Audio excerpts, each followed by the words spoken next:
Hello and welcome to another video on doing stuff and filming it. Now today I've had more letters. Let's have a look.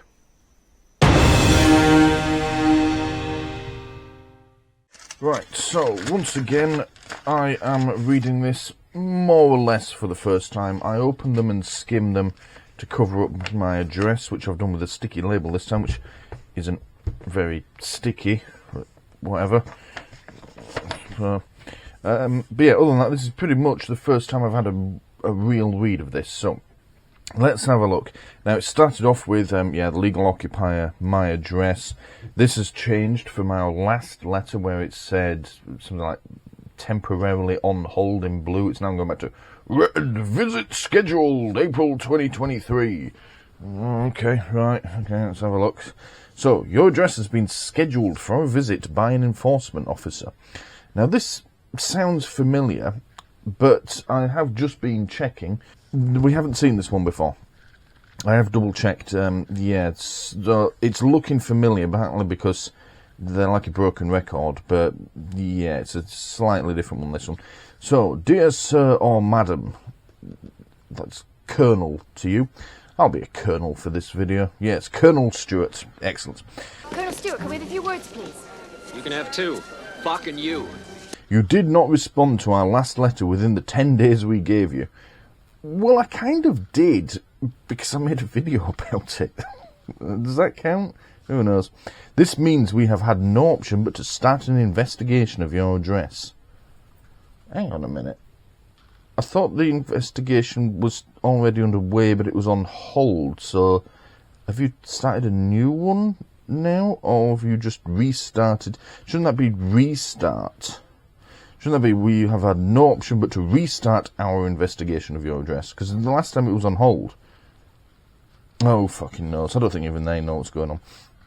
What happens now? We have scheduled a visit by an officer... Officer of nothing. In the name of nothing! From the Cambridge Enforcement Division. They are not coming out here. So, there are, let me think, 2 towns, 2 cities, which are way closer to me than Cambridge. They're not coming all the way out here. Not in a million years. But anyway, that's where they think I am. Whatever. The enforcement officer will explain why they are visiting and will be polite and fair. We've not heard of that before. I wonder if they're starting to pick up on, well, everybody who answers the door's got a camera in their pocket nowadays, haven't they? So I wonder if they're seeing that more and more of these enforcement visits, if that's what you can really call them, they're being filmed and people are putting them on the internet. Or maybe they're just picking up that, all this fire and brimstone isn't getting them anywhere, and maybe it's getting them into trouble. Maybe more people are reporting them. They may well be polite-ish, but I think fair is stretching it. They're there to catch you out. Either get a prosecution out of you, or get you to buy a licence there and then on the doorstep. So, polite maybe, fair definitely not. Pushy salesman tactics, yeah, probably. Outright lying wouldn't be unexpected either. If they find evidence that you are watching or recording live TV programmes on any channel or device, or downloading or watching BBC programmes on iPlayer without being covered by a licence, they will interview you under caution, and this could be used as evidence in court. And the little qualifying mark is the usual in Scotland. Scottish criminal law applies, and the report was sent to the procurator.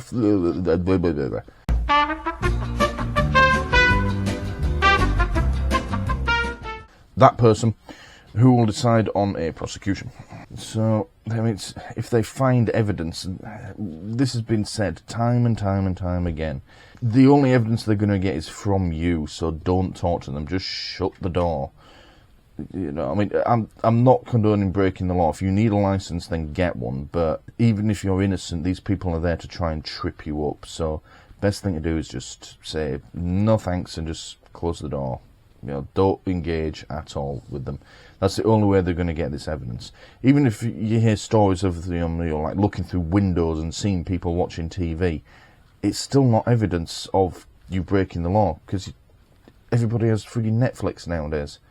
There's so many other ways to watch TV, so even if you're sat there watching, even if you're watching a BBC programme, it's still not evidence, because you can get Doctor Who on Netflix. So, yeah, the only evidence they're ever going to get on one of these visits is if you talk, so don't say a thing. Even if you are completely innocent, which I like to believe the majority of people who get these visits are completely innocent as well. Even if you are completely innocent, don't talk to them. Same applies to the police, the government, the tax man, just anybody in any position of authority. Don't talk to them. Alright, teachers you should probably talk to, but yeah, anyone else, don't talk to them. Never talk to the police. Anyway, if you are prosecuted, which, if you manage to be prosecuted, it's at least in part, quite a large part, your own doing. If you're prosecuted, you could be fined up to £1,000. You probably won't be. Plus legal costs, and or any compensation you may be ordered to pay. Again, Yeah, that £1,000, I've looked several times. I'm not going to look again. I've yet to find an example of £1,000 being handed out. Most of the time it's in double digits. Unless you're that guy that kicked off and started effing and jeffing at the judge. Yeah, don't do that. I think he stormed out calling them a fucking joke. The judge ordered him back, but he managed to escape the courtroom. So, yeah, don't do that. Don't go to court and start effing and jeffing at the judge. It won't end well for you. So, you still have a chance to avoid this visit. I don't want to avoid the visit. I'm lonely, and I need videos for YouTube. Call our specialist team immediately on the number that you should never ring. They have the authority to stop this enforcement visit. Oh, that's interesting. Do they really? Well, no, they have the instruction to gather as much of your information as possible so that they can put names on their stupid letters and to try and pressure you into buying a license. I suppose that if you either make the declaration or buy a license, then it stops the visit that's probably not going to happen anyway, but yeah, interesting how they say they have the authority. Well, surely Scott Robson does as well, except he doesn't exist. They also have lots of experience helping people in similar situations decide if they need a TV license and find the best way to spread the cost. Yeah, okay, yeah, they probably do, yeah. I fully believe that they probably are under at least some sort of pressure to get people to buy licenses, and, you know, there's probably some incentive for making sales, but there's not a lot wrong with that. They have lots of experience helping people decide if they need a TV license, you know, or work out if they need it. Okay, that's a fair sentence there. One sentence in on an entire letter. Okay, fair enough. For example, you could pay from £6 a week with a payment card. Yeah, you could. Okay. Remember, you must call us now if you want to stop the investigation. Or I could just keep letting your letters come, keep making videos about them on YouTube, and eventually your investigation sort of fizzles out and then you start a new one. Well, you never tell me you've closed the investigation, you just sort of start a new one. I think I'm up to like 7 investigations now. Anyway, yours faithfully, the non-existent Scott Robson, Enforcement Manager for Cambridge, Birmingham, the Moon, Timbuktu, wherever it is that you happen to be at the time. He doesn't exist. Here we go. What you need to know about the enforcement process. We can apply to court for a search warrant to gain access to your property. Yes, they can. There was a video circulating recently. I think it came from the TikTok. The TikTok. Of a guy who denied them entry. And I believe it's their policy not to force entry and, you know, and make a scene when it's just for TV licensing. So they did eventually leave. But I first saw that video on Chili John Carney's channel, and I remember thinking, something not right here. This guy's, he reminded me a lot of the sovereign citizens that they get in America. kept spouting all this stuff. I didn't enter into a contract with you. You know, this is a common law and admiralty. Oh, shut up. And then Black Belt Barrister picked it up, and yeah, it sounds like the guy has got himself into even more trouble. Yeah, it'd be interesting to see if there's a follow-up to that. There probably won't ever be, because this is just TikTok, but yeah, I strongly suspect he's now facing a prosecution for breaking TV licensing laws, and I think he said contempt of court, but basically, well, yeah, it will be, because the warrant is an order of the courts to let them in. He refused to do that, so yeah. Although I did like that line. Trust me, I'm a police officer. Trust me, I'm a police officer.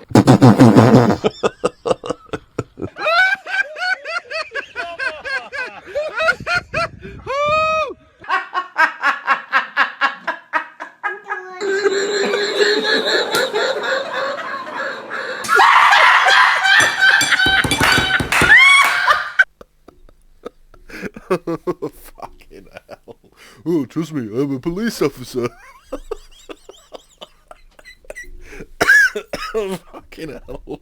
Anyway, let's carry on. I'm getting off topic. We're nearly at the end of the letter. I'm nearly there. An officer can interview you under caution in accordance with national criminal law. They're not officers, they're salesmen. I mean, you can say the whole thing, you know, the whole caution, you don't have to say anything, blah, blah, blah, blah, but it means absolutely nothing. Just go, okay, excellent, and then shut the door. So, yeah. Anything you say to the officer may be used as evidence in court. Well, that's just a continuation of the caution, isn't it? Anything you say may be used in evidence, so say nothing. There's absolutely nothing wrong with saying nothing at all. So, yeah, that's fine. You risk a fine of up to £1,000. Plus any legal... Oh, we've already seen that. We've said that already. If your property needs a TV license, you will still need to buy one. Okay, yeah, that's true as well. So, what's that? It's like 2-3 sentences of truth in all of this. Oh, yeah, and they've got please do not write below this line. We'll deal with that in a minute. Let's flip it over. Alright, this looks to be the same. How can you pay for your TV license? Yeah, you can do it in one go or one of our direct debit options. Phone number, website, fine. You don't need a TV license if you... Yeah, that all looks fairly standard. I rarely go through this stuff on the back because it's pretty much always the same. They're still banging on about VHS recorders. So that's all going to be the same as well. So, okay. Right, well, there's only 3 more things we need to do, actually, because I'm doing something new in this video. Let's do the first one, though. And seeing as I'm hearing more and more stories of YouTube clamping down on foul language, which is a problem for me, because I fucking love swearing, we're going to go, well, we'll go with something slightly different. So. Holy forking shirt balls. Holy mother forking shirt balls. I'm still going to draw a picture of a penis, though. Oh, dear. Right. Only one thing left to do with it now. That is, we take our envelope. We're going to fold it up. And we're just going to rip it up. And I do this at the end of every video. Can I get one more? No, no, come on. No. God fucking damn it. Now I look weak on the internet. Oh no, I'm doing it. Yeah. Strength of a bear. But no, I do this at the end of every video because it's what everyone should be doing with these letters. Really. Don't do anything else with them. Unless you want to make YouTube videos about them. Obviously I can't complain about that. Yeah. Screw it up and fuck it off. Thank you for watching. But wait, there's more. You're getting a 2-for-1 this time round. Instead of doing just the letter, and nothing else, and talking about only that and then just leaving it. Something I'm going to start factoring into my TV licensing letters going forward is we're going to try and answer questions, respond to comments and such like that I see on all the previous videos. Now, it was going to be part of this video, doing it all in one, but if I'm honest, what I've ended up doing is, because it's the first time I've done it, I've done the comments and questions for all my previous videos, which unfortunately has made that segment quite long. So I've stuck it in a second one. There's a link in the description. It's going to be released a few minutes after this video. It's literally as I upload them. That's it. It is quite long, but it's the only time it's going to be that long, because going forward I'll only be doing the previous month's video with it. But yeah, there's a lot of good stuff in there. Yeah, a lot of fighting around with different hats. Not sure why I did that. I don't know what I did, but apparently I did a lot of it. I'm joking. I don't do anything like that. So yeah, go and have a look over at that. There's a lot of good information. Yeah, I did do a fair bit of research into it. Unfortunately, yes, it is quite long, which is why it's not tagged on at the end of this video. But yeah, go and give it a look. But for now, if you're only going to watch this one, that's fair enough as well. Thank you for watching, and I'll see you the next time.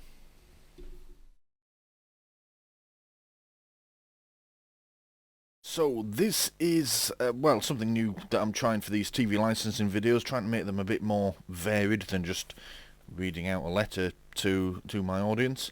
We're going to have a look at, well, I'm going to answer some of your questions that have been left in the comments below. I do try and respond to questions directly in the comments when I see them. Sometimes there's so many, there's like thousands, I might miss them. I apologise if I do. Then, of course, I don't expect anybody else to read all the comments on all my videos either, so they may have a question somebody else has already asked, in which case I'll try and answer it here in the video. We've also got a few comments whilst I was looking for all the questions that I thought were worth having a look at, responding to. Yeah, one or two areas where people perhaps need a bit of advice. I don't normally give advice, but in this case I'm feeling reasonably confident I can do a good job of it. And then there's like one or two other things which I felt were worth mentioning because, well, they're stupid and or dangerous things to be doing. So yeah, we'll start off with the questions. So let me get my thinking cap on, and we'll go and have a look. Alright, so in no particular order, this is just how the screenshots are saved on my computer. We'll start off with this one from Paul Walsh. What if you live on your own and you've got Tourette's and you need to phone them? Please record that and put it on YouTube. I think that would be hilarious. I mean, I know if you do suffer from Tourette's, it's not a laughing matter, but I've also known a couple of people that have lived with Tourette's, and they see the funny side. They have to.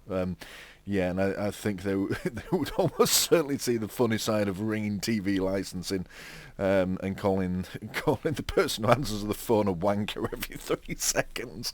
Yeah. Alright, next one. Alright, Ted Elliott asked, how can they condone this for an illegal tax? Well, I mean, there's two parts to that, really. The illegal tax part, well, I don't think it really is an illegal tax. I mean, I think calling it a tax is a bit of a stretch, really. I mean, I suppose you could argue that it's a fee that you have to pay, it's levied by the government, you know, and it's certainly not illegal. Yeah, I think that's a bit of a stretch, I'm sorry. But how can they condone it? Well, I mean, if you put aside your feelings on the actual license fee in the BBC, whatever your feelings are on that, how can they condone the way TV licensing behave, the way they treat people who choose not to be licensed, you know, or choose legally not to be licensed? They don't need one or want one. I don't know how they can condone it, really. Yeah, I mean, I think the only way they possibly can is because the powers that be aren't willing to do anything about it. So it's not so much that they condone it, but rather that they can just get away with it. So, alright, anyway, moving on. Marco has asked, is it not for students? They said they can have a portable battery telly in their rooms in halls, providing the family home has a license.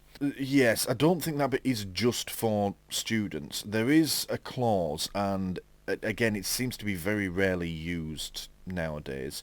It's written something like, if the device is powered by its own internal power supply, i.e. batteries, then it's fine. So when that was written, you used to be able to get little black and white TVs that were about yay big, and they had a little screen like that, huge aerial, and you'd put like D batteries in them, and you could watch TV on the go. You know, you could watch it on the train or something like that. I'd love to get my hands on one. I mean, it's not going to work nowadays, 'cause they were all well out of production before the digital switchover, so they'll pick up nothing but static, but it'd be nice to have a look at one. Yeah, that still does exist. Students can obviously use it. They could just watch TV on their phone or on a laptop as long as they don't plug it into the wall, but it also applies to things like holiday homes, etc. Yeah, I'm not 100% sure how it works at home. I have looked into things like TV licensing for second homes in their YouTube videos, and that was the only time they mentioned it, really. If you're going to try that, just double check it. Personally, I'm leaning towards that applying wherever you go. So if you have a battery-powered TV that you watch in your own home, at least I believe that's okay. You're still on the correct side of the law. Yeah, I think it's like the black and white TV licenses. They are still a thing, but they're just never mentioned because nobody has them anymore. You can watch TV on a mobile phone, perfectly fine. That's powered by its own internal supply, as long as you don't plug it in whilst you're watching it. Same with laptops. But yeah, it's kind of an old clause that isn't really used anymore. Alright, moving on. Pauline Cabbed. Why do they make things so complicated they immediately jump to the wrong conclusion about your circumstances? Yeah, you're right, they do. They seem to take the view that, yeah, everyone who doesn't have a license is automatically breaking the law. It's kind of understandable if you're a child. Everybody has a TV nowadays, or the vast majority. They're so commonplace. They're as commonplace as mobile phones and computers and cars on driveways. They're not an unusual thing anymore. You can, so if you were like 10, then you say, well, if they don't have a license, but everyone's got a TV, so if they're not paying their license, then they must be breaking the law. And that may well have been true back in the days when TV was a new technology. You know, if you had a TV, you needed a license for it.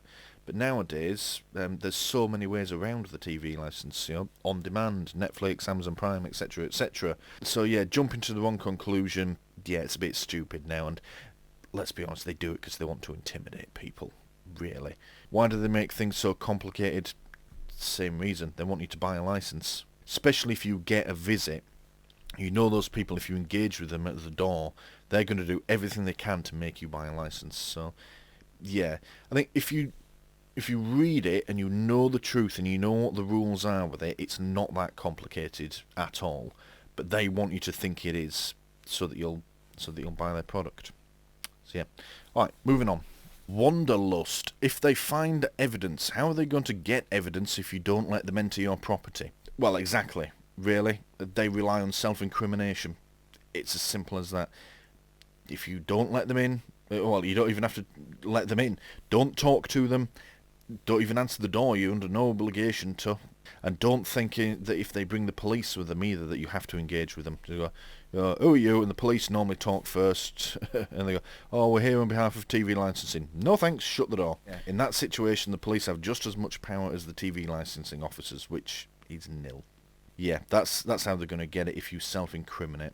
Or as Bruce Rivers says, you know, you self-snitch. What do I say? I say stop yourself snitching.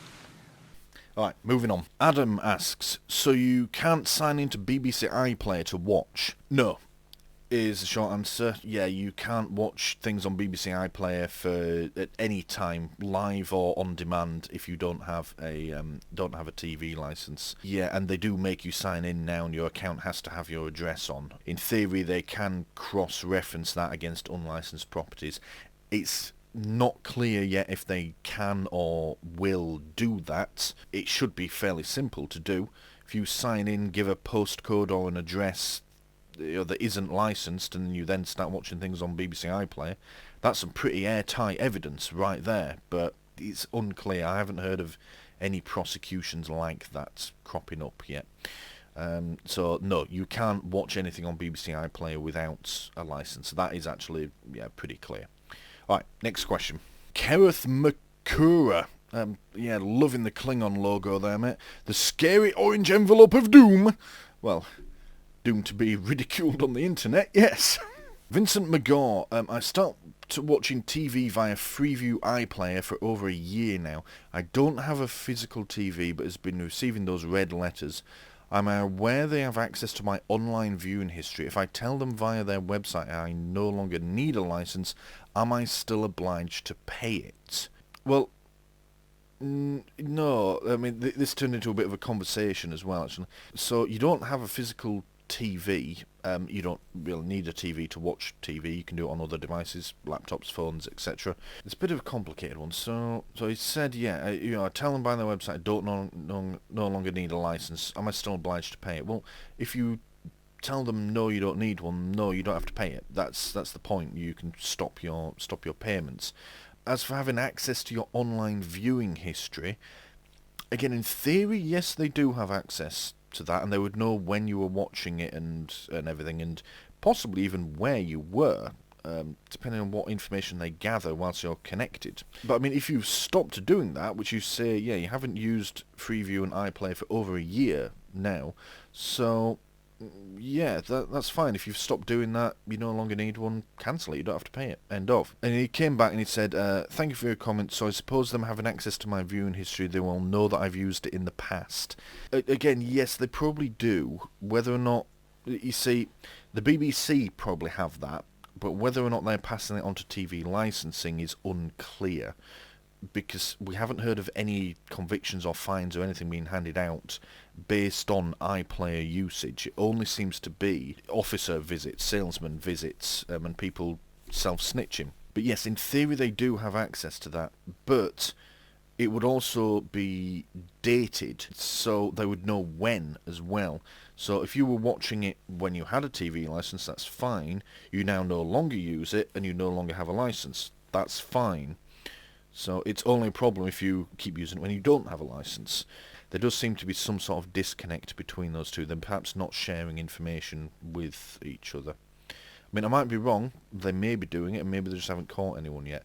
Maybe it doesn't meet the standard of proof just because your account is signed in. Maybe they can't actually prove it. If they're saying it's a criminal conviction, that's beyond reasonable doubt. That's quite a high level of proof. You could just turn around and say, I was at a friend's house, he's got a TV license, so I logged in and watched something on iPlayer.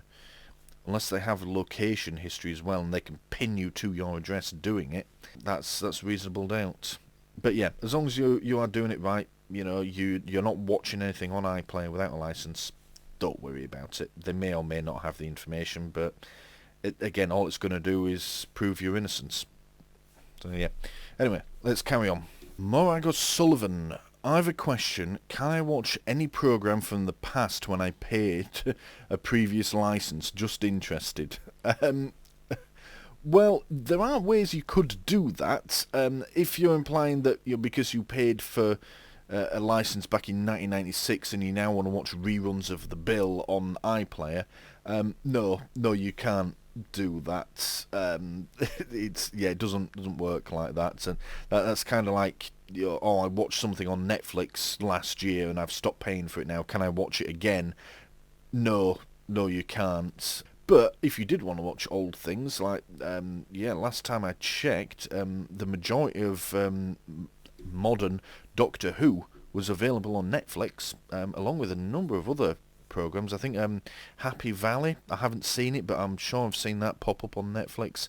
Yeah, a lot of BBC content is cropping up on streaming services, which you're perfectly entitled to use. And of course other channels, ITV, Channel 4, or All 4, that's a great platform, is that you can watch a lot of their back catalogue. I was watching something, it looked like it had been made in like 1982 on Channel 4 once, about a man looking for the world's largest snake. I mean, Christ, the production quality was worse than some of my shit. But yeah, it's on there. You can watch so much of their back catalogue on All 4. Yeah, the answer is yes, there are ways to do it, but also perhaps not. Depends what you're planning on doing. Alright, moving on. Jules Nagbunga? Again, apologies. Why don't you just pay your license? If you're against this, then simply disconnect your television and read the news, etc. instead. Well, I don't pay the license because I don't need one. Really, I neither need nor want one. It's not that I'm against paying for it. If you need one, I mean, you can argue till the cows come home whether or not you like the BBC or whether it's overpriced, etc., etc. The fact is, it's there. If you want to use that service, you have to pay for it. If you don't want to use it, then don't. What I'm against, though, is the way TV licensing behave. That's always been my thing. It's TV licensing. Yeah, whatever your opinions on the BBC and all that lot, and I know there are a lot of very strong views out there. It's TV licensing that I have a problem with. I don't need or want BBC TV or iPlayer or any live TV for that matter. It holds no interest for me. So why can't I just not have those things? Why do I have to be harassed? Why do my elderly relatives have to be harassed over it? Why do your elderly relatives have to? Why do vulnerable people have to be bullied by these? Why do people like, single mothers that are struggling to make ends meet, have to pick up criminal convictions because someone came to their door and tricked them into saying the wrong thing? That's what I have a problem with. Yeah. Alright, next question. Nona Knight, how on earth do they get around illegal wording and then our police ignore it? Well, yeah, I think they they do it because the police, well, it's too much like hard work. They're too busy strip searching teenagers of the police, aren't they? So yeah, I think there's your answer. Police can't be fucked. Sorry.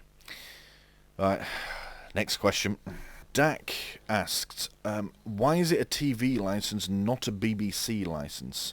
What is this live TV? The only people that want money from you is the BBC. ITV, Channel 4 and 5 have adverts to pay for that. Could someone explain? Alright, so it's called a TV license because it goes back to the days when televisions were a new technology. Not everybody had one in their home. You might have one on the entire street, and all your neighbours would pile in to watch it if there was something big going on, like a football game or something like that, or a royal wedding, that sort of thing. And back then, the only broadcaster in Britain, at least, was the British Broadcasting Corporation, the BBC. Back then, it made sense. If you had a TV, it had to be licensed, and the license fee went to paying for what you were watching, the BBC. But yeah, you're right. Nowadays, there is so much out there. I mean, you could argue that as soon as we got the first one, as soon as we got Channel 3, as soon as we first got a channel that wasn't the BBC, it should then have been renamed to the BBC licence, not the TV licence. But it wasn't, and this is where we are. Yeah, you're right, nowadays they would do well to name it a BBC licence, not a TV licence. What is live TV? Live TV, it's not to be confused with like watching something that is live, like a football game, where the events are happening as you're watching them, really. Live TV it's as it's been broadcast. So it can be a pre-recorded show, like Coronation Street or something like that. They're filmed well in advance. Those people aren't arguing, who shagged who or whatever, right there in front of you. But it's coming. It's coming out of the TV mast, through the atmosphere and into your TV. That's what they mean by watching it live. You're watching it as it's being broadcast. The alternative to that is what's called on demand, where you choose what you want to watch and when. So you go on to something like All 4, ITV Hub, or ITVX as they call it now, Netflix, Prime Video, Apple TV, something like that. You look through their catalogue and you decide what you want to watch. Similar to, in a sense, you could say it's like when you pick a DVD. You know, or when you used to go to Blockbuster, who remembers Blockbuster? You would go, that was on demand of a sort. You would go down and pick what you want. You've never needed a license for that. But yeah, live TV is where you are tuning into what's being shown and you have no control over it other than choosing to watch it or not. That's what they mean. Hopefully that explains. If not, leave a comment, Dak, if you see this. And yeah, I'll keep answering it as best I can, either in another comment, or if comments on the internet isn't really enough to do it for you, then I'll make another video about it. But yeah, just let me know. Alright, let's move on. Peter Buckley, if the law states it is legal to watch on a mobile device like a phone or a tablet, what stops you from airdropping to your TV screen? Well, because the short answer to that is it states you can watch on a device powered by its own internal power supply. The TV isn't. Whilst you're watching on your mobile phone, that's fine, because that has a battery in it and it's completely independent of everything else. But yeah, you press the Google Cast or airdropping or whatever your operating system calls it, and it goes to your TV. Your TV, unless that's battery powered as well, which it's probably not going to be, let's be honest, then falls foul of the law. But yeah, no, that's you can't do that. I mean, if you want me to ask what stops you doing it, nothing. You can just do it. But you would then be falling foul of the law. Sorry. Right, let's move on. Pugwash. Now, Pugwash has come up in quite a few comments. Yeah, I do appreciate the interaction, Pugwash. Yeah, it's great of you. Yeah, keep going. I always like reading everyone's comments, but it's especially good when I see the same people coming back and back. Yeah, you know, like a little group of friends that I'll never meet.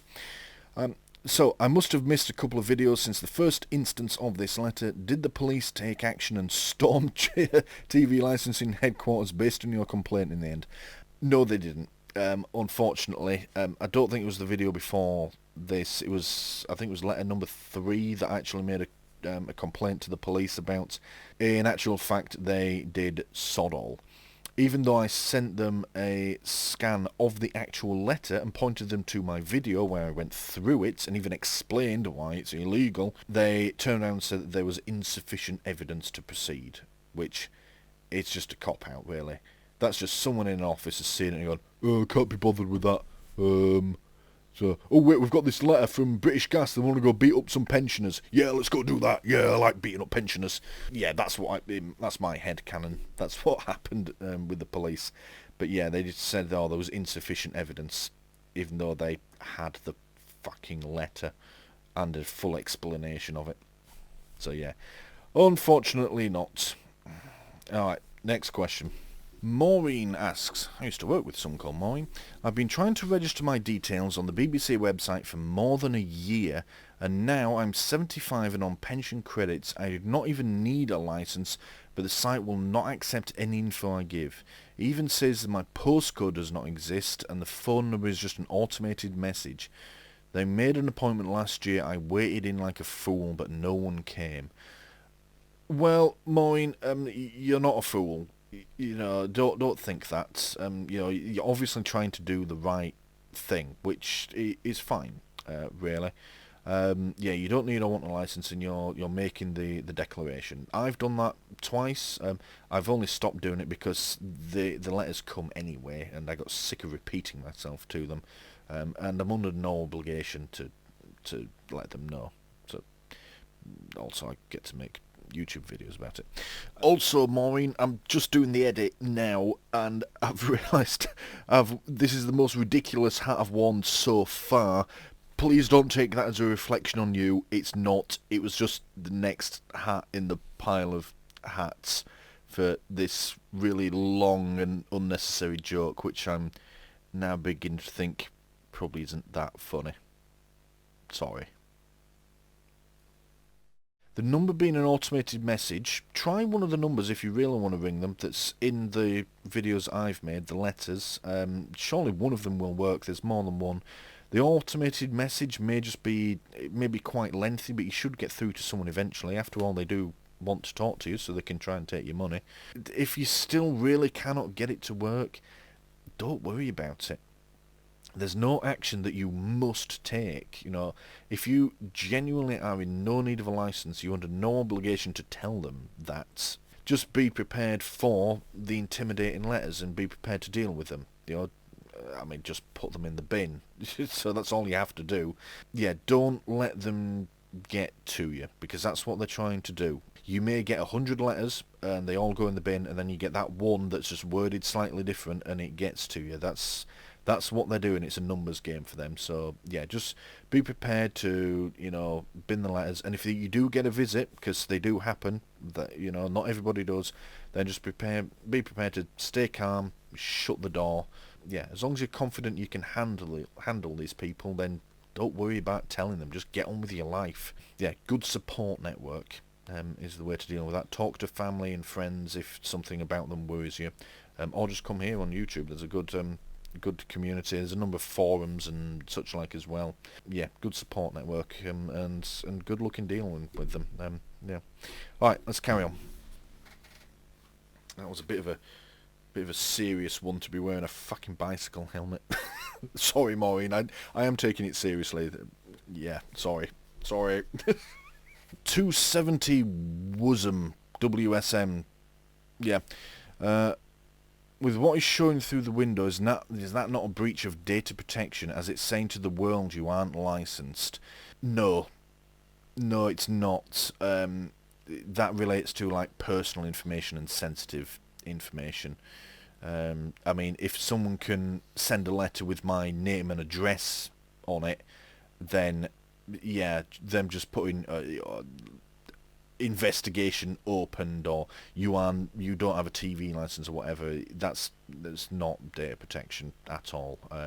We do data protection at my work, and yeah, that involves things like names, addresses, phone numbers, medical conditions, convictions, all manner of information.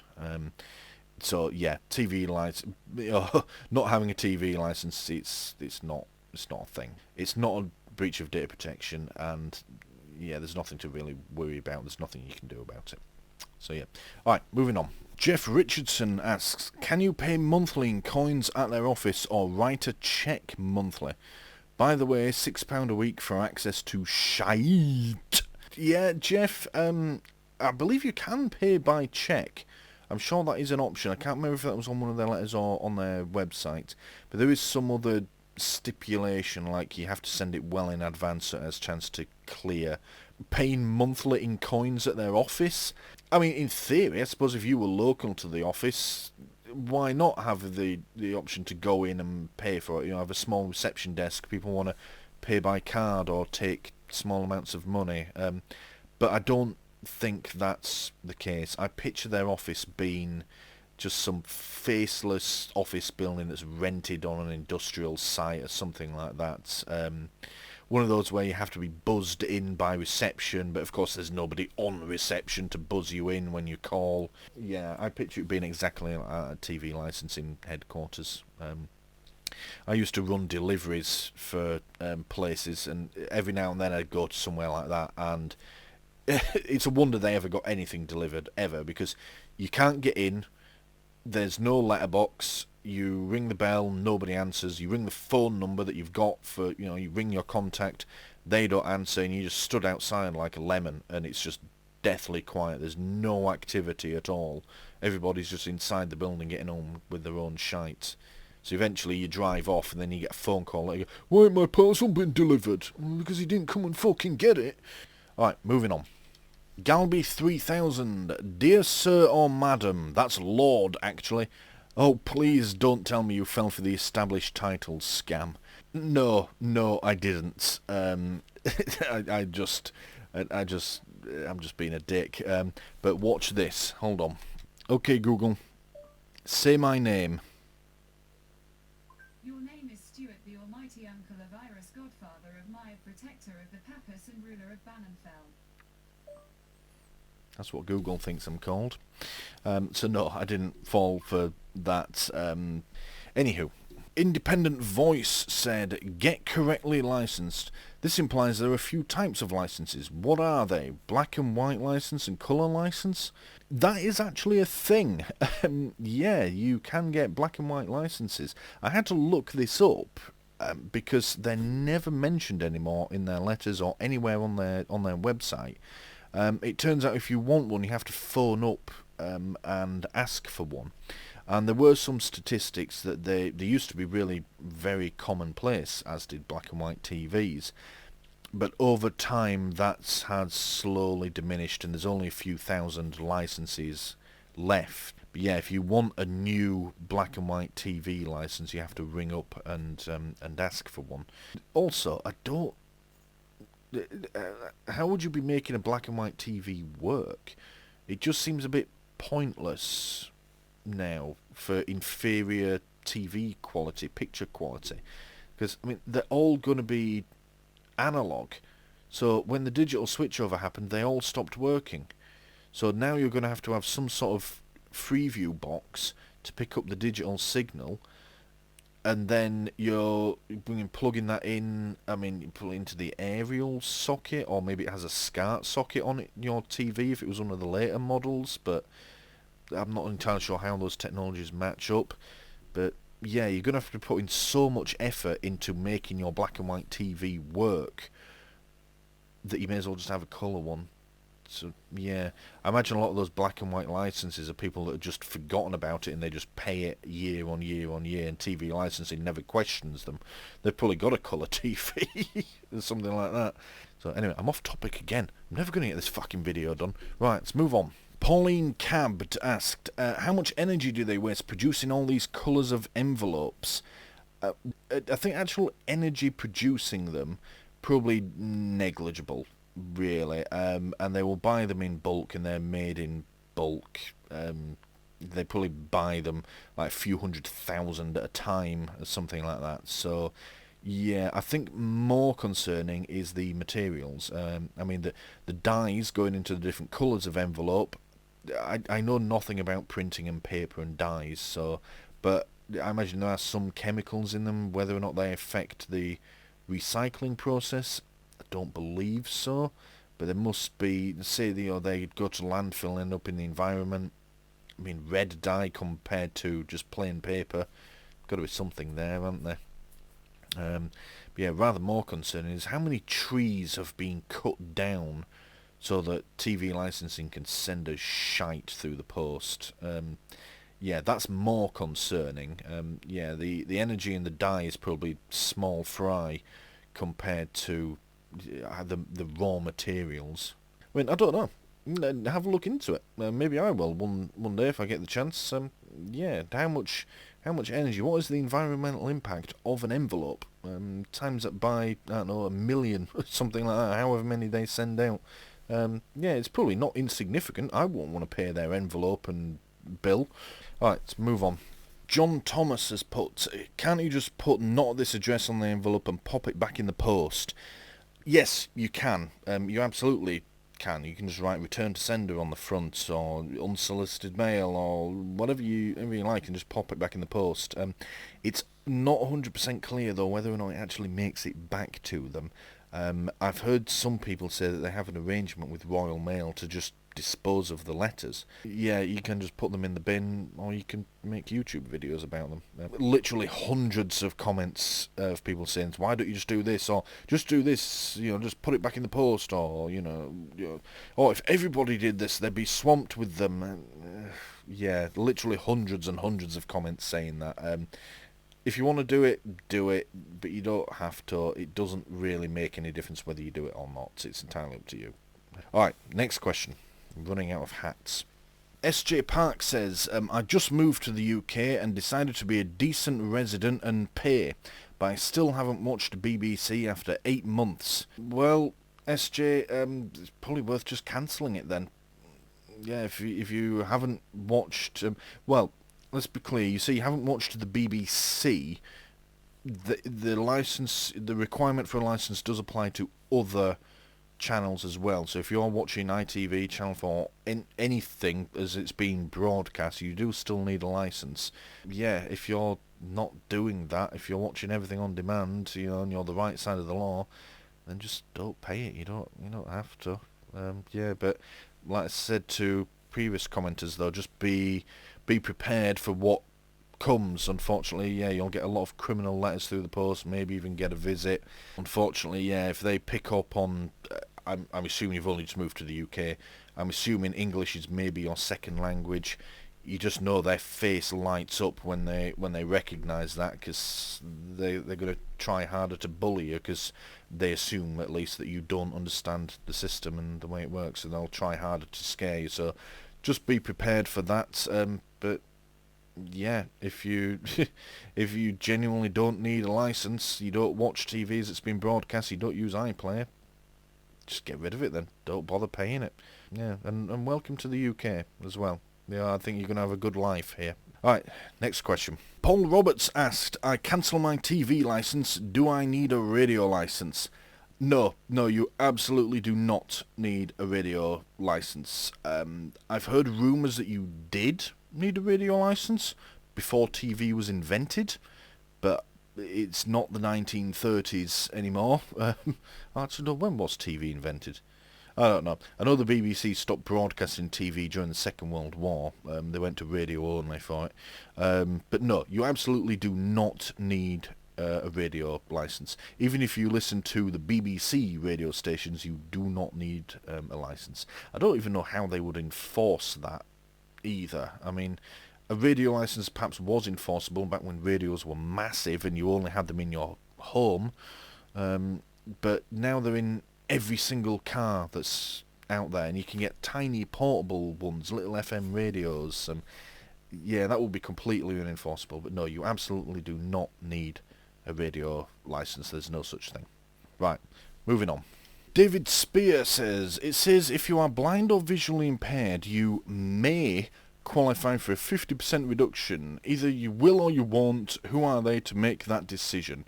Are TV licensing goons qualified ophthalmologists now? Well, I mean, if they're paid as badly as nurses, then, yeah, ophthalmologists might be opting to be TV licensed goons. Maybe it pays better.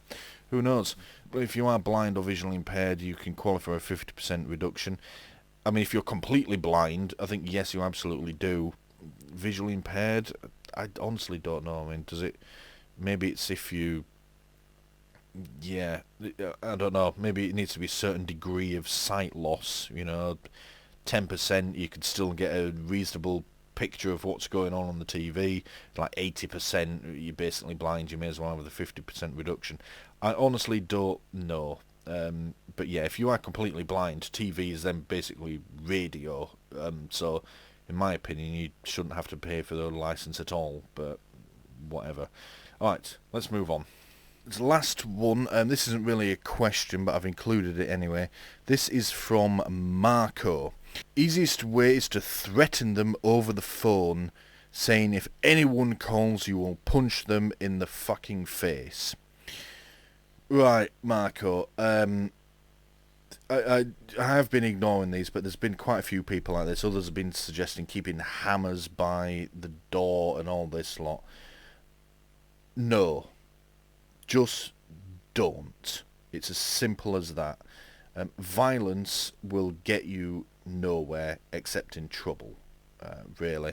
Ringing up and threatening them, their calls are going to be recorded.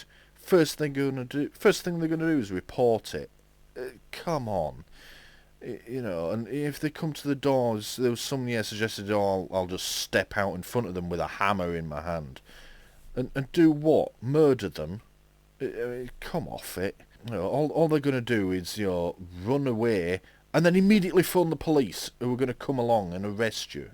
Regardless of what you think of the TV licensing, you know, call them what you like, enforcement officers, salesmen, goons, doesn't matter. Violence and threats of violence are not the answer. It's just fucking stupid. Do not do it. Will only just end badly for you. Just politely say, no thank you, close the door. That's all you need to do. I sincerely hope you you haven't actually done this, Marco, fun, though, because you're just going to get yourself into bother doing it. And remember as well, being a TV licensing enforcement officer, let's be honest, it's a shit job. Nobody grows up wanting to be a TV licensing enforcement officer. Nobody. Right? And I can't imagine it's very well paid, even if you're making all the bonuses, you know, for selling your soul like that.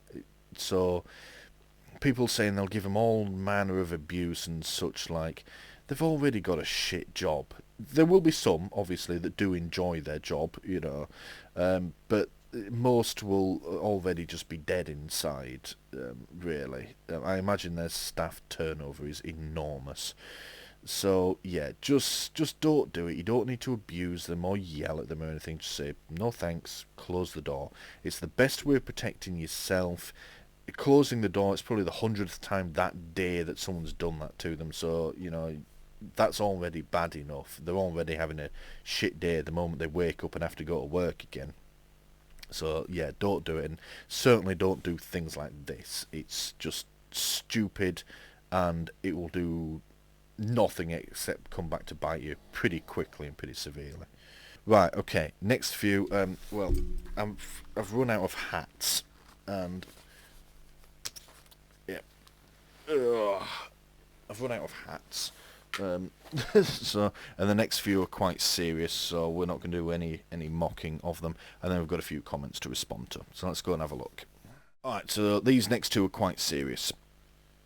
Ripping it up with Jamie put, they won't leave me alone. I moved and I had a visit not long ago. I am officially a vulnerable adult. I told the person I do not need one, and I don't. However, he refused to take me off the system as I would not give him my name. The threats keep coming, and apparently I will get another visit. I have severe anxiety and poor mental health. It's awful worrying whenever someone knocks at my door. Yeah, so I'll refer to you as Jamie. I'm assuming that's what your name is, ripping it up with Jamie.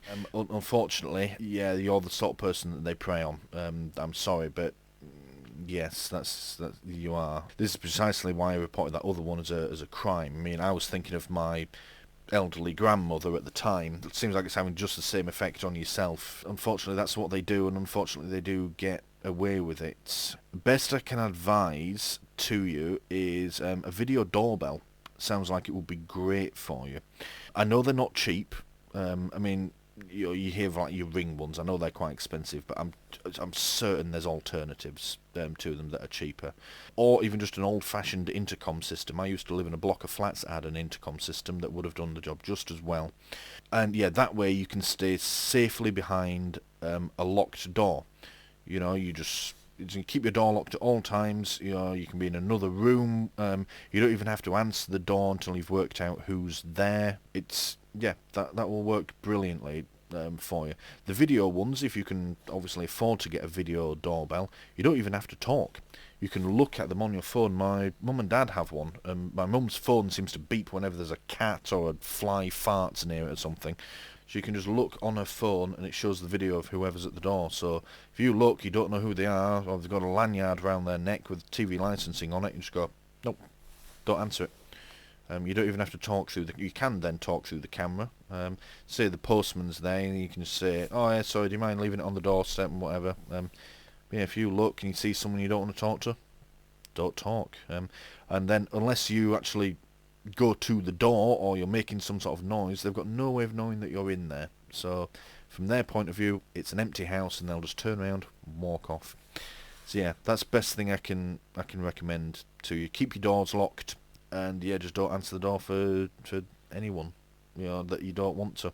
Yeah, video doorbells, intercoms, even if you really wanted to as well, just open an upstairs window and go, what do you want? You know, and if they say, oh, I'm from TV licensing, shut the window again. Don't even have to be at the door. That puts another distance between you and them. Yeah, that's best I can think of. As for talking to the goon and him not taking you off the system because you won't give them the name, yeah, again, it just sounds like intimidation tactics. Yeah, if they do it again, get their details, make complaints, film it, get your phone out and record it as well, and get it on the internet. And see what they're playing at. Yeah, the best way I can think for you to protect yourself is don't answer the door and get some sort of system going where you can identify people before you have to go to the door. Yeah, it just puts that physical barrier, the door between you and them, and you can also put some distance. You can go to a different part of the house. Yeah, the video doorbells work anywhere as well. You can be in a different part of the world and you could do it. So yeah, that's best I can say to you, Jamie. I'm sorry that happened to you. Unfortunately, it doesn't look like TV licensing are going to stop anytime soon. Alright, next one. Liz Williams says, thank you, you've opened my eyes to the law on bailiffs. Is it the same law for everything if they cause anxiety to the person who lives in the house? Bailiffs call at my house for council tax, which they expect me to pay the full amount. Even though I'm on benefits and have disabilities, they expect me to pay over £1,000 a year, even after I've filed forms in for the deductions. When bailiffs have arrived at my house, they are very nasty and threatening, saying they will take what they want out of my home. Okay, so that's not strictly related to TV licensing. I think in terms of things like that, if you want advice from YouTube, go and have a look at Black Belt Barrister. I'm certain he's done videos on what bailiffs can and cannot do.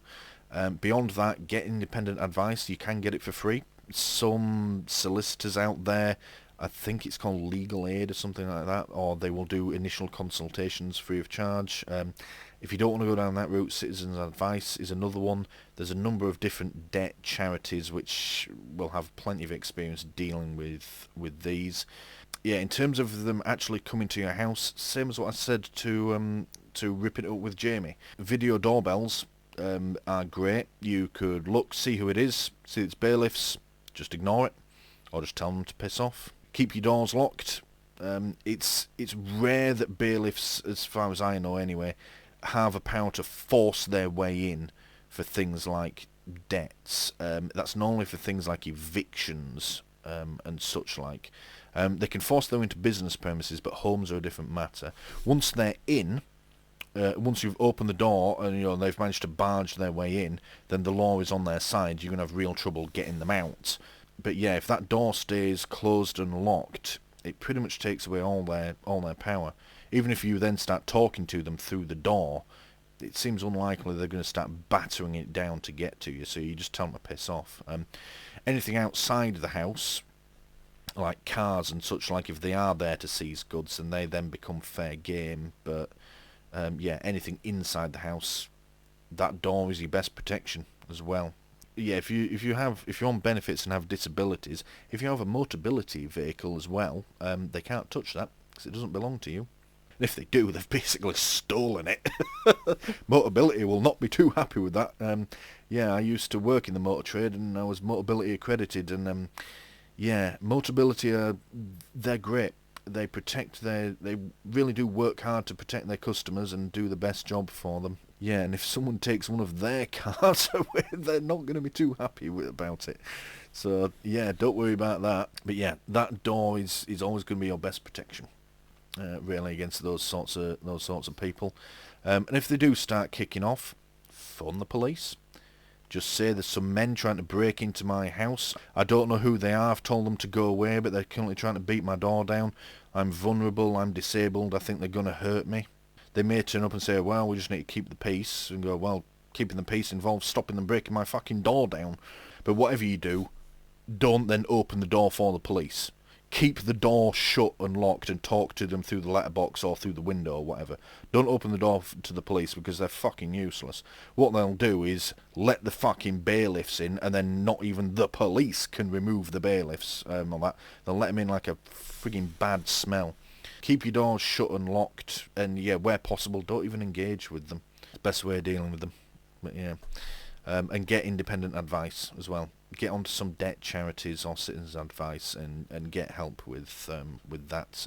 You will find that when it comes to dealing with the council, if you do it on your own, they're happy to drag their feet because it's only you that's losing out and they get more money out of you.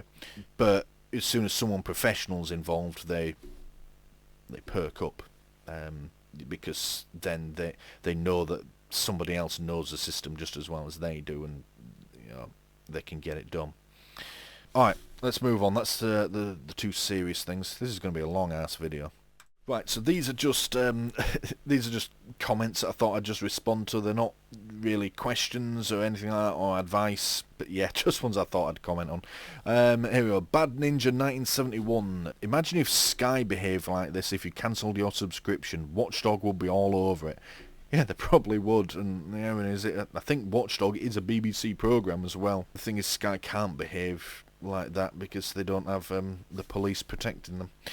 I've had 12 days off work to be at home and wait for their visit. This is Billy. A visit they've never turned up for. I don't get paid when I don't go into work. I think they've already taken their licence money from me by default. I hope you're joking, Billy, that you didn't wait in for 12 days for them to come. I mean, in all likelihood, they're not coming at all. But yeah, you're under no obligation to wait for them. You don't even have to answer the door if you happen to be there when they come knocking. So yeah, I hope you're joking there, Billy. Alright, moving on. Oh lord, this is a long one.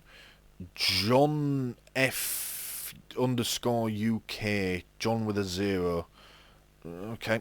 Nothing short of coercion and intimidation tactics that are basically demanding money with menaces because you just so happen to have a television in your house.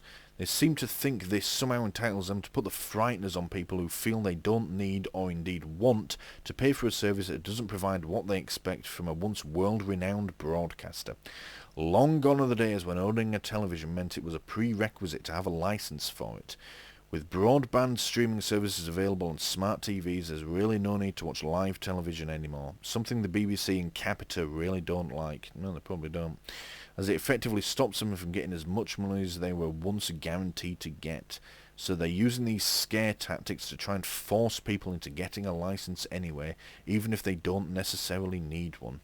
Hence the wording they use in these threatening letters. If you know what's good for you, pay up or we'll send the boys round to put the frighteners on you. Thing is, they can do diddly squat. They can't come into your home uninvited or look through your window to see what you're watching on TV. All they can do is try to trick you into admitting you've been watching live TV by asking certain leading questions.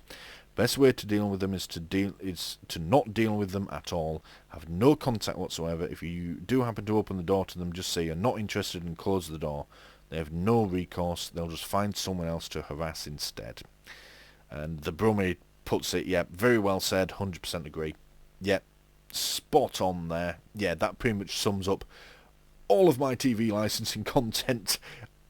Everybody else's content that's out there. If you don't need it, don't want it, you don't have to have it, and there's nothing they can do about it. That's it. So yeah, well said there. Yeah, although please keep that to yourself in future, because I want to make more videos. I like making videos. Right, let's carry on. Dan Gruner, how these goons get away with the constant harassment and threatening behaviour is beyond me, especially the damage it can do to vulnerable people. There really does need to be a massive lawsuit and injunction taken out against TV licensing. Makes me sick. Yeah, exactly. As we've seen earlier in this video, and again I keep coming back to my late grandmother as well. Those are primed to be their victims in this instance. Yeah, it really does make me sick. I always think of after my granddad died, my grandma really struggled. She was living alone for the first time in about 5 decades, and she struggled hard. I've lived alone in my 20s and 30s, and I did it. I quite enjoyed it for a time. But I did seem to always have something to do. And the thing with elderly couples, especially when they've been around for a long time, they can't get along on their own. It's just too much for them. So they prop each other up. Fortunately, when one inevitably passes away, yeah, the other has to try and do the work of 2 people. And it can be a really big drain, and they need that support. And then along comes something like this, TV licensing. It can be really devastating. Yeah, I remember my grandma got one of those scam phone calls. Unfortunately, she recognised it for what it was and just, put the phone down. But even just the fact that it came along just completely destroyed her confidence. Yeah, I think she actually went to stay around at my parents' for a few nights afterwards. Went around for dinner and everything. It just completely destroyed her. And that was, she recognised what it was pretty much straight away and put the phone down. It was completely harmless, really. Nothing happened. Yeah, just imagine getting that letters, like especially letter number 3 that I did. Absolutely disgusting behaviour. How they get away with it is, well, the police are too busy strip searching teenagers and beating up pensioners to do anything about it, aren't they? Yeah. Anyway, Jon Snow, not the real Jon Snow, surely. I thought he lived in the north. Yeah, Jon Snow has also had a nice red 103. Also had a visit 2 weeks ago from an idiot in a new Audi parked on the drive. Packed on your drive? Bit bold. Sent packing politely. Yes, spot on. That's all you need to do. No thank you, not interested, close the door. Or, or just say, no thanks, I'm not interested, can you please leave? That's all you need to do. All these people saying they're going to threaten them or hit them with hammers and do this and do that, or, I don't know, throw excrement at them. That was in the comments at one point. The filter on YouTube caught it, but I saw it. Someone said that they were going to throw excrement at them or something. It's like, what the hell? No, don't do any of that. For one, they're still human beings doing a shit job which nobody ever wants to do. And for two, you're only going to get yourself into trouble. And chances are, whilst the police are fucking dragging you off in the meat vans, they'll just wander into your now open door and check your TV in all likelihood. Well, they probably won't do that. They've probably run away, or you've murdered them with a hammer, you fucking maniac. But yeah, just politely just tell them to go away. That's all you have to do. Alright. Sarah Jane, thanks Stuart, very helpful. Happy to help, Sarah Jane. Yeah, I've noticed a lot of your comments coming from quite a few of my videos. Like I said earlier, it's great to have people that follow along. Glad you found it helpful.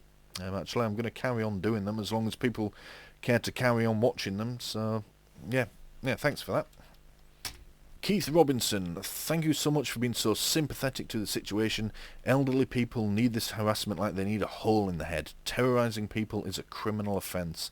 Yeah, like I said earlier, I think back to my late grandmother living alone and having to deal with this shit. I don't think she ever actually did have to deal with TV licensing because she had a TV licence, but she did have to deal with a lot of other shit as well from various companies, just because she just couldn't handle it on her own. I have to say, if she had have gotten one of these letters, I would have been very cross indeed. It would have destroyed her, and that's not fair. They have absolutely no right to do it. Terrorising people is a criminal offence. Yes, it is, absolutely is, but unless you do it on Twitter, or if you're a teenager that needs strip searching, or if you work for British Gas or something like that, the police are not interested. Anywho, Johan, if I declared my car off the road because I haven't taxed it, they don't come round to check. You are making a declaration and that's it. Yeah. I've got 3 cars on my driveway. All of them are sawn. I just made the declaration online, ticked a box, say, yep, can't be used on the road until I tax it again. That's it.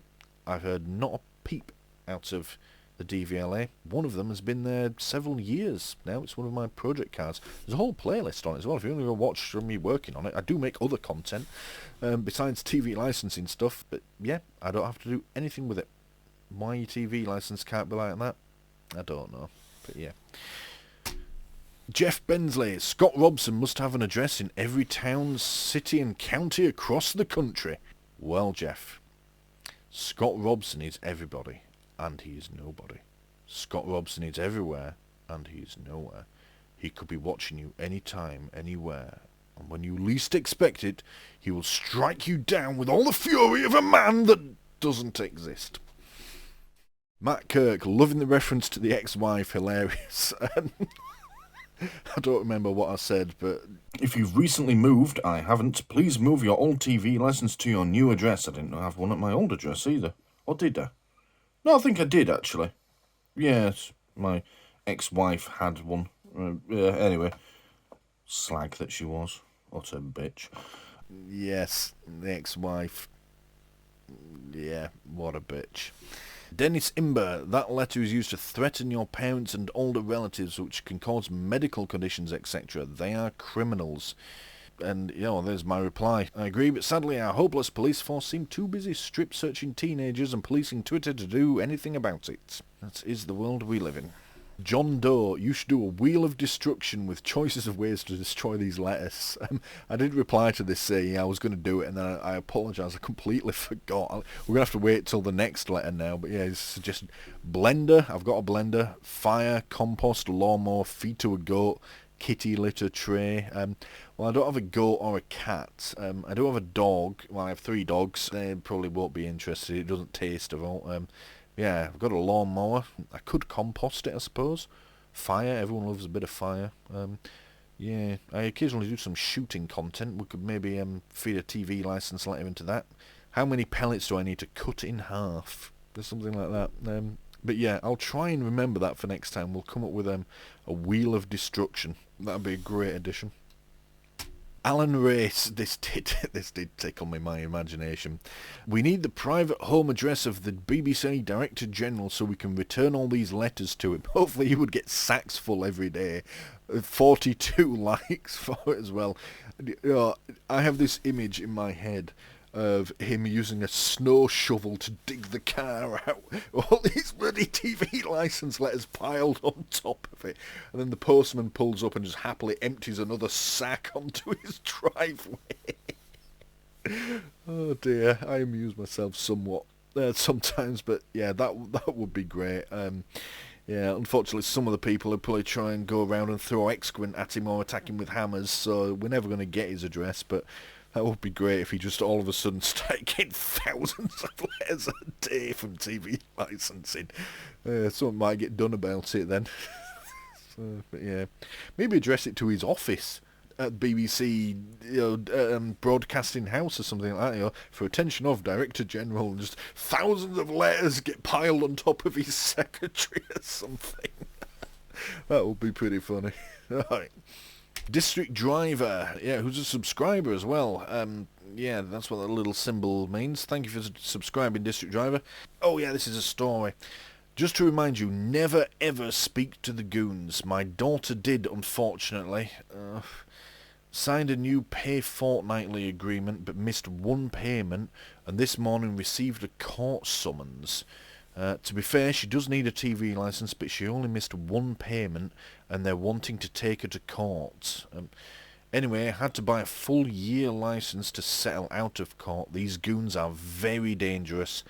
The lady my daughter spoke to said she had nothing to worry about and was friendly, but at the same time stabbing her in the back. Beware of them. Yeah, it's like we've just seen that letter. They won't be polite and fair, but they are also out to get you. Same applies to the police, really. You know, they may come across as reasonable, but be under no illusion, they are out to get a conviction out of you, so don't talk to them at all. Never. Even if you're just walking down the street not doing anything, if one of them comes up to you, say, nope, not interested, don't say a word. So yeah. But yeah, that is quite unfortunate.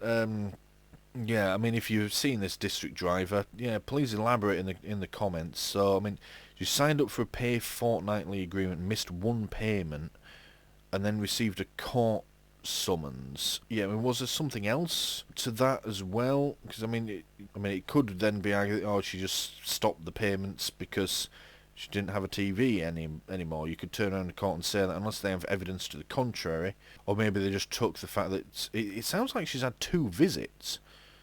She's had a visit, signed up for a pay fortnightly agreement, and that's, the woman said, oh, nothing to worry about.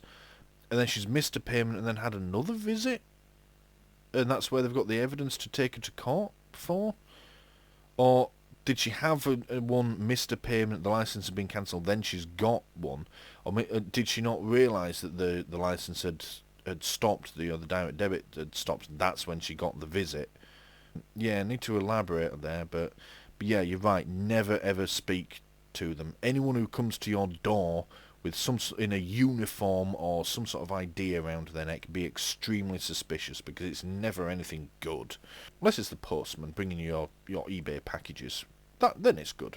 But they wear bright red. You should recognise them. But yeah, anyone else, tell them to fuck off. Right. Barton Seagrave, I think you're missing a brilliant opportunity without realising it. As you have an English version, you should request a Vietnamese version and take this wonderful opportunity to learn the Vietnamese language for those exotic faraway holidays. It's a good point there, Barton. Yeah, I suppose I could. I mean, it's very limited, and unless there's a TV license scheme in Vietnam as well, they're probably going to wonder what the fuck I'm on about. I'll probably end up imprisoned or burnt as a witch, something like that. But yeah, it's a good point, I suppose. Yeah, I suppose if you were learning a particular language, you know, if you were trying to learn French, you could, you know, see how you're able to translate it. It could be a useful learning tool. But yeah, I think if you only learnt the contents of TV licensing bullshit in Vietnamese, they're going to wonder what the fuck's wrong with you. You're going to end up in a padded room with really comfy socks. Galby 3000, feedback on video production, maybe get rid of the shiny surface reflecting the ring lights. Yeah, it's gone, fair point, a couple of people said that. Yeah, it was only there to protect the tablecloth that I've got down. It will come back when I do food content for obvious reasons, but I've realised I don't really need it for most of the stuff that I use it for, so yeah, it's gone, fair point, yeah, point taken. Nickel puts, so you declare, you state you don't want to see your ex anymore, then after 2 years they start harassing you again, don't you love me, etc. It's just pure harassment and it's criminal, and I'll leave my reply on the screen. I would sooner buy 10 TV licenses and see my ex again, that's for fucking sure. Unless it's to return my dog that she stole my Popeye, then I'm quite happy to pretend that she's dead. Cliff Aberhart, Star Trek Picard, cool. Oh, it so was, wasn't it? Oh, at the time of recording, we've just had Season 3, Episode 9, Vox. Oh, right. There's going to be spoilers in about 2 seconds, but oh my god, they got the Enterprise D back. It was so cool. So we've got all these characters coming back. We've got the new Enterprise F. You know, I knew what class of ship that was as well, because I've got the book. Let me get you the book. Look, there it is. There it is. Architects of Infinity by Kirsten Beyer, who is a writer for some of the shows as well. I think she writes for Discovery. So yeah, I see that class of ship, and Admiral Shelby's on the bridge. How cool was that? And then it's the Borg and the Changelings. Oh, and I knew when Geordie went to warp in the ship that they were going back to the Fleet Museum. I thought they were going to get the Enterprise E back. I thought that's going to be so cool. And it wasn't. It was the D. And we got to see it, and he turned it on. It's the original set. How fucking awesome was that? So, and he does the thing, and he sits down in the chair, and he pulls his jumper down. He used to do that all the time in TNG. So, and then he says, "Make it so," and engage, and off it went. It was so awesome. I had multiple orgasms watching that. Yeah, it was fucking awesome. I can't wait for the season finale. It's like in 2 days' time at the time of recording.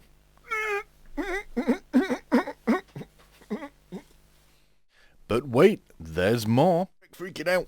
I just watched the season finale of Picard. It was so awesome. Where the Enterprise D faced off against the Borg again. And the Borg ship was even bigger. It was enormous. And then we had that moment when Beverly had to fire on the ship and her son's in there. That was great. And then Picard finds him. It was so awesome. And they named it The Last Generation. I honestly thought that Picard and Jack were going to die on the cube and they would be the last generation, and they didn't. They saved them at the last minute, and we had bloody Worf and Riker just going along. They were just an epic duo. It was great. It's the best Trek I've seen in such a long time. It was epic. It was the send-off that TNG deserved. It really was. And that ending when they're playing cards was just absolutely perfect. And then it set up a new series with Captain 7. How cool is that? But yeah, it's awesome. There is a hint of sadness to it though, in that there's a very good chance we will never see that cast again. Maybe one of two of them will crop up in future Trek, but we'll almost certain, at least I am anyway, that we'll never see the TNG cast all together again. Unfortunately, they're not getting any younger, and Patrick Stewart as well. It may well be the last thing we ever see him acting. But for now, it was so awesome! Adrian Rycroft, 41-year-old now, never had a TV licence in my life. If I ever wanted to watch rubbish, I'd go in the garden and watch my bin. You know, mate, do it as a live stream. People will watch it. So, right, last couple now. Stephen Cooper, They came round my gaff and they were reet nice. Then they took me to court. They fined me 10,000 shekels for not having a licence. Can I do anything about it? I never know what's going on. Yes. Or maybe no. Not sure, mate. Yes. Also no. Last one. Mr. Logic. TV licensing. Oh, that's it. This has been fun. I've liked to respond to the comments. I know this is quite a long video. Yeah, I had a lot to catch up on because it's the first time I've done it, so I did all the comments on all my previous videos. Going forward, we'll only have like one video's worth of comments to do, so it'll be a bit quicker. But yeah, I hope you've enjoyed it. I've certainly enjoyed going through them and making it all. Yeah, hopefully there'll be many more to come. I've got 2 other TV licensing videos in the pipeline. They'll be out as soon as I've finished making them. And hopefully by the time I've done that, there'll be another letter to come, then we can do another video about that. So yeah, let's just keep doing it. But for now, thank you for watching. I think he said contempt of court, but basically, well, yeah, it will be because the warrant is an order of the courts to let them in. He refused to do that, so yeah. Although I did like that line. Trust me, I'm a police officer. Trust me, I'm a police officer.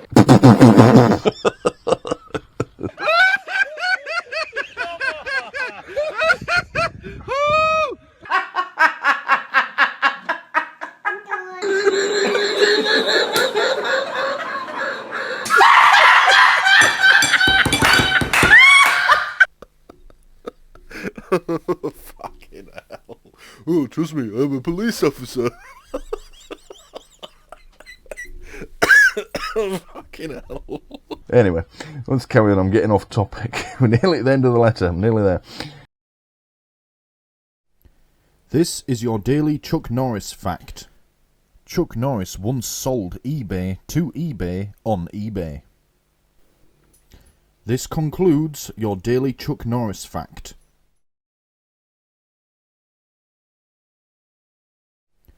This is your daily Chuck Norris fact. Chuck Norris's dog cleans up its own mess because Chuck Norris doesn't take shit from anyone. This concludes your daily Chuck Norris fact.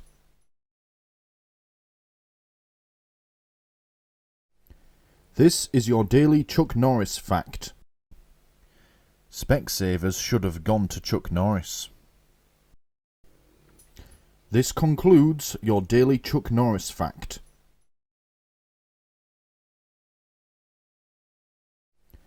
This is your daily Chuck Norris fact. Chuck Norris won X Factor by using sign language. This concludes your daily Chuck Norris fact.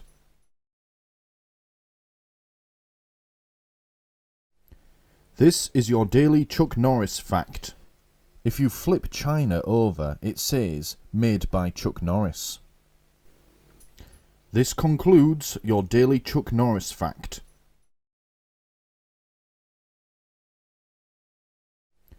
This is your daily Chuck Norris fact. Chuck Norris can pick an apple from a pear tree and make the best goddamn lemonade you've ever tasted. This concludes your daily Chuck Norris fact. Hello and welcome to another episode of Strange Things from Across the Pond. Today we're going to be doing one of my favourites. Tackies.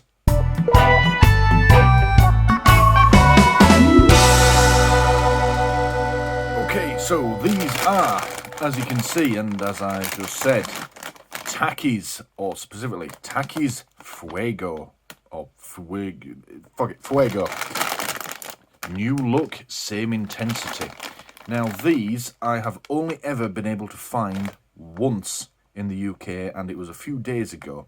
Interestingly, it was a few days after I got this packet, a larger packet from the American supermarket on the base. And the ones I could find in the UK were the sort of small ones. Anyway, that's not important. They're really hard to get here in the UK, and that's the first time I've actually ever seen them without going to the American supermarket. And what are they? Well, we would call them crisps here in the UK. Americans give them other names, chips, I think, because America. But yeah, as you can see on the picture, they're these like strange rolled tortilla chip things. It says just on the corner here, hot chili pepper and lime artificially flavoured tortilla chips or tortilla chips. Net weight 9.9 freedom units, 280.7 grams. It says these are the extreme heat ones. Now, I don't think they are the extreme heat ones. I think these are just, they are spicy. And when you eat an entire bag, like I'm going to do after filming this video, yeah, the heat does build on you a lot. But I wouldn't say it's quite extreme. They do other versions. There's a blue one. I can't remember what they're called, but they're effectively just cool. They don't have any heat to them. They're just sort of a mild, they just taste kind of like mild Doritos. And then they do one that comes in a red packet, which is, I don't know, Fuego Plus or something like that. Those are really spicy as well. But I'd say these are the best. The purple ones are the best. And these always sell out. They're actually really quite difficult to get, even at the American supermarket. They will just sell out faster than they can ever get them in.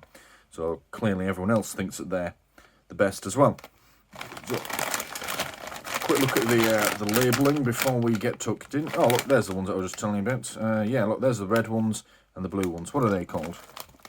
Oh, right, okay, so the red ones are called Nitro. And, oh, I can't read the bloody blue ones. Okay, now, what does that say? Blue Heat. It says Blue Heat. Of course, I suppose it does, yeah. Right. Follow us on Instagram, Twitter, Facebook, Takis Sousa, also, yeah. Made with renewable wind and solar energy. Visit us at takis.us for more details. Nutritional facts, oh, we'll skip those. I'll put a picture on the screen sort of up here if you want to have a look. Ingredients: corn flour processed with lime, vegetable oil, palm and or soybean and or canola oil, seasoning, which is salt, maltodextrin, citric acid, sugar, monosodium glutamate, hydrolyzed soy protein, onion powder, yeast extract, red 40. Apparently there's 39 other reds, whatever. Oh no, red 40 lake, sorry. Whole fucking lake of it? Jesus. Yellow 6 lake, okay. Natural and artificial flavours, sodium bicarbonate, soybean oil, chili pepper, and then brackets, chili. Okay. Disodium isonate, disodium guanylate, TBHQ, which is an antioxidant. Contains soy, made in a facility that may also process some allergens. Interestingly, no high fructose corn syrup, which makes these really quite rare in American cuisine. There we go. Alright, enough fighting around, let's eat. So I'm going to use a bowl for this, because it's got to be fancy, we're on YouTube.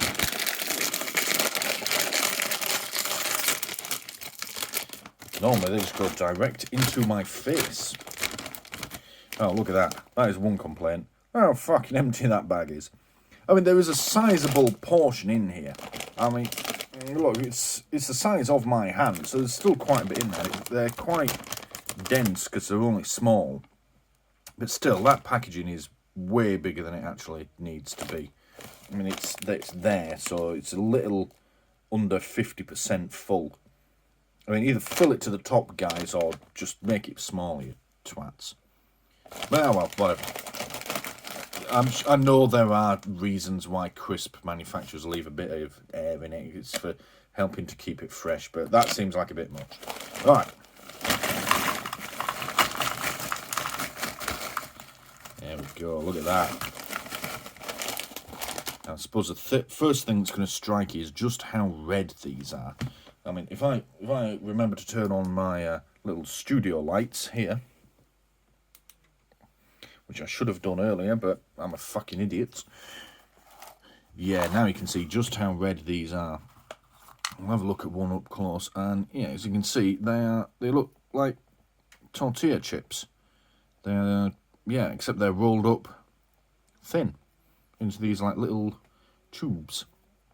Now, you might think that's not going to be very good, but believe you me, these are gorgeous. I love these. Right. We'll give it, let's stick to the script. Let's do sniff. Now, it says these are chili and lime flavoured. Certainly bloody smell of it, that's for sure. Especially the lime. So yeah, these are very strongly flavoured. Right, let's have a taste. You can tell I can't wait.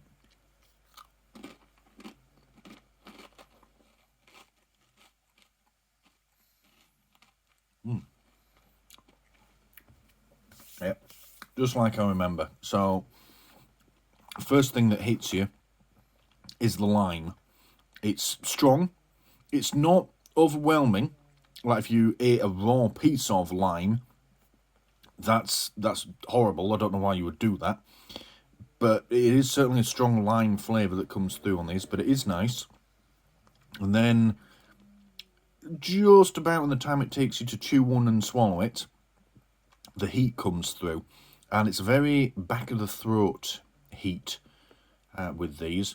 Obviously, as you eat an entire packet, which I'm going to do, that will start to build to the rest of your mouth and your face and your eyes, and eventually it'll be coming out your arsehole the following morning.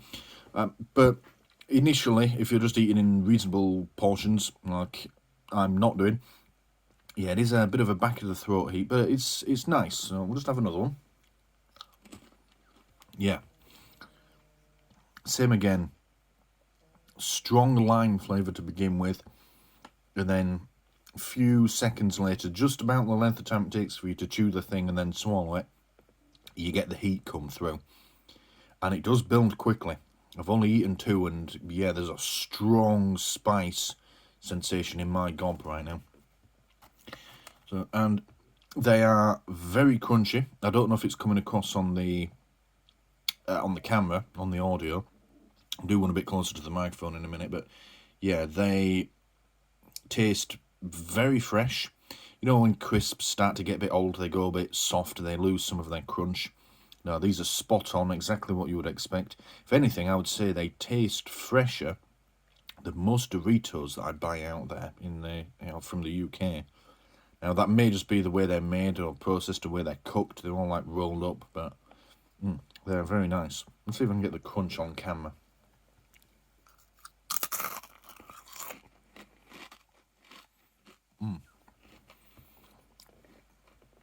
Lord knows if that worked. If it didn't, I'll have cut it out by the time you're watching this.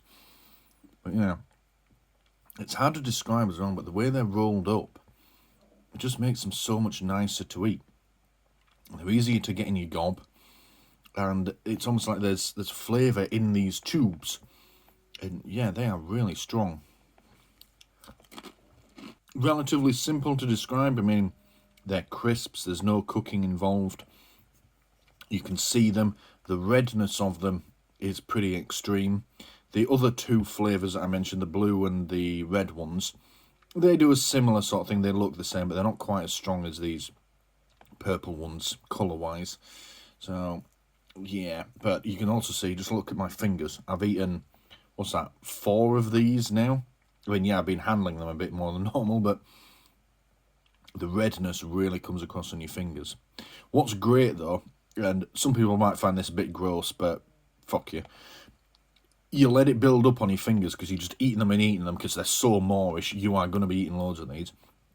And then, when it's sort of like really thick and paste-like on your fingers, you get to eat it off, and that's just gorgeous as well. I mean, it's going to burn your arsehole because it's just the pure spice at that point, but yeah. It's surprising how quickly these things make a mess of your fingers. So let's have another one. In fact, tell what's a good idea as well. Get 2 and put them either side of your mouth. So it's double whammies of your tongue, and then you get, yeah, that intense flavour doubled. Yeah, just ram them in your fucking face. I love them.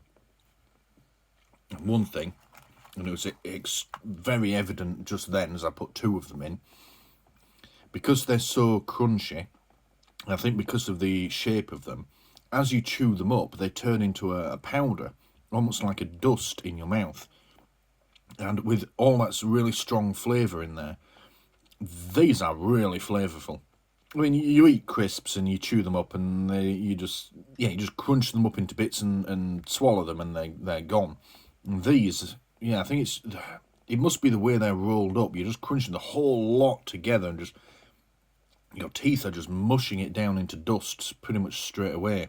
So they impart that flavour onto your tongue much, much faster and much more effectively. I'm sure there are some food design students or graduates or technicians or people who work in food design out there that probably know what I'm talking about. But yeah, whoever came up with the idea of rolling these into these little tubes before sending them out was a fucking genius. They're really nice. And I love how much flavour they dump on these. No wonder they're so popular. And they are popular. Supposedly, the place that I got them from, they got 10 pallets worth of these things in. And that was 4 days ago. And they're all gone. Oh, well, actually, they were all gone after 2 days. I'm going to have to wait. Well, it's been like 6 months since I last had a packet of these. That's how difficult they are to get a hold of. Right, anyway, that's enough rambling on about these. I'm going to go and stuff my face. There will be a picture of the state of my fingers coming up shortly. But other than that, yeah, these are going to disappear into my face. If you see the opportunity to get some, get some. You won't regret it. But for now, I'll see you in the next video. Get in my face. One other thing. I completely forgot to mention until I poured them all out into this bowl ready to go into my face. If you get some like this, where they've sort of rolled two into one, save them, because these double ones are even better than putting two in your face at once. Yeah, save those till last because they're awesome.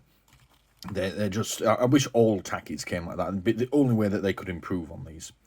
Anyway, that's enough. Right, these need to be gone. They need to disappear into my face right now. This is your daily Chuck Norris fact. He who laughs last, laughs best. He who laughs at Chuck Norris, laughs for the last time. This concludes your daily Chuck Norris fact.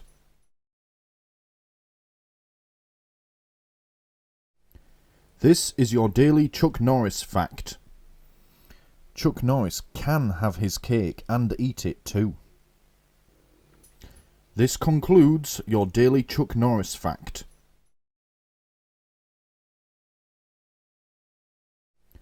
This is your daily Chuck Norris fact.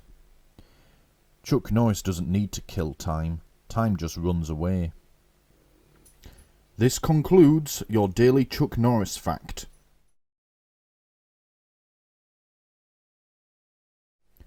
This is your daily Chuck Norris fact. Poison ivy itches after Chuck Norris touches it. This concludes your daily Chuck Norris fact.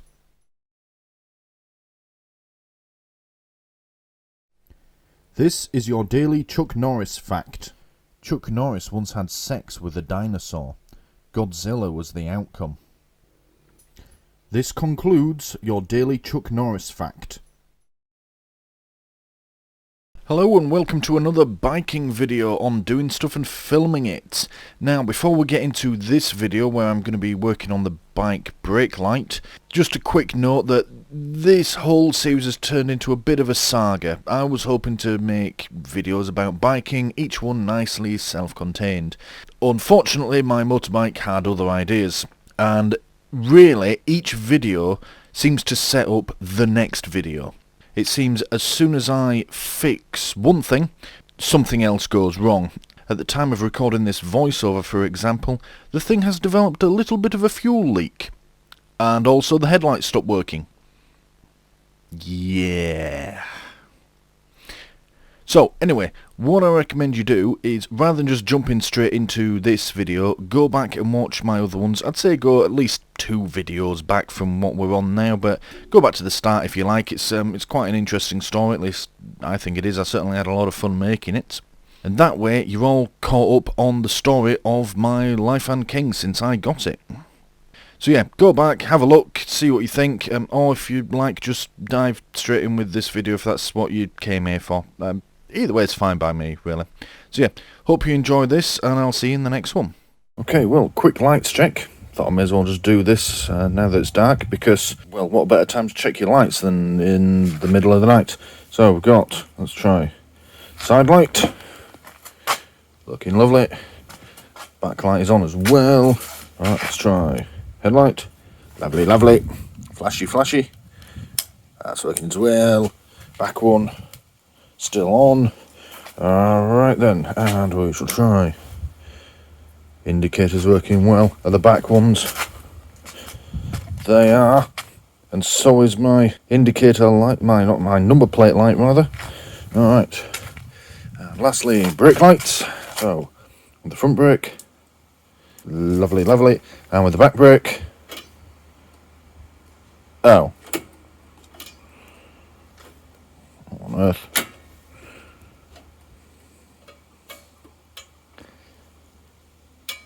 Oh, there we go. Oh. So if I press too hard or not enough, I have no brake lights when using the rear brake. Oh, for fuck's sake.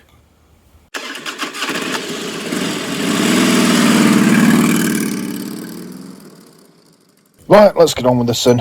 I'm determined to make this... Hello, Archer. I'm determined to make this a quick repair and therefore a shorter video. So, what we need to do is we need to get the brake light switch off for the rear brakes. What are you doing, Muffin? Whatever, dog. So, that is that switch there, which you can see attached to my brake pedal. We need to remove it. Now, I am 99% certain it's going to be that part, because, well, we know the brake light already works, because it works when we use the front brake. But I would kind of like it to work with both brakes. So, I'm going to pull that off, and the correct procedure is to do a continuity check. Basically check, is the switch actually faulty or is it somewhere else? Yeah, we're going to do that because I like to do things properly when I'm making videos about my work.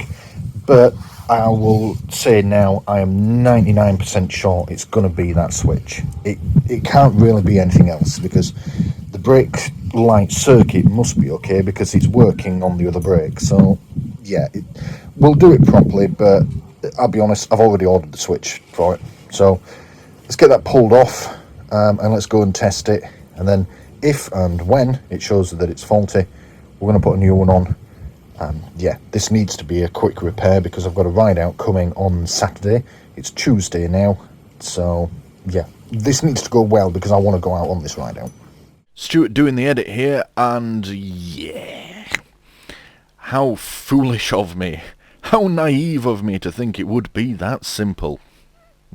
Anyway, you're going to see how wrong it goes. Fucking hell. I am that confident of this as well. Confident, determined, one of the two. I'm not even bringing the big toolkit out. I'm just going to use my little roll-up toolkit. I have the feeling this isn't the first time this has been off, you know, either, because the plastic nuts that hold the switch on are all fouled up. Oh, look at that. They're only hand tight anyway. Look at that, and it's off.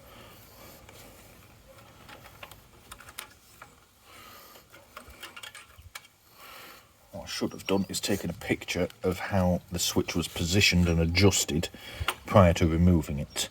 But I've got the video footage, so that'll be fine. But if you're doing this yourself, best to take a picture of things like this before you remove them, so you know what it's meant to look like when you put it all back together. What am I doing? Then we just need to, there's about 1.5 to 2 foot of wire on this, so we just need to trace it back and unplug it. It looks like it goes around behind here, so let's just undo that like that, and then it goes up and under the seat. So let's take the seat off.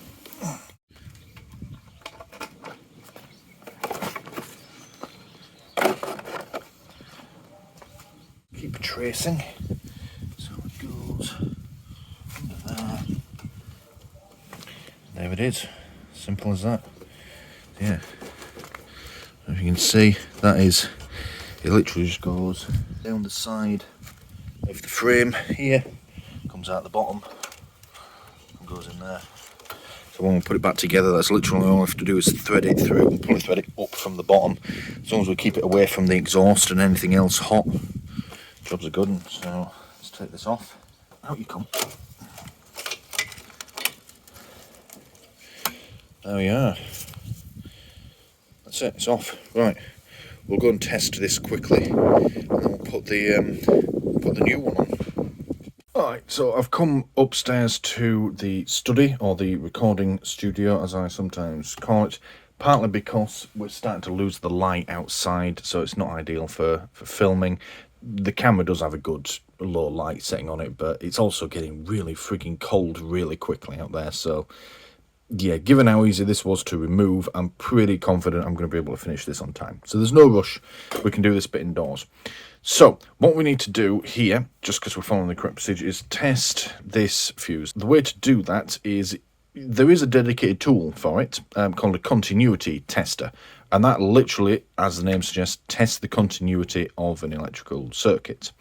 However, if you don't have one, you don't really need one if you have a multimeter. So, this is my multimeter here. I forget where I got it from. I've had it 10, 15 years. It's a great one. What you're looking for is this symbol here for continuity testing. So all you do is you turn it around to there like that. Now at the moment it's not connected to a circuit, so it's just showing 1. But if I show you what I mean, when we connect these together, see that just drops.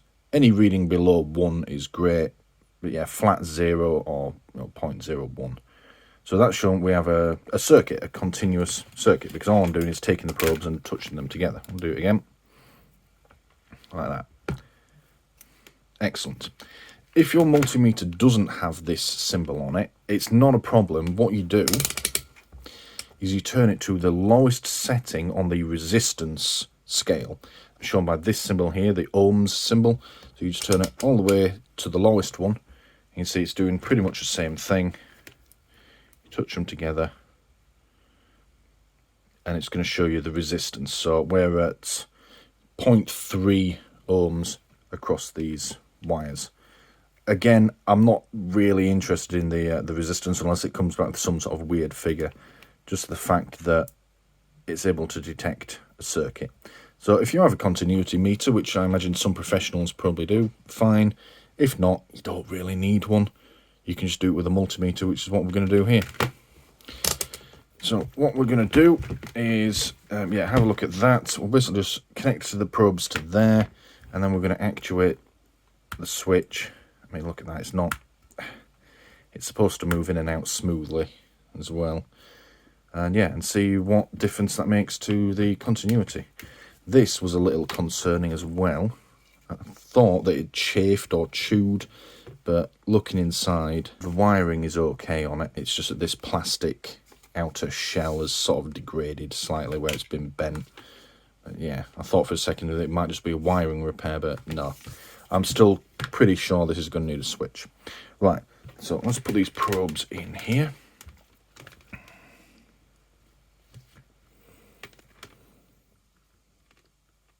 I'm going to have to try and hold them, because this is quote-unquote the male end of the socket. To try and hold these probes against the contact. I know you can't really see, it's pretty dark because it's quite a deep socket. There we go, they're in place. Right. That is on, and as you can see, hopefully, that is just reading 1, which it should, because this is all the way in, so the circuit is open. So if I pull this out now, gently, there we go. Then when I pull it further, let's just see if we can do that again. See, I've let go of it. It should just retract back in, and it's not doing. There we go.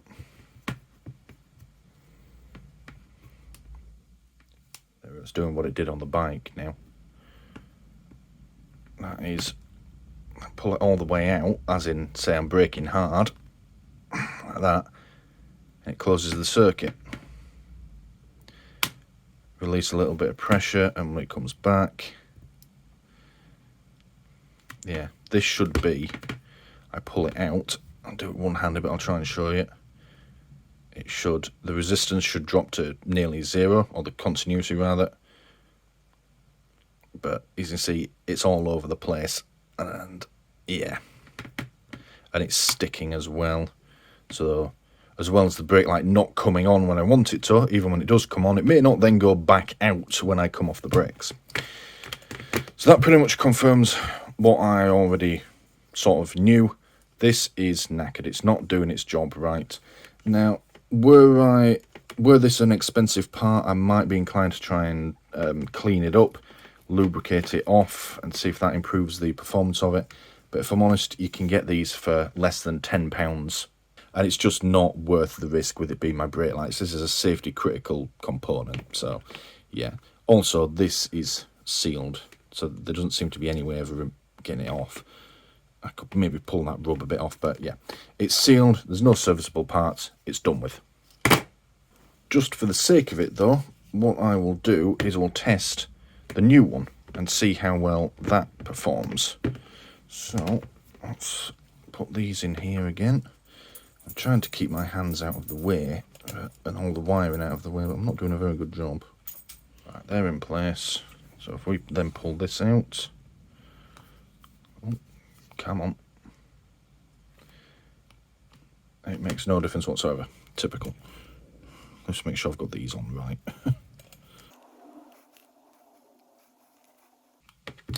What the hell?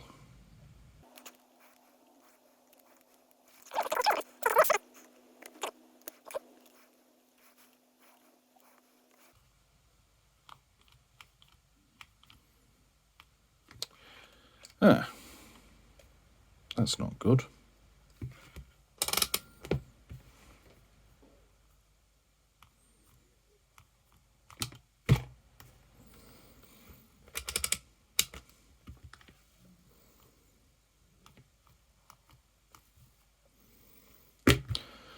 For fuck's sake.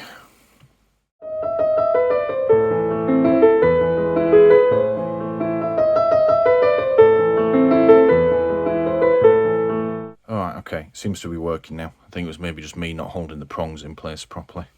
Yeah, if we pull this out now. Oh, for crying out loud. For fuck's sake! Won't do it whilst I'm filming. There we go. I'm a little concerned at how much pressure I have to exert on it before it starts to register. I have to pull it pretty much all the way out. I mean, that may be normal. That's why this spring is here. This spring attaches to the brake pedal. So in theory, you could, say rest your foot on it and just be pulling it out slightly. And it isn't until you really apply force that you get a reading that the light comes on. But that's a bit concerning how much I have to apply to that. But then again, it may just be that it's a new part. But we know it's doing its job. So yeah, so that pulls on there like that, and then you've got to. Oh, okay, right.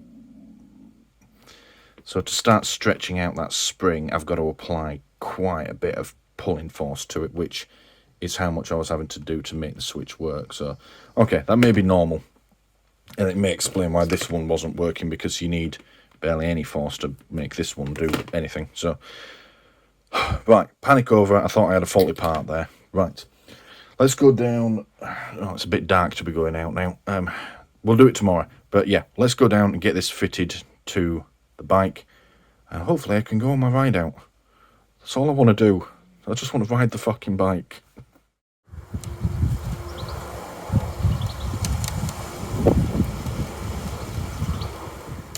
Alright, here we go. It's now the day after, the day after tomorrow, or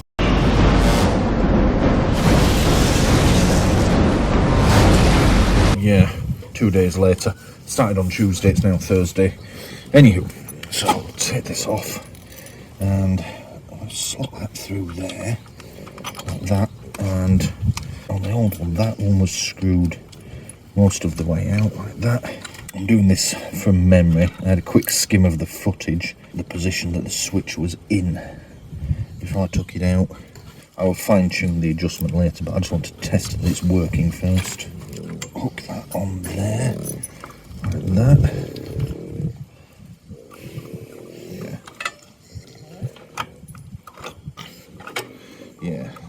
press the pedal, that's like the bite of the brake, and the light should already be on. And then everything else I'm just tensioning the spring. Okay, that seems good. Right, wiring. So it went under there, like that, up the inside of the frame, behind the seat, which I need to remove. Oh, there's the keys. Oh, bloody hell.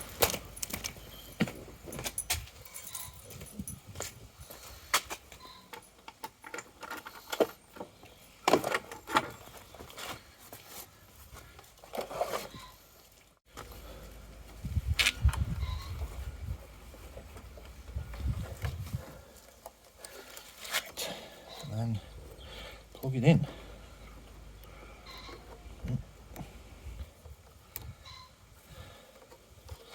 There we are.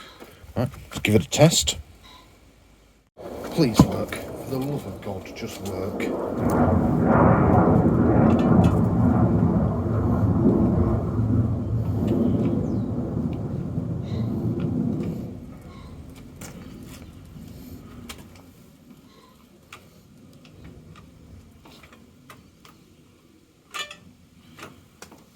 Fucking hell.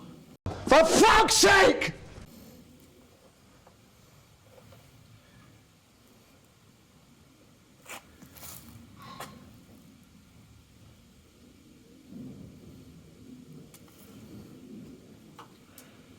Works on the front brake still. Not on the back.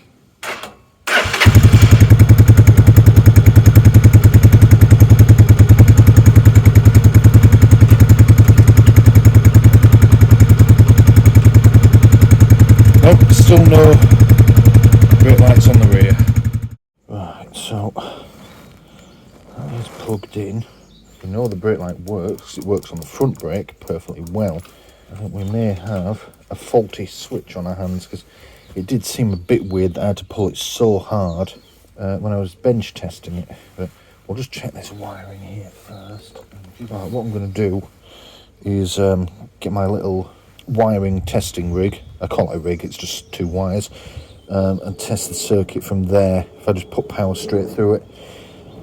Yeah, fucking hell. Right, so we shall use the bike's battery. Come on, I can come. There we go. We'll put these directly onto the battery, which we shall achieve by sticking one in there and one in there. Then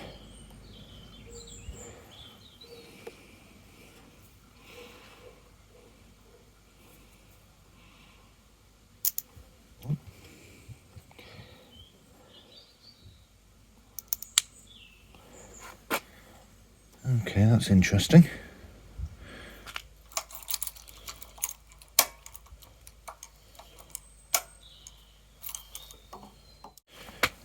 This bike hates me. It really fucking does. So, what's happened now is that little bit of testing and the spark that you saw popped this fuse here. Simple enough, 15 amp fuse, just put a new one in. I've got a box of them, okay? Maybe my fault, probably shouldn't have been farting around, but all I was doing was putting power through there. Whatever, right, okay, maybe my fault, won't be the first stupid thing I've done. We'll find that out later. So, place the fuse, still no life in it. So if I put, the ignition is on, there's no lights, starter button doesn't do anything. Does still start though on the kickstart. Watch. By kickstart, I mean don't kick the fucking camera, Stuart.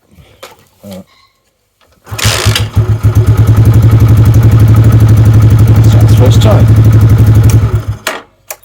However, somehow, battery connection's broke. Have a look. It's still on there.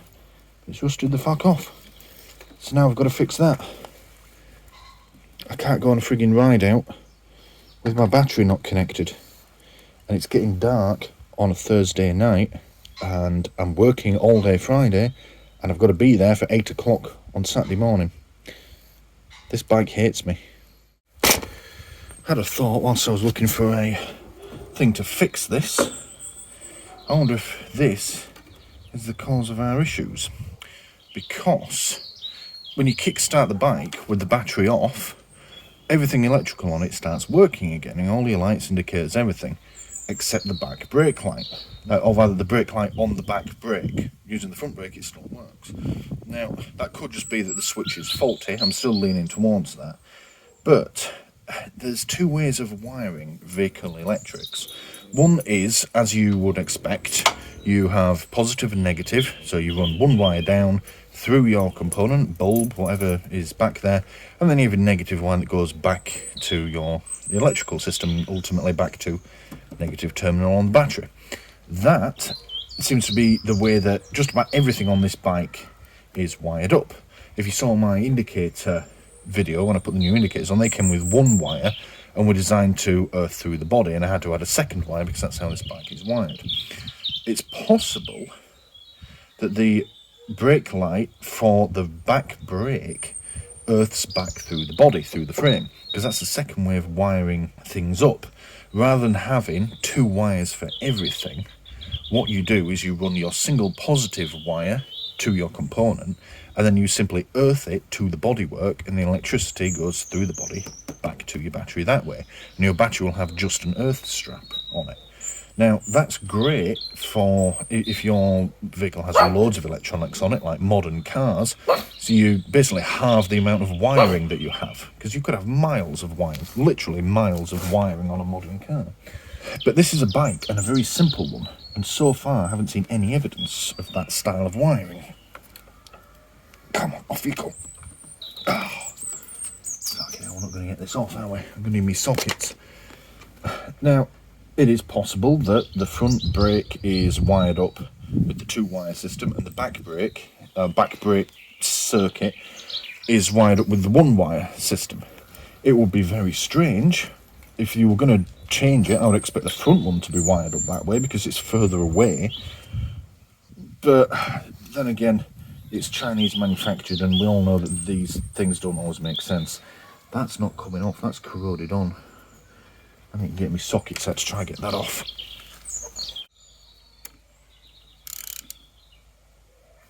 There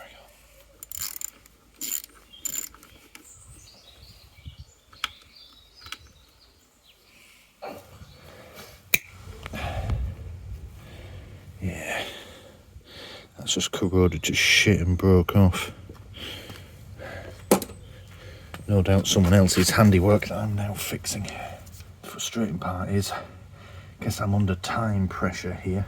I don't have the tools or the materials to do a proper job. So I'm going to have to fix someone else's bodge with a bodge of my own. I mean, it's not too bad of a bodge. I'm basically just using a different style connector. But it should still fit. And it might even be better. See, I love working on things like this. I really do. I love working on my cars, I love working on my bike. I'm working on a little electric scooter that I've bought for my niece at the moment. And I'm happy as a pig in shit when I'm doing this sort of stuff. But when I'm under time pressure like this, and things are going wrong, it really does start to get to you. I think the problem is this was on that way. So it's sort of pressing into this corner of the battery. If I redo it that way, that should look a bit better.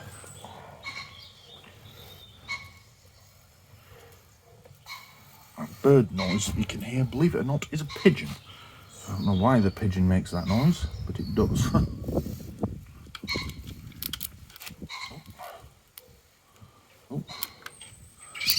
Oh, I perhaps shouldn't have left the ignition on. Whoops. That was silly of me. There we go. Turn that off. See, that's another reason I don't like being under time pressure. That's when mistakes are made. Fortunately on this bike, all I get is some scary sparks and the headlights come on. Do that on a car, modern ECUs, you can fuck something. Okay, she lives. Good.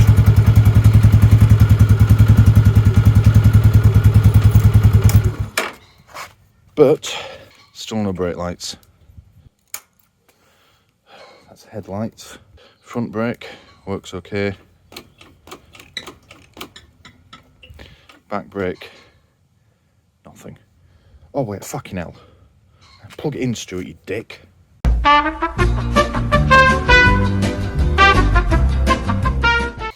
Okay, try again. Still nothing on that switch. Okay, new approach. Continuity test on the brake light circuit. Probably should have done this rather than fighting around the battery. It's cost me a 15 amp fuse, never mind. Interesting.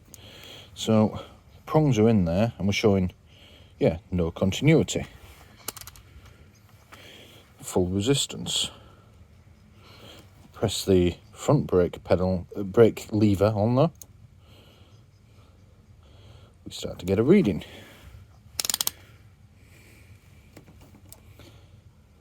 Oh, now we don't. Oh, whatever. That's because one of the prongs has come out. Right, they're firmly in, and as you can see, if I press the front brake lever, we get, well, yeah, some continuity. Set to the resistance mode. We get a momentary reading, and then it goes. I'm showing no continuity on the switch. Okay, right. It is pretty much pitch black now. The only light that you've seen on the camera is my little work light. I'll turn that off. Yeah. Still no back brake lights. Not good. I need to go and email the place that I bought this switch from and tell them. None too happy at the moment. I'll just double check again.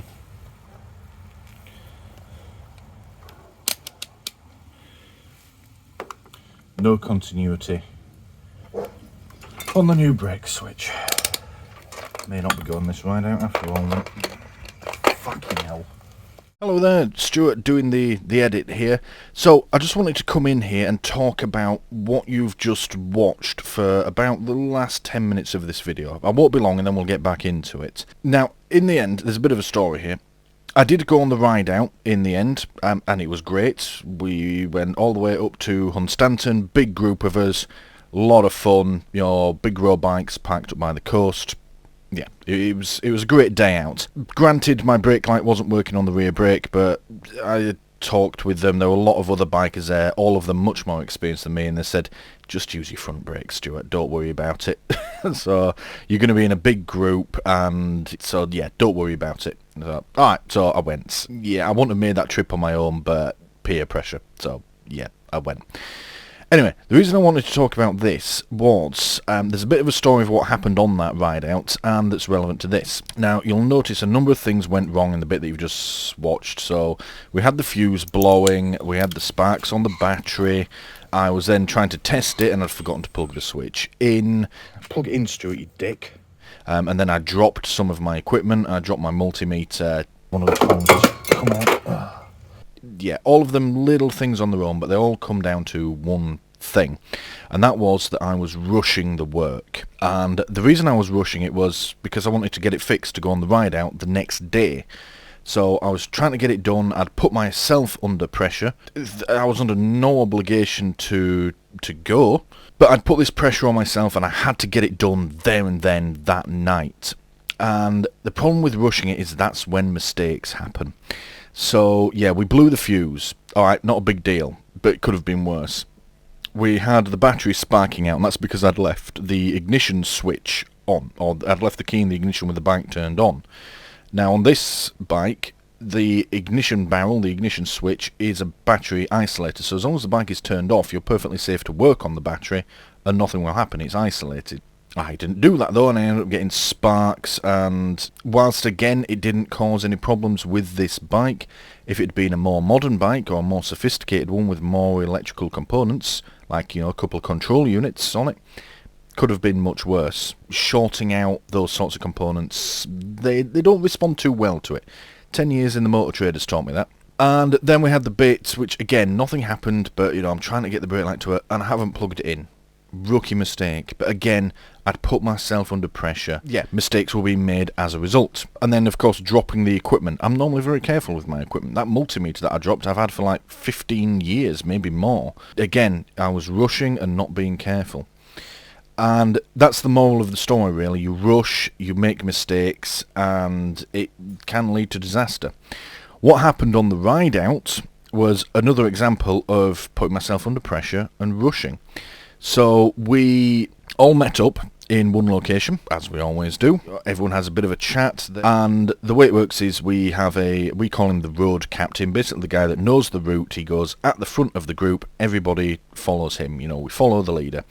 Then behind we have the 1-2-5s, and then everyone else behind it in whatever order they want to go in. And then at the very back we have someone else who knows the route, who stays at the back, make sure that nobody falls behind. So we all met up, all have a bit of a chat. Right, okay, let's go. Road captain tells us what we're doing. Lovely. We all get on the bikes. I put my earplugs in, my helmet on. Everybody else is ready. Can't get one of my gloves on. Eventually get it on. Everyone's sitting there waiting for me. So go to start the bike. Doesn't start. Press the start button. Nothing happens. Shit. Press it a few times. Check the ignition.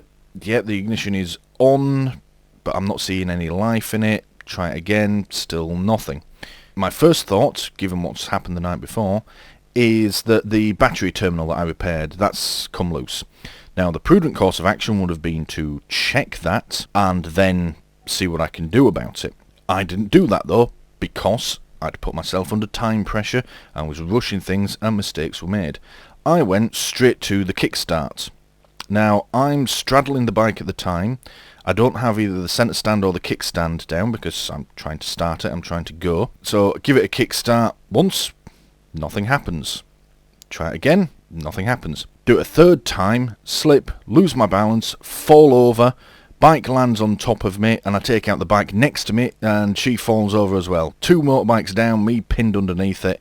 Oh shit, in front of everyone. Oh, what a fucking cock I felt. How many of these did you take? Anyway, long and short, everyone was very nice, everyone was very concerned. They, came over, they helped me up, make sure I was okay, the bike was okay, the person who I knocked over was okay, and their bike was okay. But yeah, very, very embarrassing. If you're going to drop your bike, do it on your own somewhere, not in front of a group of riders. That was, sub-optimum, you could say. Yeah, what a fucking cock. But after all that, get back on, and no life in it. And people saying, how do you normally start your bike? I said, well, normally I press the button, but it's not working for some reason. Fuck. Cut off switch on the right handlebars on. Now, I don't know how that got on. Maybe I caught my glove on it whilst I was trying to start it. I don't know, but somehow the cut off switch was on, or off, depending on how you look at it, which meant the bike was never going to start in a million years. Either way, electric or kickstart, it was just never going to work. So, moral of the story, again, if I hadn't been rushing, if I'd stopped and checked and looked into why it was doing it, I'd have probably found the cut-off switch. Or, the worst, I would have started farting around checking the terminals on the battery, only to find that it was the cut-off switch. But I wouldn't have immediately rushed to the kickstart, I wouldn't have lost my balance, I wouldn't have fallen over, and I wouldn't have made a complete fucking arse of myself. Now, fortunately, I was stationary, and the design of the bike, it sort of landed on the foot plate down by the gear changer, then went onto its handlebars, and then the fuel tank landed on my leg. No damage to the bike, and no damage to me. All sort of happened in slow motion. It was a very slow fall over. I think it would have hurt more if I'd fallen over just walking around than if I'd had the bike land on me the way it did. So very lucky, yet again. The only thing that was hurt was my pride for the rest of the day. But again, it was my own stupid fault for not following my own advice. And I talked about it and said, what had been happening that before. I've been blowing the fuses and everything. So If there's one thing you want to take from this video, yeah, rushing and putting yourself under pressure gets you nowhere. Mistakes are made. In this case, several mistakes were made. Fortunately, we got away with all of them, but you may not be so lucky. If I'd managed to put myself under that sort of pressure out on the road, I might have come off the bike at speed. May only be a 125, it'll still do 60 to 65 mile an hour. I can still quite easily liquidate myself if I come off. Yeah, moral of the story, don't rush, don't put yourself under pressure. Nothing good can come of it. And yeah, take your time to avoid mistakes. Alright, back to the video. Alright, back up to the doing stuff and filming at studio. It's been, couple of weeks at least now since I filmed the portion of the video that you've just watched. This is the saga with this brake light switch so far. And this is the brake switch that was on it. As you can see, it's quite old and crusty, and it's the one that isn't working. It's no longer switching on the brake lights, which, considering it's a brake light switch, is its only job. So that one has to go, which is what we did at the start of the video. We diagnosed this and ordered a new one. This one, lovely. As you see, it's a bit shinier, a bit newer, nice brand new spring on it. But as you saw, we plugged it in, fitted it, and it didn't work, like at all. I went on the internet. I had a look on the internet, and this was on it. Whoa, what's here? Now, I can believe that. something else that was on it was this. So onto Amazon, and I found these universal hydraulic brake switches for ATV, dirt bike and motorbike and all manner of other things. Now obviously they are a different design, this bit is different, but they are the same diameter as each other. So I haven't tried yet, but I'm quite optimistic that these will fit on the motorbike. I got two for some reason. It's one I only ordered one, or maybe I just didn't read it right. But yeah. So that's what we're going to do. We're going to go try and fit these. I suspect there's going to need to be some adjustment made to them. Yeah, we might have to do some adjustment to get them positioned right so that I'm not pulling it too far out and breaking it when I do brake. You know, or that I'm not pulling it out far enough so it doesn't come on. We're going to get it done. So we'll get the brake light switch fixed, and then I've got like 2 other videos in progress now. We're crossing the streams. Don't cross the streams. Why? It would be bad. Whilst I was waiting for these parts to come through, something else went on the bike and I fixed that, and then something else went and I've been trying to fix that. So bear with me. I know this segment's been a bit lengthy and long-winded. This one is going to be finished up in the next few minutes, I hope. Alright, anyway, right, let's go outside and actually fix this thing. So we need to start off by adapting this brake light switch so that we can fit it to the bike. And by that I mean, firstly, this length of wire is too short compared to this one. And also, the connector's wrong as well. So what we're going to do is basically just take it off of this and put it on that. Simple as that, really. We're initially going to use this little block connector just to make the connection. I know people hate these. Oh, you'll cause a fire and an apocalypse and a plague and all this lot. A, no I won't, and B, I'll do a more permanent soldering solution later. This is just quick and easy so I can actually see if it even fecking works. Fecking works. The story with getting these brake lights is dragged on for far too long, getting them working. I'm getting to the end of my tether with it. So let's get this wire snipped off, get the connectors swapped over, and then we can go and put it on the bike.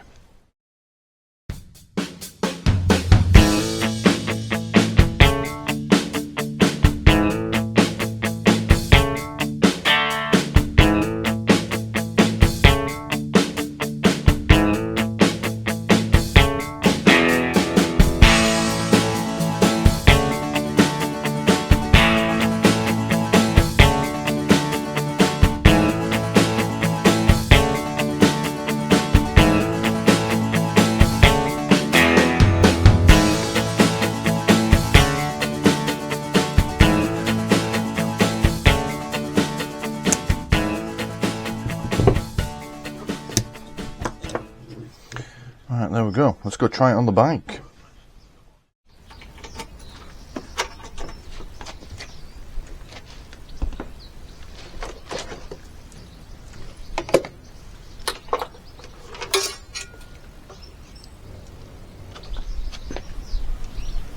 Actuate the switch.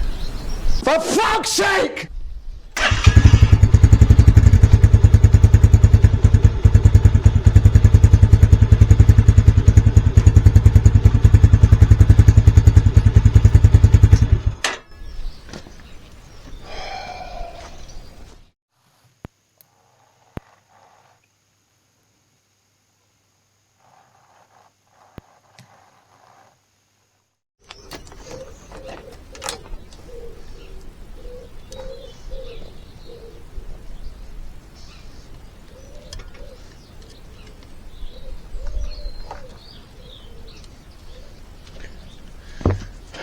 I'm beginning to think there must be something else going on here, because this is 3 switches and nothing's working.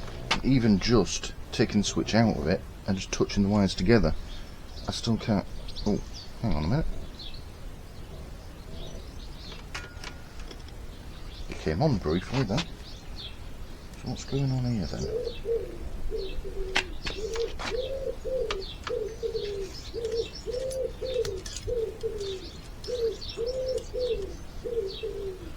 Don't tell me it's the fucking wiring connector all along. Oh, you are having a fucking laugh.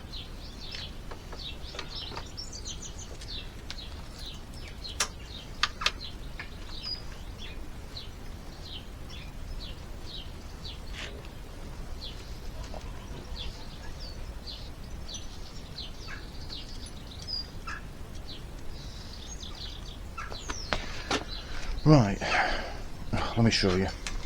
It's looking like all this time it's going to be that wiring connector. It seems it's the bike side. There's probably never anything wrong with the fucking switches. Fuck my life. Right, okay, new plan then. We're just going to take that out. We'll replace that. Well, we'll replace it with a block connector. It's going to be no worse than what I've already got. Yeah, okay, let's do that. Fucking hell.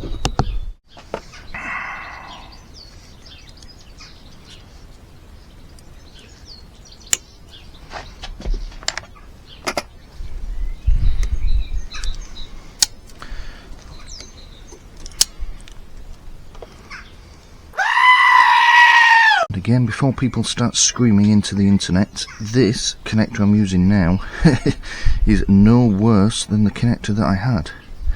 Well, actually, no, it's better because it's going to work. Isn't that wizard?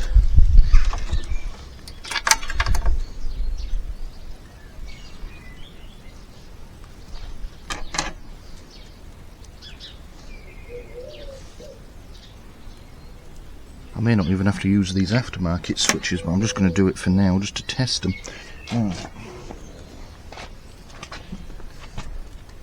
Oh! So, let me move the camera.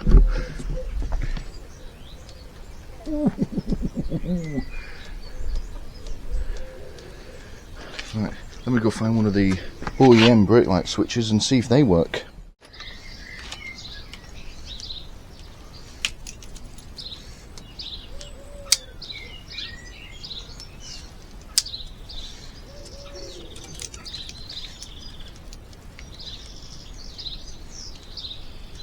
Again, temporary solution. I just want to get the fucking thing working for now. Don't freak out, internet.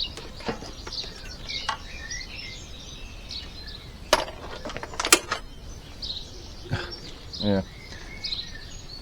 There was nothing wrong with the new brake light switch after all. Right, okay. Well, let's get that fitted. Let's get out there.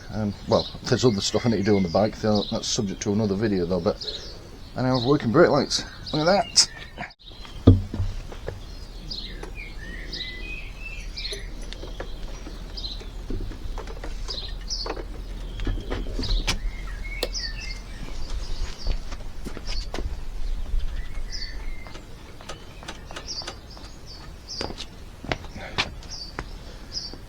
Excellent.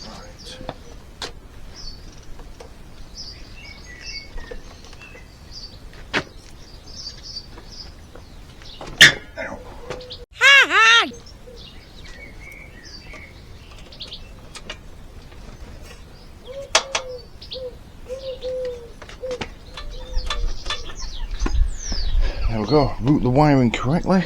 It feels a bit weird now, but I've got my brake lights working again.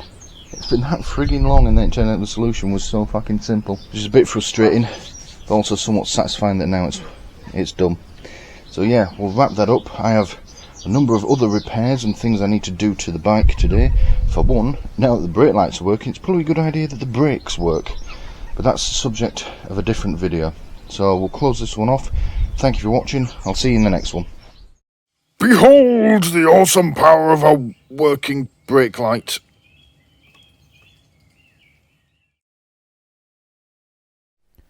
This is your daily Chuck Norris fact. Chuck Norris can send a text message from a landline using a rotary telephone. This concludes your daily Chuck Norris fact.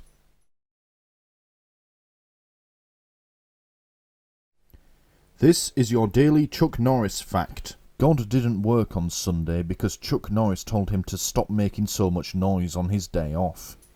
This concludes your daily Chuck Norris fact.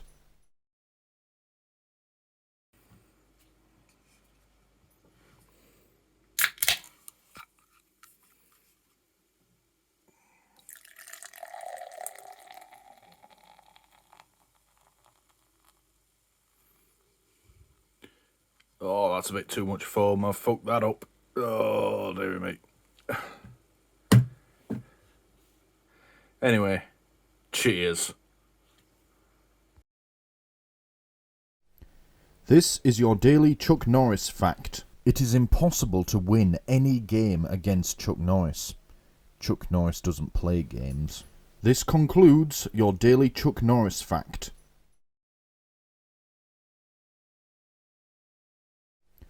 This is your daily Chuck Norris fact. Chuck Norris captured all the Pokemon in Pokemon Go using a 24K modem 30 years ago.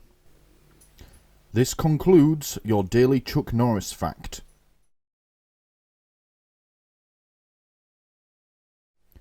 This is your daily Chuck Norris fact. When two people fight, Chuck Norris wins.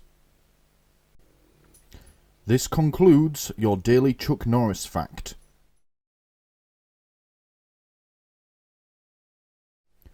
This is your daily Chuck Norris fact. Chuck Norris doesn't play hide and seek. He plays hide and pray I don't find you. This concludes your daily Chuck Norris fact.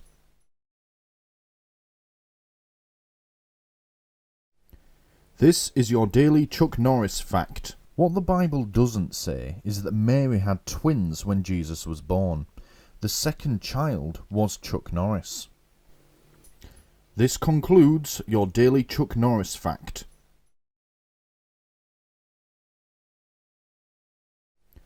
This is your daily Chuck Norris fact. Chuck Norris has a bearskin rug.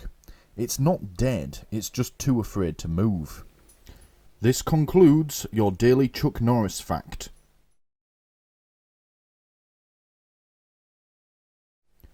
This is your daily Chuck Norris fact. Neil Armstrong was the first man to walk on the moon.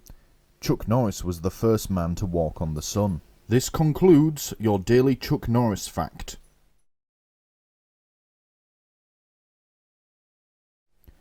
This is your daily Chuck Norris fact. If I called Chuck Norris a wimp, how long do you think it would... This concludes your daily Chuck Norris fact.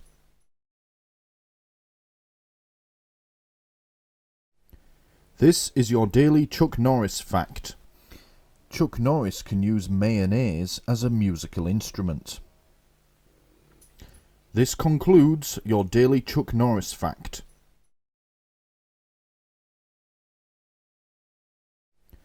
This is your daily Chuck Norris fact. Chuck Norris trims his razor with his beard. This concludes your daily Chuck Norris fact.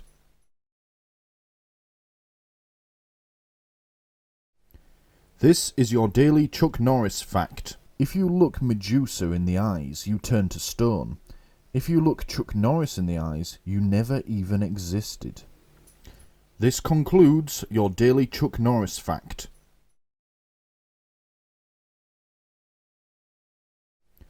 This is your daily Chuck Norris fact. Adam and Eve were kicked out of paradise because Chuck Norris moved in. This concludes your daily Chuck Norris fact. Right then, chaps and chapettes. I think we might have seen this one before. Or have we? Alright, so at first glance, when this came through the door, I was a bit disappointed because I thought, oh, I've had this one before. Do I really want to make another video on this letter? Yeah, everyone's going to just go, oh, you've done this one before, Stu. Why don't you do something different, you boring bastard? The truth is, without even opening it, there's at least one difference. This is my IN010A35. The one I had before was my IN0100A11. This is the 35, back with a vengeance. Alright, let's have a look. So, if nothing else, even if this letter does turn out to be identical, and I'll compare it with my A11 one, if nothing else, I get to use my lovely Swiss letter opener. This is in no way sharp. Look, you can go like that with it. But it is lovely for opening letters, and I've had it, about 15 years and used it about 15 times. So, let's have a look at this. Obviously the same Darlington return address. Sustainably sourced or recycled paper. Well, you could stop fucking sending them. You know, that'd be nice. Right. Open this. Lovely for opening letters. Looks cool, too. If I ever get a werewolf in the house, I can go and get him with this. Right. Alright, so here we go. Let's have a quick skim through this. Not going to spend too long on it. If anything, it's actually a bit shorter, less wordier than their usual ramblings. So we've got the usual legal occupier, your status unlicensed for May of 2023. Yep, and it's going to remain so. This is the same, except it now says A35 rather than A11. They don't seem to be sequential. We haven't had that many letters between the A11 and this one. The A11 one was letter number 4 in my playlist, and we're now on letter number 9? Am I on 10 now? I can't remember. It's not that many though. The most we should be on like 20 or 21 if they were sequential.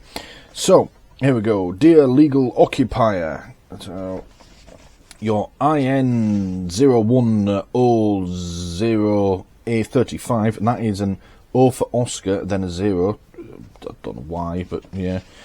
If I was going to make up fictitious reference numbers, I'd make them a bit easier to read, but you know, whatever.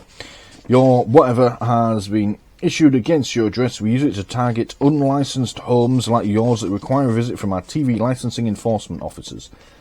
But, I mean, if you could target it with something a bit more scary, like a heat-seeking missile. Yeah, your salesmen don't scare me. This letter is a formal notification that your details have now been passed to our Cambridge enforcement team. What, again? Not another one? Do these Cambridge enforcement team even exist? Are they doing anything? Or do they just have piles and piles of people's letters, people's details everywhere? They must have my details about 30 bloody times by now.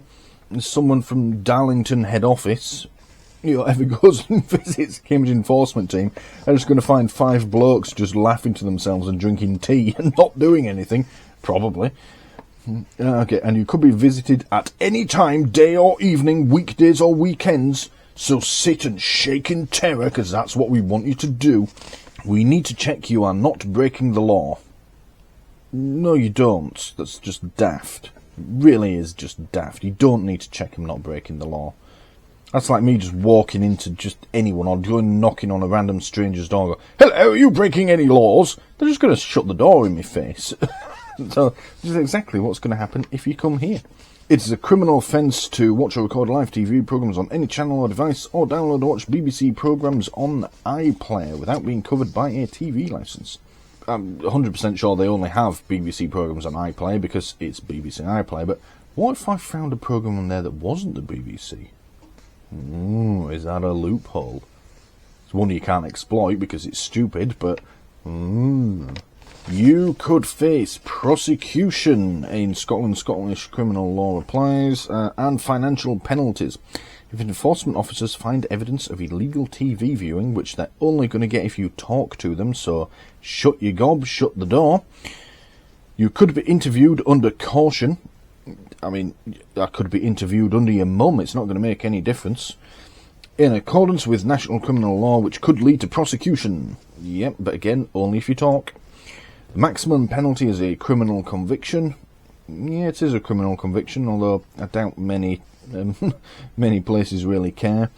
A £1,000 fine, probably more like 30 quid, plus any legal costs and or compensation you may be ordered to pay. They'll probably make you buy a licence, but other than that, not really. To stop this visit from the Cambridge enforcement team, you can buy a licence. No. Payments start from £6 a week. I've already addressed in comments and in video how £6 a week works out to way more than the price of a licence.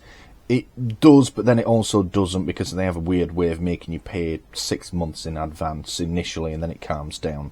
That's not as much as you think it is, really. It's weird, but it's not as much as you think it is. Move an existing licence to your current address. Yeah. I'm not moving. I don't. You know. Oh, tell us you don't need one. I've already told you. Shut your face. To stop this enforcement visit to your home, you're not coming, so you can knock that off. And change the status of your silly reference number code. You need to act now. Act now! Act now!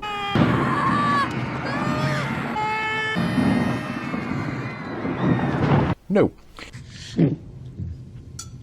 No. Yours faithfully, the non-existent Scott Robson. Please do not write below this line. Alright. So yeah, like I said, that is a bit shorter and less wordier than their usual crap that they send. No red lettering on it. It's normally all red, you know, we're coming to beat you up. It's this sort of weird greeny blue colour. They put his signature in blue ink to try and make it look authentic, but it's not at all. It's not that threatening on the face of it, but they're still getting their usual little digs to try and intimidate your grandmother, you know. We're coming for you any time, day or evening. Stay in the house, we're coming for you. And all this lot, and you know, the capital letters. But yeah, it's one of their more tame ones. I'd still be disgusted if they were sending this to my elderly relatives. But there we go. Alright, let's have a look. Turn it over. So, how to stop this enforcement visit. That's the same as we always get. That first bit. When do you need a license? Yeah, they're still banging on about VHS recorders. What does on demand mean? Now that's this is something I realised after filming last time. They tell you what on demand is, and their definition is correct, but what they don't tell you is that you don't need a license for on demand. They leave that bit out. So it's not a lie what they're saying, but it's a lie by omission, and a lie by omission is still a lie as far as I'm concerned. You told the truth up to a point, but a lie of omission is still a lie. And oh yeah, and then we've got this bit, helpful information. You can get it in a more accessible format. You can't really. It just directs you to their website, and it's all on there. Yeah, you can't get the letters in any of these formats, which is a shame, really. Right. Let me see if I can pull off some editing wizardry here, and we'll get these letters side by side on screen. I don't have the original A11 one because, of course, I destroyed it. But yeah, we'll have a quick skim through and see if there's any differences and what the similarities are. Right, so what I'm doing here is I'm watching my old video back on my laptop. Obviously, I've turned the sound down. And we're just going to, as I'm reading through in that video, I'm going to compare it to this. So far it is the same. Yep, the number is different, but it's in the same place. Status unlicensed, obviously the date is different. Right, let's have a look. So, dear legal occupier, your AIN, A11 code has been issued against this address. That looks to be the same. This letter is formal notification that your details have now been passed. Yep, that's all the same. We need to check you're not breaking the law. That bit is the same. Even the crease I can see on the video is the same. It goes right between those two lines there. You could face prosecution. That is the same as well. Yeah, okay. And to stop this visit, you need to call bloody blah blah blah. Yeah, oh. I'm a bit disappointed now. It is exactly the same letter. Oh. Oh. Oh, TV licensing. Oh.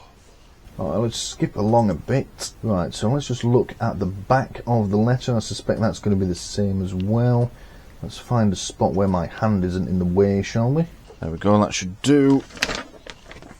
So, and it looks to be the same again. Yeah, buy a TV license. Yeah, that top bit's all the same. Obviously, I haven't got the red pen mark in here, but yeah, whatever. Live TV, yep, and yep, the on-demand definition is the same as well. And, well, the helpful information bit's going to be the same as well, isn't it? Let's just skip it on a bit to that. Yep, I can even see at the bottom underneath the helpful information bit, even this little bit here as well is the same. TV licensing, including the BBC's data control. Oh. Well, that's a bit disappointing, TV licensing. Come on, think of something new. Be inventive if you're going to send me this bullshit through the door. Bloody hell. Right, well, on that bitter disappointment, there's only one thing left to do with it. Wait, hang on. I've got a better idea. You guys have been in the comments. Alright, here we go. Let's spin the wheel of destruction. This was suggested in a comment and I forgot to do it last video. I just went straight into ripping it up. So yeah, we've got a few options on here. Let's see what we get. What's it gonna be?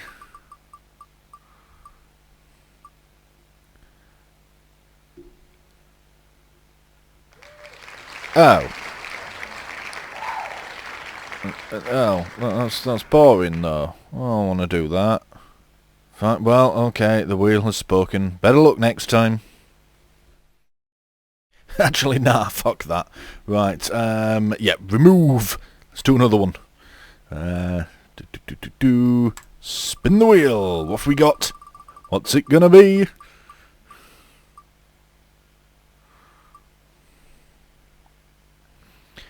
Oh.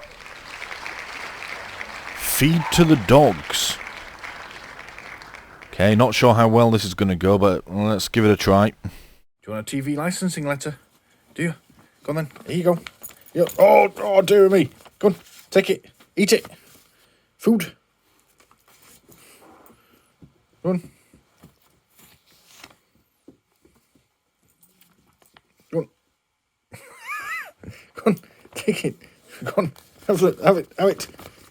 Oh, you don't want it, do you? No. Oh, you just want me. Oh. Go on, right, sit. Good girl. Ready? On the food? Do you want it? Go on. That's not working. No, you're just licking my hand now. Go on, eat it. Oh. Go on. Go on, eat it. No, you don't want it. Pugs. What are you, Atra? You want it? No, you've had your chance, Belland. Go away. Do you want... No. Muffin? Do you want it? No. Last chance, Belland. No, not interested. Okay, well, that's a fail. Okay, so the dogs didn't want it. Even they know shit when they see it. You can't bark now, Archer. Shut up. Right. Remove that one. Okay, right, let's try again. What have we got left? Spin the wheel.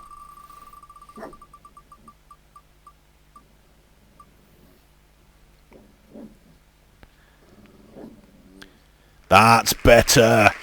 Kill it with fire. Yes. Time to burn the witch. Hopefully I can do this without setting my entire fucking lawn on fire. That'd be nice. Alright, let's give it a go.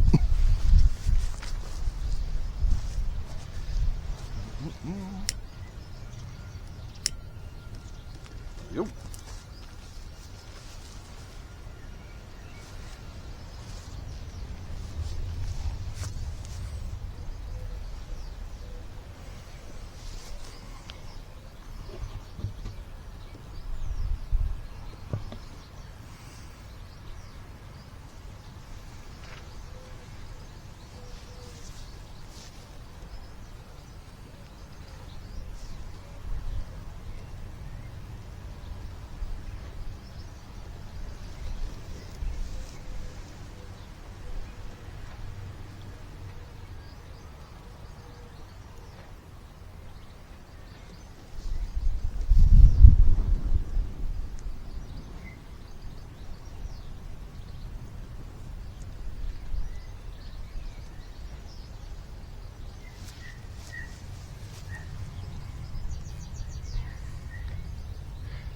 Thank you for watching.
This is your daily Chuck Norris fact. Some people have a God complex. God has a Chuck Norris complex. This concludes your daily Chuck Norris fact.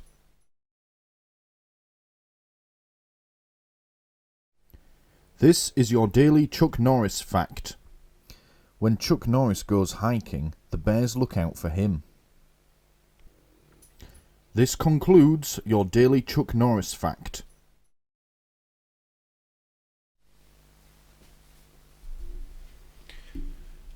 Hello and welcome to... Oh, microphone, fuck.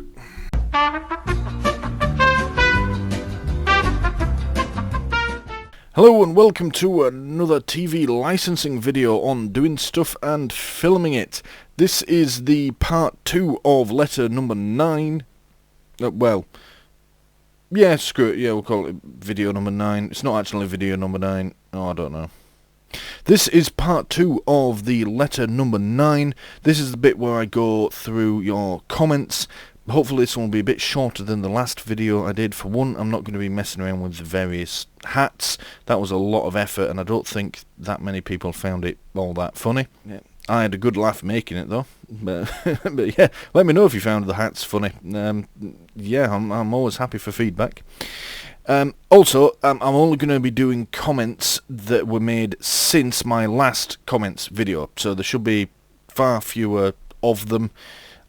So yeah, let's just get into them. I'm going to do them this time. I'm just going to do them in the order that I see them on the comments page, rather than putting them into categories like I did last time. So yeah, let's just get straight into it. Alright, so Andy Meadows commented on the TV licensing news number 2. This was one about TV licensing harassing Claudia Lawrence's mum. And he writes, TV license fee ends in 2027, so we have less than 4 years until it ends. The BBC is dead. Yeah, Andy, I've heard that is on the cards, but as I put in my comment, we do have a general election coming up between now and then, so everything could change anyway.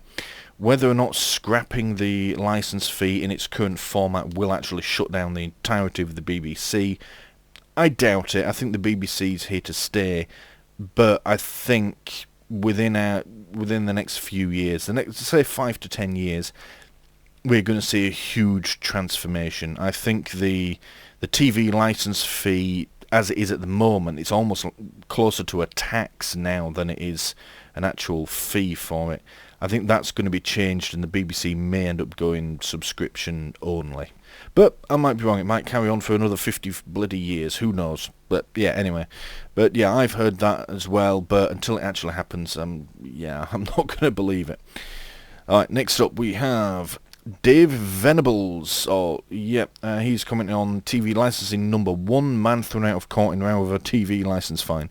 The fine must have been for not attending court. He does not need a TV licence for owning a TV. Looks like bad reporting to me. I agree, I remember that article. Yeah, it was pretty poorly written. It's one of these small newspaper sites that's... Well, I'd be surprised if the paper itself is even still in print, and or if they're just running it as a website. But unfortunately, they rely heavily on ads. Whenever you go to one of those sites, you get so many ads, it's ridiculous. And they also rely heavily on clickbait as well, whereas the actual content is generally very poor, which is unfortunate, really, because I'm sure in the past that a lot of these places were genuinely very good and employed great local journalists, but not the case anymore with them. But that's the modern world, really, isn't it? Print is dying. So yeah, the fine for not attending court, I'm not sure I agree there. He probably got the fine for watching TV without a licence. The fact that he stormed out, was shouting and bawling at the judge, shows that the guy probably just can't control his mouth. So talked or shouted at the TV licensing officers. They just wrote down everything he said, maybe took some video and some pictures or something like that, took him to court, and because he didn't show up, they won. Yeah, and then he's just dug himself a deeper hole. So, yeah, that's my take on it, but of course we'll probably never know. Only him and the enforcement officers that turned up know the truth, and let's be honest. James Rogan writes on the same video again, I never ever open or read any letters I get from the shit TV company. Fair play, it's one way of dealing with it, James. Yeah, if you recognise the return address, I mean, even without the return address, their envelopes are quite distinctive. They can't help themselves. Yeah, if you want to just put it straight in the bin without opening it, fine. Yeah, if you go for it. Me personally, I'm just a bit obsessive. I always open them, then see it's TV licensing. I always double check just in case. One word of warning though, my partner recently got a letter from the NHS, and that had a Darlington return address, and I believe it was even DL98 as well, because I saw it with their name on it. And initially thought, hang on, why are they sending my partner TV licensing letters? What's gone on here? How have they done that? What's going on? And it turned out to be from the NHS. So, yeah, maybe just open them before you bin them, James, just in case. Just in case. Jockster. That's a good name, Jockster. Mr. Jock, Mr. Stir, right, that's not a lead roof, more like copper or zinc. Same video again. Yeah, because I was reading through the article and they had a picture of the courthouse, and I think I said, oh, it looks like they've got a lead roof there, and I think I said, wouldn't it be ironic if someone stole the lead off the court roof? I suppose it would be, especially if they got caught and then had to go to that court and stand there and be grilled by the judge and sentenced for stealing the lead off the very courthouse, probably while there's just water pouring in around them. But yeah, I'm not a roofer. I don't really know anything about roofs other than they keep the water off my head in my house. Yeah, it might be copper or it might be zinc. I mean, to my knowledge, they especially copper, still have a reasonably high scrap value, so it might get nicked anyway. Who knows? Alright, moving on. Danny Crotch. I apologise for mocking you if that's your real name, but we've had Jockster and Crotch. Knock it off. I got one the same as yours the other day, and like you, I'm enraged by the fact that they put my... hang on. I am enraged by the fact they put my address in the threatening sentence. This was on the HD remake of Letter Number 3. This is the one that I reported to the police. They were as much help as a chocolate fireguard. Yeah, and I've responded there. Get it reported. The more people who do it, the more likely they are to do something about it. Yeah, if you get one like the one that I had in Number 3, I'll put a link in the description to it as well. Yeah, get it reported. I don't expect the police will do anything about it, at least not for a while, but all of these things, the police love data and databases and collecting it and such like, and they love having their little statistics to make themselves look good. Ooh, look at how much crime we've caught and all this lot. So yeah, the more people that report it, at the very least that statistic on crimes reported about TV licensing will start to grow. So, and eventually, maybe it'll only be in a local area, so one chief constable who's looking to make themselves look good will see, oh, hang on, that's growing, or maybe it'll become a national thing. That statistic will grow by, hopefully, enough that someone pays attention to it. But, yeah, get it reported, get the statistics up, and, yeah, that's how these places think, really. Right, next we have Harry N. King 777. This is on TV licensing number 2 about TV licensing harassing Claudia Lawrence's mum. The Sun is a very good newspaper. Don't agree. Mac Attack 14 is back. Does the BBC require a bullshit license? This is on the same video as before. No, I don't think they do. I mean, well, I've never heard of such a thing. I've heard of livestock licenses. I suppose if you keep bulls, that's something of a bullshit license. But yeah. Yeah, if one ever is invented, I'd argue that the police need one just as much as well as banks and energy companies and the governments. And yes, it should be revoked without warning. That's it. No more bullshit from you. Anyway, all right, let's carry on. Andy Meadows has left 2 comments on the same video. This was the HD remake of Letter Number 2. They are coming for me. So the first one he made was, the first one he made is the bottom one, but yeah, whatever. You should say to them, if I am on the loo, am I watching TV, yes or no? If I am rock climbing, am I watching TV, yes or no? If I am having sex, am I watching TV, yes or no? If the answer is no, then I am not watching TV and your license is not needed. I could say that to them, I suppose. Yeah, I'm not sure what they would say back. I mean, you could watch TV on the loo. You can have a TV in the bathroom, or you can just watch it on your phone. Yeah, make sure you wash your phone and your hands afterwards. But yeah, watching TV while rock climbing, not recommended. I've been rock climbing in my youth. I felt the need to concentrate on what I was doing. Yeah. If I'm having sex, am I watching TV? I mean, no, you should really be concentrating on your partner and having sex, you know, but, I mean, I suppose you could. It's not unsafe, although you might get a good slap from your partner if you do it, but, yeah, whatever. So, I mean, yeah, are they the only 3 activities you partake in, Andy? Rock climbing, shagging and shitting. I mean, if that's what you want to do, fair play, mate. Yeah, I mean, I have quite a lot of hobbies. Yeah, having sex and shitting is 2 of them, but yeah, okay, right. Next comment. The names on the letters are fake. It's to get you to call them, which will then cost you. I got to refunds, 1 because I called them, and 2 for doing the form online, but I won't be doing it anymore. 4 years and happy.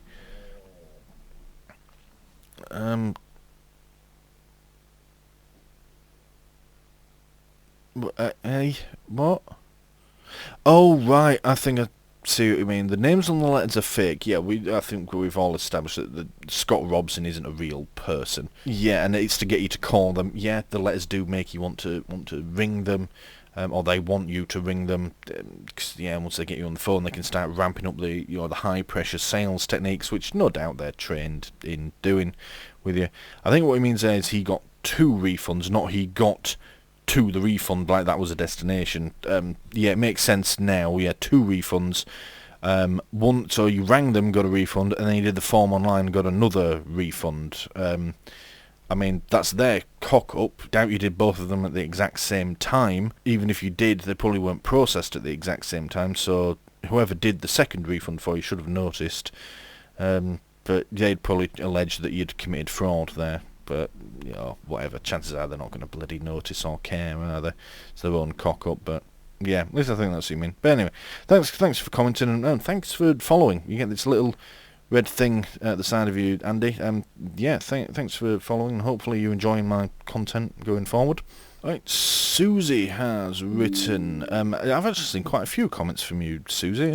Yeah, thanks for following along, thanks for commenting. It's always good to see repeat offenders. Yeah, this is on the HD remake of Letter Number 4. Yeah, Letter Number 4 is actually exactly the same as the one that I've just done, Letter Number 9 as it turned out. But anyway, they're not official, they're nothing, that's just misleading, and they can't do anything. If you don't let them in, just don't speak to them, keep that door shut. Yes, spot on there, Susie. yeah, don't talk to them, don't engage, just keep the door shut. So if you do happen to open the door, because I mean, you may not recognise them for what they are until they identify themselves, just shut it back and say no thanks, shut the door. They rely on you engaging with them and saying the wrong thing. Like I said, anything you say will be used against you by these pricks. So yeah, just say nothing. Just goodbye. But yeah, spot on advice there, Susie. Anthony Robinson, I've been getting these for the last 10 years since I stopped watching TV. This is on letter number 7, which was the new letter, new tactics. Yeah, unfortunately, Anthony, you probably get them for the next 10 years as well. It seems like they can't knock it off ever. Yeah, I remember first receiving these letters back when I was a student. I moved into a shared house. None of us had a TV. Didn't really need one either. But we still got no end of letters through the post. Just ignore them. They all just went in the bin. Alright, moving on. Moondance 212. It should not be called a TV license. It should be called a BBC license. This is the same letter again. Letter number 7. Yeah, and I agree with you, Moondance. It probably will be called that at some point. Yeah, I honestly think it is going that way. The whole idea of needing a license to watch live TV is probably going to be scrapped, and then it will become you pay it just for access to the BBC. They may not call it a license at that point. It may end up just being like the BBC subscription if they do go subscription only. I honestly don't know what's going to happen. Really don't. I notice you have a motorbike as your profile picture though, so I'm going to go and snoop at your profile now because I like motorbikes, and it looks like you have one very similar to mine. So yeah, back in a minute. That's a nice bike you've got there from what I can see in your profile picture. If you have a way of sending me more pictures of it, I love looking at motorbikes. It does look rather similar to mine there. It's got similar front forks, the indicators and the lights, what I can see of them in the profile picture look to be very similar. The gauges look to be similar as well. Nice cruiser style bike. But yeah, be interested to see what you've got. Love looking at people's bikes. Alright, let's not get too far off topic. Right, we've got 3 here from Like a Boss Man. Okay, we'll do them one at a time. So, first one was on letter number 4, the IN00A whatever. We are the only country in the world who has to pay a license to have a TV to a criminal organisation that uses gangster tactics to get money from people, including vulnerable and elderly. If the government still can't see it's effing crazy, then they must be being paid off and they got their fingers in the billion-dollar pie. Yeah, it sounds extreme, but unfortunately I'm struggling to disagree with you, if I'm perfectly honest. Is the BBC a criminal organisation? Well, we're not talking about a bloody Mexican drug cartel here or the mafia, but things like the whole Jimmy Savile scandal. Do I believe that everybody in the BBC was oblivious to what he was? No, not at all. I think a lot of people had suspicions and rumours, but no proof that they could act upon. I think there was some people, may only be a couple or a small handful, but I think some knew what he was up to. I don't think anyone knew the full extent of what he'd done. We're talking potentially thousands of victims, but I think a lot of people knew at least some of what he was like. But yeah, so, and are those people criminals for keeping it to themselves? I mean, I don't know what the law is, but I'm happy to call them criminals. Gangster tactics, well, I mean, TV licenses aren't going around breaking your legs or something like that, but they're certainly using criminal tactics to intimidate people. Yeah, including the vulnerable and the elderly. The government still can't see it's crazy and they've got their fingers in the billion-dollar pie. Yeah, they probably have. I've become a real cynic in my 30s. But, yeah, especially at the moment, the Tory government, they've all got their fingers in these businesses. Yeah, they've all... you just know they will own shares in like energy companies which are now making massive profits because they've put the prices up to stupid amounts. And the banks as well, oh, there's nothing we can do, we have to put your mortgages up because the interest rate's gone up. Good news, guys, we're making billions in extra profit. Oh, so your rates didn't need to be that high. Yeah, especially Rishi Sunak. You just know the amount of money he's got. he's got his fingers in some of these organisations. So, alright, next one from Like a Boss Man. This one was on TV licence letter number 1, the first one I ever did. Says, you're not alone, matey, we have had enough of them, and why is it that we are the only country in the world that's doing this?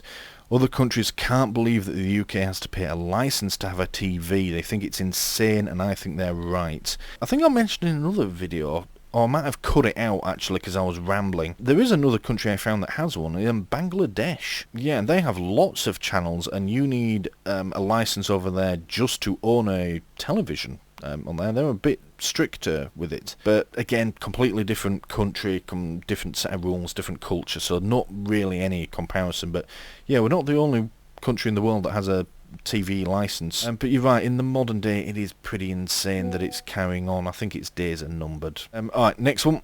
This is Like a Boss Man again. Has anyone had a letter saying because they've been ignoring the letters, the investigation has escalated? Should I be scared? And if someone came around saying they were doing a survey on what programmes are best to watch, I'd probably fall for that one, as I do like to chat about films and stuff. I'm not aware of them using that tactic, if I'm perfectly honest with them. I mean, I suppose they could do it as a survey. It's a bit underhand, though. Normally, their handbook, at least as far as I know, requires that they identify themselves. They have an ID card. You must identify yourself straight away that you're from TV licensing. But yeah, I suppose that is one way of sneakily gathering evidence, you know, doing a survey on what you think the best shows are. Oh yeah, I was watching Dancing on Ice or something last night. That's a show that's shown live, so if you admit to watch, unless I think it's shown live, so if you admit to watching it last night, then they know that you've been doing it there and then. Yeah, whether or not that's then admissible in court, I don't know. Ask Black Belt Barrister for it. I think that caution that they give you, although you laugh in the face of TV licensing officers, but you know the police use it as well. You know they tell you it for a reason. Anything you say may be given in evidence. So if they just trick you into it, that's suspect, is that? But yeah, and I reply, yeah, that sort of letter that the investigation's been escalating, that's fairly standard. They're escalating this, opening that, final stages of all this. Yeah, it's just nonsense designed to intimidate you. Just ignore it. Don't worry about it. Yeah, regarding if someone turns up doing a survey, I suppose the way to protect yourself is, just say who you are, who are you, who you're working for. You know, what do you want? What's all this about? And then you can immediately say if you want to talk to them. Yeah, I mean, it's one thing to go in for a survey when they're gathering evidence for TV licensing. It's another thing to lie to you about it. That is, I imagine there's a line there that's been crossed. And also, it would be pretty telling. Let's say these people were just genuinely going around doing surveys. You know, it was just genuinely what they were doing, nothing sinister about it. They have no problem telling you. They'll probably have some sort of ID card. Most places that send people going door knocking have that. You know, you need it really. You know, say, oh, I work for, I don't know, Surveys Arrows or something like that, and we're just doing this, and the other thing, and this is my ID card with the company logo on. If they turn and say, oh, I'm with TV licensing, then you just say, oh, sorry, not interested. But yeah, if you ask for ID, the only ID they're going to have, unless TV licensing want to issue fake IDs, which is proper dodgy, the only one they're going to have is the one that says TV licensing on it, in which case you just go, sorry, not interested. So yeah, that's the way to protect yourself with it. Alright, Independent Voice. I just received a similar letter. This is on letter number 7 again, but with one date specified, and states could be any date for a visit, but rarely stay in the house, so they won't waste their time. Yeah, I bet they do a lot of that actually. I bet 9 out of 10 times they go up to a door and just don't get an answer. People go out during the day, they go to work, they have jobs, so it could be any date for a visit. They want you to think that. They can't specify a date because chances are they're not coming, so yeah. Sounds again fairly standard. Chuck it in the bin. Susie is back. Well, welcome back, Susie. Like I said earlier, good to see people making repeated comments and watching them all. I'm glad to have you along. They're not getting anything from me anymore. Told them I don't need a TV license, but they still keep sending stupid letters. Just keep the door shut. Thank you for sharing this with us. Unfortunately, you tell them once, tell them twice, tell them till you're blue in the face. They still keep sending out stupid letters. Doesn't seem to be any way to stop them, so just Let them scream into the void. Oh, this one. Now, I'm not going to talk about the comment because it's got nothing to do with TV licensing, but I had to include it because I love this username. Elvis De Presley. That's great. That's a great username, mate. Yeah. Alright, carrying on. John Doe, can you please upload 10:32 to 11:05? This was on letter number 8, part 1, back to the old tricks. I want to send it to a mate, and I was happy to oblige. In fact, let's watch that now, because I make myself laugh.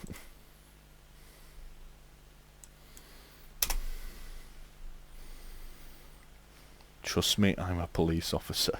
I think he said contempt of court, but basically, well, yeah, it will be because the warrant is an order of the court to let them in. He refused to do that, so, yeah. Although I did like that line. Trust me, I'm a police officer. Trust me, I'm a police officer.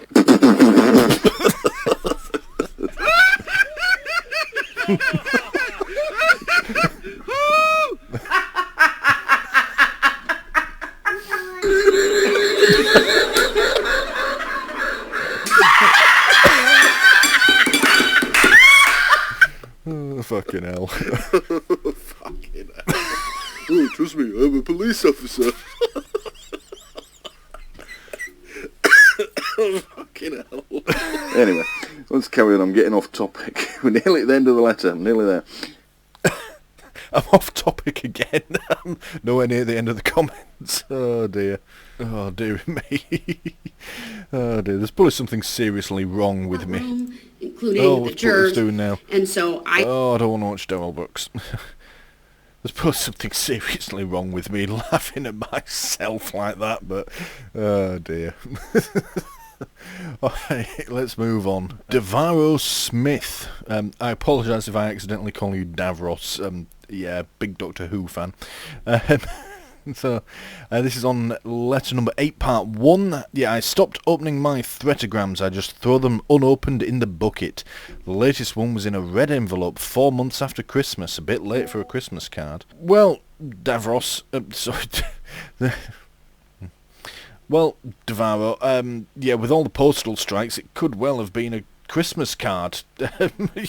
you know, it's come through that late. You know, some poor elderly relatives probably spent a lonely and cold Christmas, you know, huddled in a £10 hoodie with, you know, garlic bread prints on it, trembling at the sound of footsteps outside the door in case British Gas are coming to beat them up and get their money out of them.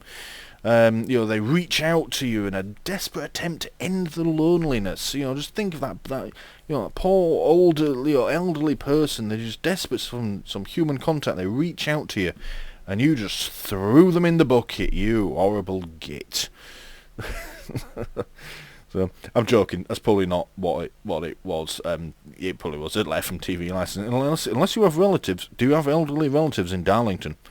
Yes, best be careful. You know, be nice to your grandmother, Davaro. Yes, nasty man.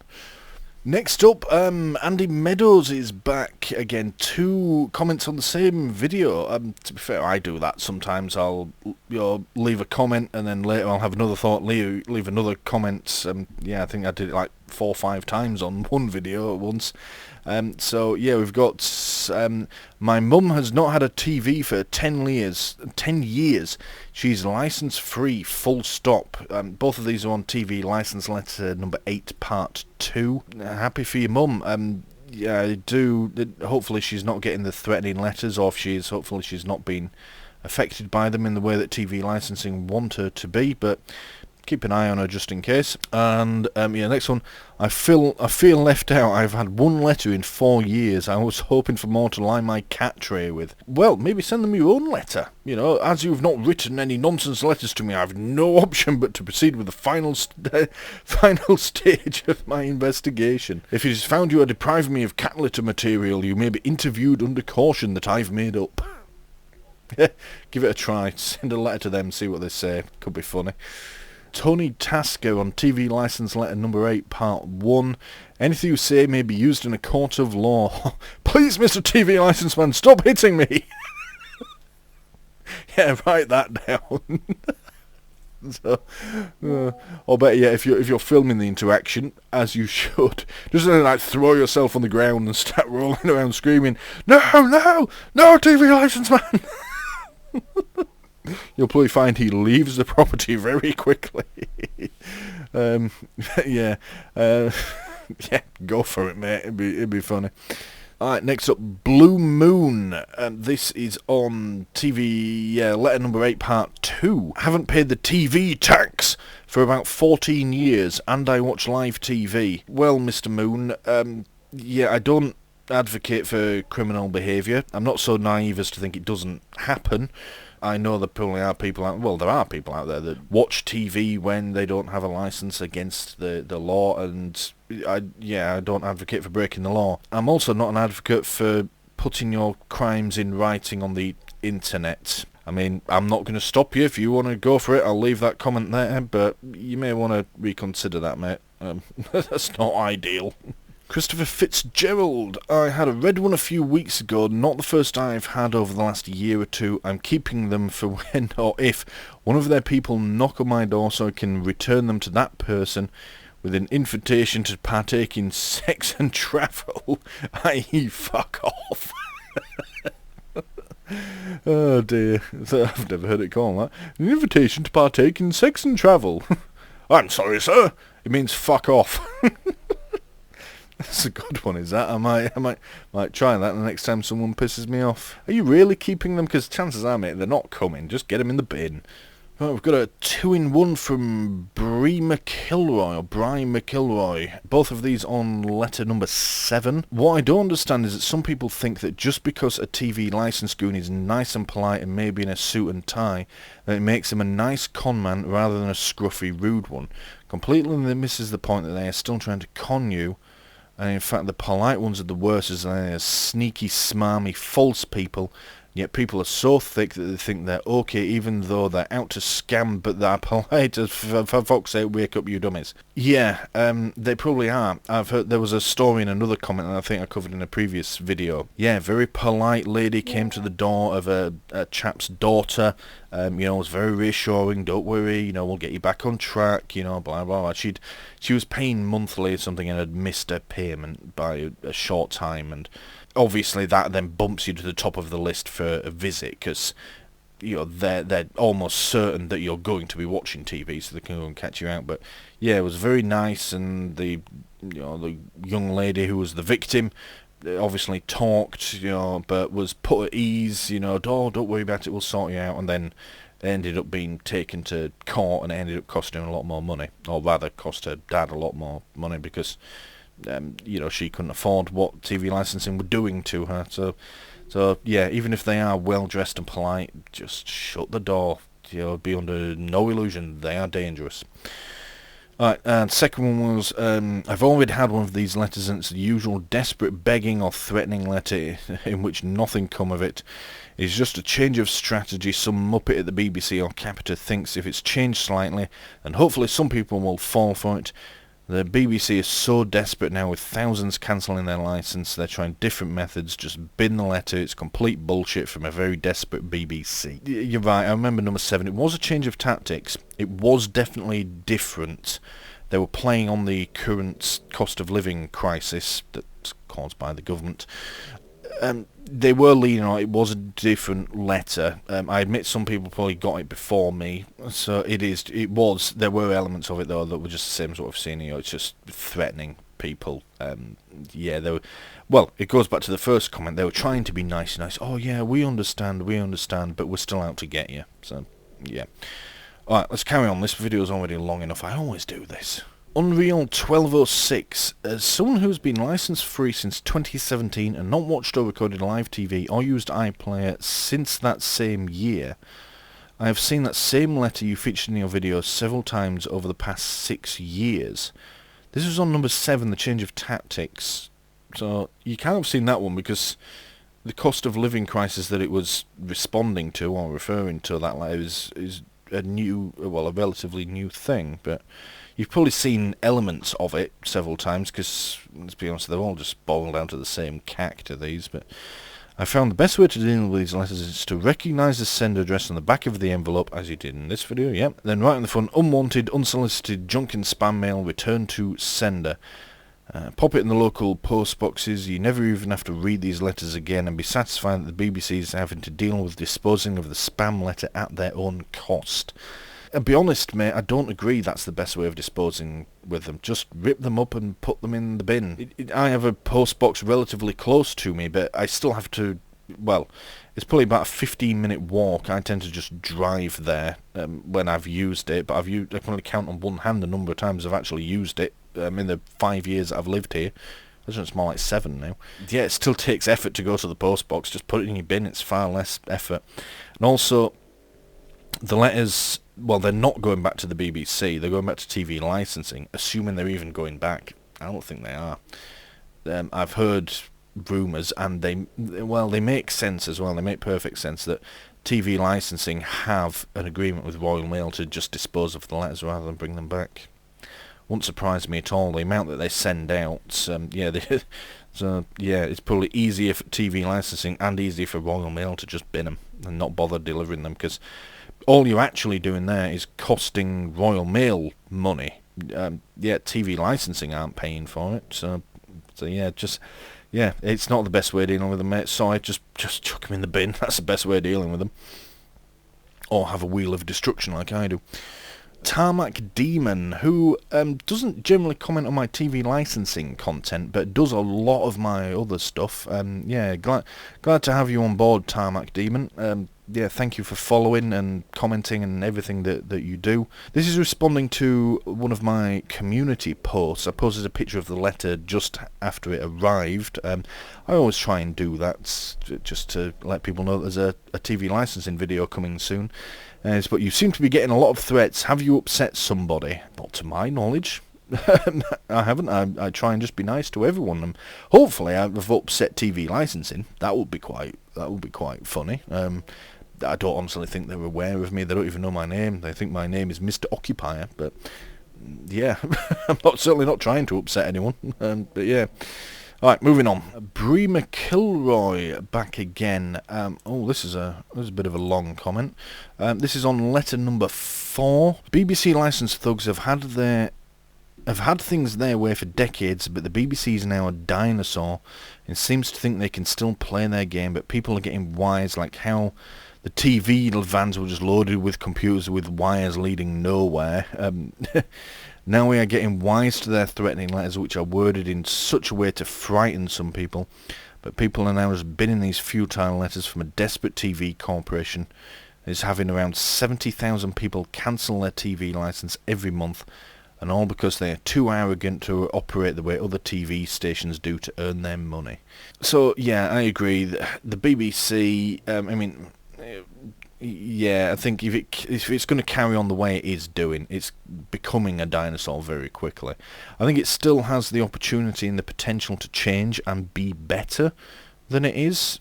I think being made to compete, on the open market, it may be good for it, may be worse for it. It may stop making it may stop making things like films and content like, I don't know, say like Doctor Who that people actually enjoy, and just become like ITV, where every other programme's a bloody phoning competition for karaoke acts. I don't know, but yeah, the whole TV licensing thing is very outdated now and needs to change. Yeah, the TV license vans, they just put stuff in them, to make them look posh. Yeah, put aerials and such like on the roof. Yeah, it was never. They were never a thing. They were just a gimmick to scare people. Driving them around towns all day. I heard once that's from someone who used to be employed to drive them, and it literally just had like a load of junk in the back. The guy was employed to drive it around and pretend to be detecting things, but there was nothing in the back. He just filled it with his own personal crap and used it to transport, just to go on his own personal little errands in this detective van. It was, there was nothing in it. 70,000 people cancel their TV license every month. I haven't seen that sort of statistic, but if you have it, then send it in. But yeah, I agree with you there. Yeah, just bin the letters. Alright. Douglas Todd writes on the HD remake of Letter Number 7. Oh, I saw this one, I just didn't really know what to say about it. Write this on the letter. To whom it may concern, nowhere does it state that I, the living, breathing, flesh and blood, sovereign man or woman, are liable to support, fund or pay taxes of any sort. Taxes are voluntary and need my consent. No corporations are above these unalienable rights of ours, which I levy free. A lien can't be put on these rights. That is what it means. Unalienable. As I don't watch any BBC programmes or live broadcasts, I will never require a TV licence. I mean, where to start? Yeah, if you are a subscriber, Douglas, and you unsubscribe, I'm sorry, but you're chatting shit. You really are. Yeah, that whole sovereign citizen, it's born out of America. People think that they declare themselves as sovereign. I'm not a person, I'm the man, I'm the living, breathing man, and therefore I'm not subject to your laws. It's all just absolute shit. Go on Law Talk with Mike. He has hours and hours and hours and hundreds of videos, probably thousands of videos now, of these people, you know, trying this sovereign citizen defence. They just end up in prison. It just always happens. Taxes are voluntary. No, they're not. So they don't need your consent to impose taxes. And the TV licence isn't a tax. And also, that's not what unalienable means. It's nothing to do with putting a lien on your rights or a levy on your rights.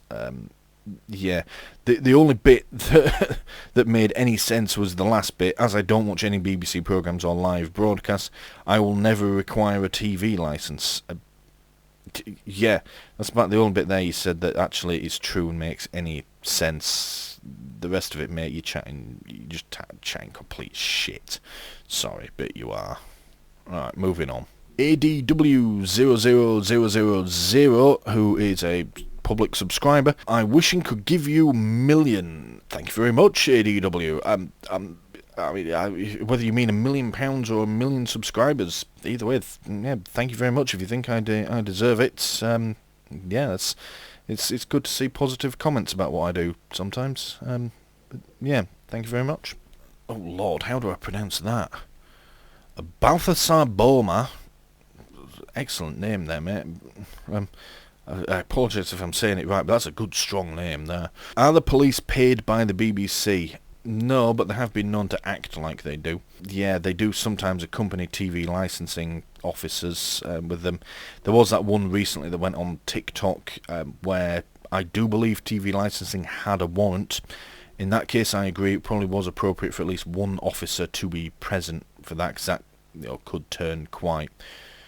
Yeah, it could go off the rails. You could say, you know, we have a warrant, you have to let us in, you don't have a choice. You know, it could kick off quite quickly. So I agree it was appropriate to have a police officer present there, but there have been other examples of they're just going door to door with licence enforcement officers for what reason? No reason at all. And normally people answer it, and it's not the police stood in the background, you know, saying, oh, we're just here to, you know, to keep the peace and such like, but otherwise staying out of it. They're normally the ones banging on the door and saying, oh, we're here with TV licensing, you need to let us in, you know, acting like they work for TV licensing. So, yeah, they're not paid by the BBC, but I think they sometimes think that they are. Barry Brownless, anything to screw the public. Well, that sounds like the Tory government. A few years ago, after stating that pensioners will be exempt from the licence, they changed their minds again. Oh, no, a few years ago, mate, they said that they would have to pay it, and then they changed it back. They were exempt for a long time. Oh, never mind. At the same time, the MPs were trying to get legislation that MPs would not need a TV licence for life. Sounds about right, yeah. All out for themselves. Gladly, this wasn't put through, and they've probably put the licence fee onto their expenses anyway. Yeah, probably. Let's be honest. Just tell them to sling the rooks if they turn up at your house. Yeah.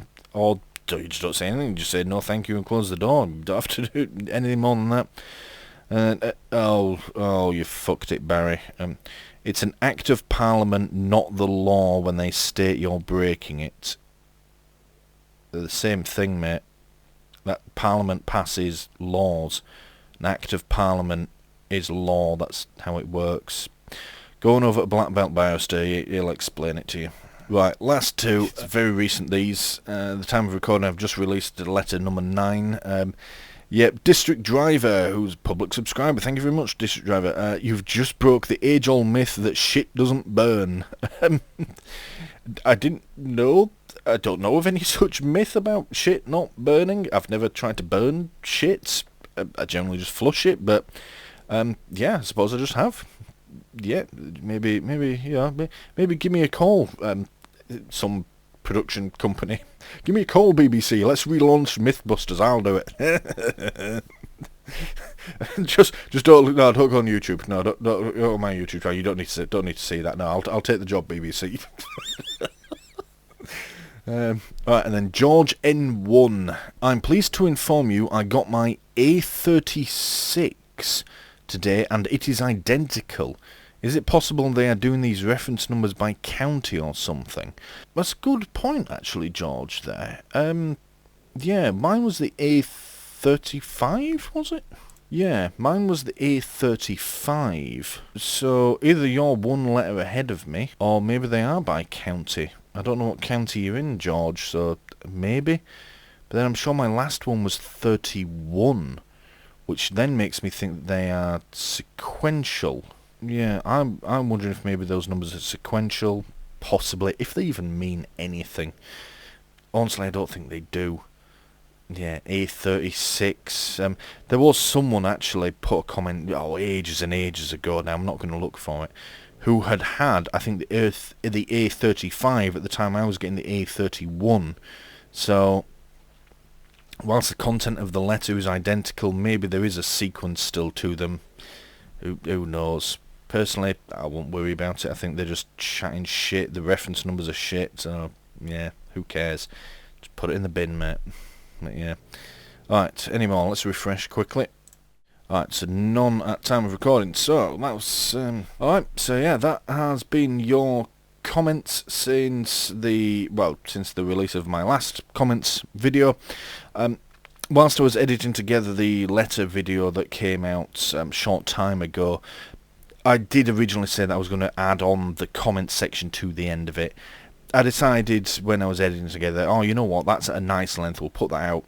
So I think going forward, the comments videos are always going to be a separate video. Just cause. I like them. I like reading your comments and I like responding to them as well in a video, so I'm going to keep doing it. Even if nobody watches, I'll probably keep doing it. So, yeah, for now, I've got some editing to do because this has been recording way too long, so I need to cut a lot of this out, a lot of my rambling. So for now, I shall say thank you for watching. See you in the next one. This is your daily Chuck Norris fact. Yo mama is so stupid she called Chuck Norris ugly. No one has seen her since. This concludes your daily Chuck Norris fact.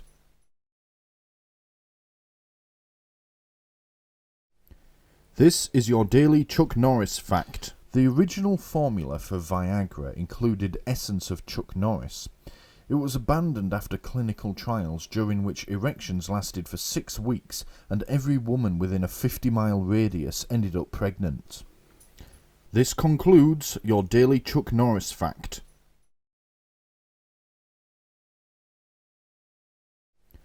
This is your daily Chuck Norris fact. Chuck Norris can cut a hot knife with a block of butter. This concludes your daily Chuck Norris fact.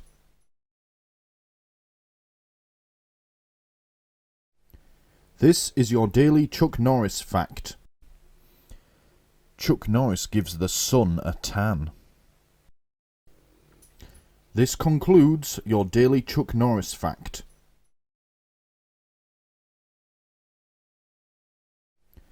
This is your daily Chuck Norris fact. Chuck Norris doesn't give you the wrong answer. You give him the wrong question.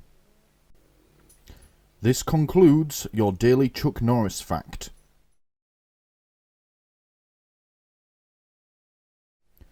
This is your daily Chuck Norris fact. If Bruce Banner gets angry, he turns into the Hulk. If the Hulk gets angry, he turns into Chuck Norris. If Chuck Norris gets angry, run. This concludes your daily Chuck Norris fact.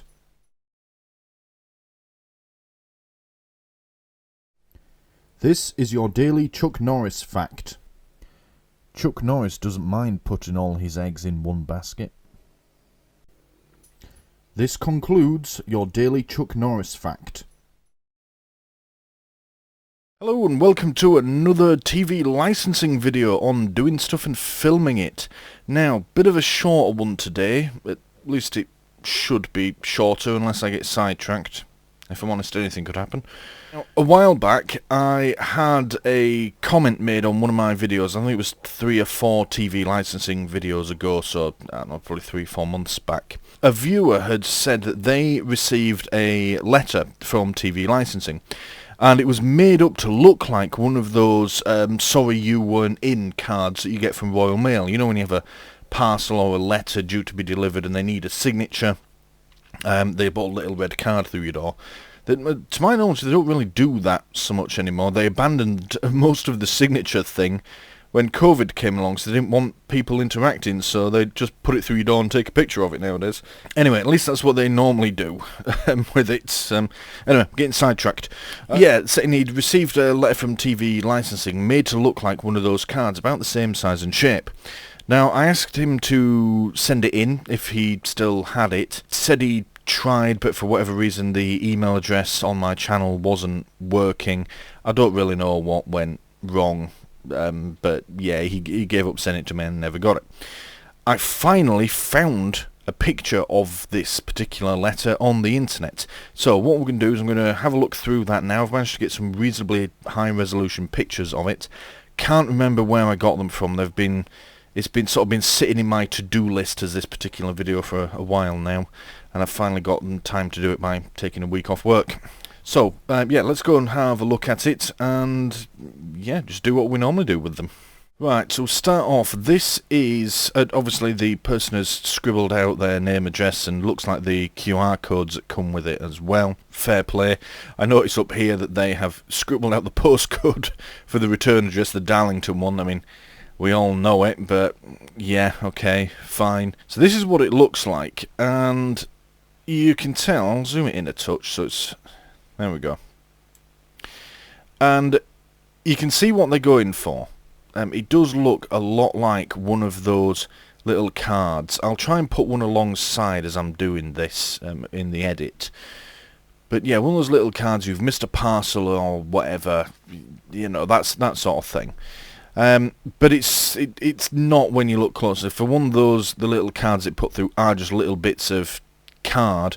This is obviously that sort of glossy, cheap paper that they use for, you know, takeaway menus and other nonsense. But they've put delivered by Royal Mail. Now, obviously, all the crap that we get from TV licensing is delivered by Royal Mail, but I bet they were quite happy to be able to put that little logo on there, weren't they? You know, to make people think it was from Royal Mail, which obviously is the whole point. Not much else to see on this. I've started here because I assumed that the address would be on the front. Although interestingly, as I look down here, it looks like it opens on that edge there, and this would be, if it were a book, that will be the spine. So maybe this is actually the back of it. But, you know, whatever, don't matter. Let's look at the other side. Right, here we go. So this is the front of it then, because, yeah, it looks like it opens from this side. This will be the spine of the little leaflet. Not in question mark. Card delivered by hand. Well, I suppose, yeah, by hand by your postman, but not by not by TV licensing, that's for sure. Action required. Read information inside. There's a phone number, and then they've just ticked all 3 of these boxes. Urgent response required. No, it's not. Telephone lines are open on those times. Website available 24 hours. Additional notes, please contact us ASAP. And they've put it in this font that's meant to look like the person's written it. You know, it's been handwritten, this little note, but obviously it hasn't. Yeah, just hasn't. But yeah, again, made to look exactly like one of those, you know, not in cards. This bit here where someone's written 36 on, no idea why that's there. I don't think that's anything to do with the leaflet. I think that's something that Royal Mail have written on there. Maybe something to do with the sorting process, or something the postie does to I don't know, help order them before he delivers them. We don't obviously know the actual address of the person who's been sent to. Maybe they live at number 36, who knows. Yeah, just imagine you get home from work, say you've got a pile of post on it, and you see this in there, you know, bright red little card type affair. You can think, oh, have I had a parcel? And you're going to open it. You know, immediately think, oh, have I missed a parcel? Have I missed something important? Not expecting any parcels. Maybe it's something. Maybe it's a signed for letter. What if it's something important? What if it's something bad? What if I've got a speeding ticket or something like that? I mean, none of those things are true. You know, at least to my knowledge, speeding tickets aren't sent, recorded, or signed for delivery. They use the cheapest possible. You know, it's a money-making exercise by the government most of the time. So, of course, it's done as cheaply as possible. But yeah, you open that, and you're going to be confronted with this nonsense. So yeah, TV licensing. Let's have a good dig into this. Make this one bigger again. Here we go. So, our officers visit an address every 6 seconds. They love that little statistic, don't they, with a qualifying mark. Based on average annual visits made between 2016 and 2018 and available working hours in a week, which presumably is similar to those hours there. So, and it's worth noting as well, every 6 seconds, this is dated here, February of 2020. So this was just before the coronavirus lockdown. There's another one mentioned here, 18th of March 2020. So we can assume mid to late February this was sent out. So I'm trying to think back to when that was happening. We'd all heard of coronavirus by then. It had gone from this mysterious disease over in China somewhere, was sweeping across the globe. I believe it was in Europe, and we were starting to see like the first 1 or 2 cases in Britain around that time. I may have got my timing slightly off there, but that's about when this was starting, so that statistic isn't going to hold true for very long. Whether or not anyone at TV licensing knew that yet, I don't think anyone in February really thought that what happened in March was really going to happen. At least not at the beginning of February. But anyway, off topic. So, dear legal occupier. So they clearly don't know who they're sending this to.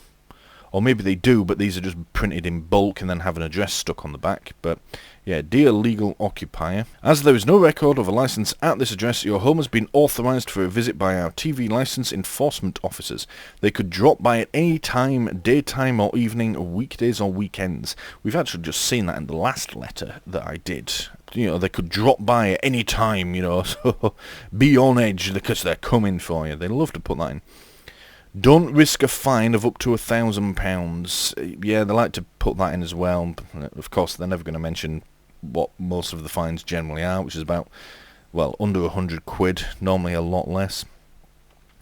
You are breaking the law if you watch or record live TV programmes on any channel or download or watch BBC programmes on iPlayer on any device without being covered by a TV licence. This could result in a fine of up to £1,000 plus any legal costs and or compensation you may be ordered to pay.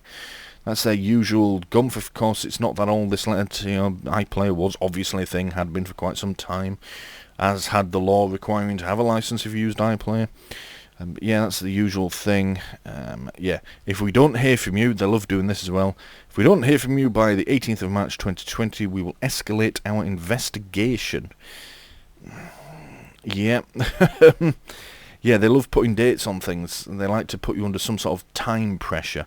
I can't remember the sort of time frames they normally give you, but yeah, my gut is it's normally a few weeks, so this was probably late February 2020 this came out. Something's been scribbled out down here, don't know what, probably a reference number of some sort. How to stop this visit at, and that'll be the address presumably. Buy a TV licensing at tvlicensing/pay, or call the number. Payments start from £6 a week. Yeah, again, £6 a week has been discussed time and time again. It's not as much. They have a weird way of making you pay for things 6 months in advance. It's not adding up to, yeah, I've already said that enough times before. Or move an existing license, yeah, or tell us that you don't need one, which, yeah, okay. If you do not do any of the above, you can expect a visit soon. That's quite sinister, isn't it? If you don't do as we tell you, you can expect us to come round. It's what I think to that. Yeah, again, that is quite threatening. You know, this it's how when in these action films and horror films, this is I'll see you soon, Dave. That sort of thing. Yeah, it's just not on. So yeah, yours faithfully, the non-existent Scott Robson, Regional Enforcement Officer. Interestingly, it doesn't give the actual region anymore on here. Normally it says for me Cambridge Regional Enforcement Officer or Birmingham Enforcement Officer and blah blah blah. Yeah, wherever it is that they're sending it to. It's possible that these are just printed in bulk with minimal changes to send them out cheaply. Obviously, this up here is the person's address. I imagine that is probably as well. You got all these lines down here and under here. These are probably reference numbers. And then you've got this fake stamp on it as well. Enforcement visit, February 2020 approved. Yeah. See, the sort of... This is obviously pre-printed, and they're trying to make it look like a card, and then they put these fake stamps on the inside, which just undermines their... Well, they never really had any authenticity, but never mind. Buy a TV licence or tell us you don't need one. Visit tvlicensing.co.uk today. Yeah, it's their usual wording. They obviously don't bother wording anything that differently in these little letters. This first bit here in red, obviously the black pen marks are nothing to do with it. This first headline here in red, that's following on from them trying to make it look like they've been and you weren't in. Again, trying to ramp up the panic. So yeah, they've started with that. But then this bit, I'm fairly sure we saw that. It may have been worded slightly differently in the letter that in my last letter, letter number 9, and in most of the previous letters. That is the same again, yes, statement of the law. They say on any device without being covered by a TV licence. Obviously missing out battery-powered devices, but yeah, whatever. That bit's usual. Putting a date on it to try and put you under time pressure, force you to make a snap decision, and hopefully the wrong one that involves sending them money. Yeah, that's fairly standard for them. How to stop this visit at your address, and then yeah, that bit there is we've seen on pretty much every letter as well. And we've got the fake stamp and the non-existent Scott Robson. So yeah, it's all just standard stuff, but that's not what we're here to look at. The bit we were looking at was mainly this bit, trying to pass it off as something, either the person's going to think that they've had they've missed a delivery by Royal Mail, a parcel that they were waiting for, or an important letter that they need to get their hands on. So they open it up and they're confronted with nonsense from TV licensing. But of course by then it's already opened that can of worms, the vulnerability can, you could say. They're already maybe in just I won't say a panic, but they're like, oh god, what have I missed? I'm not expecting anything, must be important. Let's go open it, have a look, and then it's like, oh my god, it's TV licensing. Or they're trying to leave the impression that their officers have been, but you weren't in. So it's like, oh no, they've been, oh man, they'll probably come back then. So they are actually making visits, the visits are real.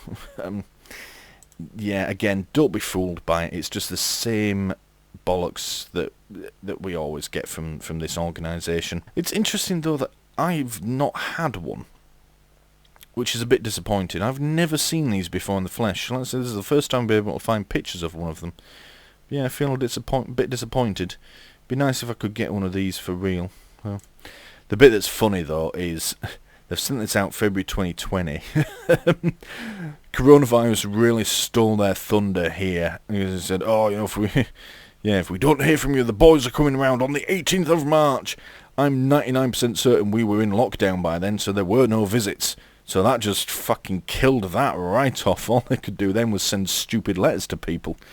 So yeah, yeah, I do like that. That's one positive to the pandemic. There aren't many, but this is one of them. Yeah, so that's just the little leaflets that at least they used to be sending them out as late as February, March of 2020. Like I say, I've never had one of those through the post. I've had plenty of letters from them. Not all of them I've made videos of as well. I've had about 30 through the door before I decided to start making videos about them. But I've never had one of those. Even when I was in student accommodation, I used to get those letters no end. I didn't even have a television at the time. But yeah, I never saw one like that. So yeah, that's an interesting one. I'm glad I found a picture of it. Yeah, I'd love to do the whole Wheel of Destruction with it, but obviously I can't. So I'm not going to do the Wheel of Destruction on my laptop. Are you insane? You're going to buy me a new one? I can't even rip it up because yeah, it's just on my screen. So yeah, there's a fly landing on me. Bloody hell! Fucking hell, ruining my video, fly. So yeah, it's unclear at this point whether or not they're still sending those out, still using them, or if they're just doing their usual circulation of letters. I seem to have come full circle with my letters. The last one I did, I've had before, almost word for word. So yeah, I don't know. Maybe I will get one, or maybe they've knocked it off because they're not doing nearly as many visits as they used to. Let's be honest. At the time of recording this, and probably at the time of release as well, things still aren't back to how they were before the pandemic. And yeah, in some cases that's good, in some cases that's bad. So in the case of TV licensing, yeah, they're not sending me any interesting... Oh, bugger off, fly.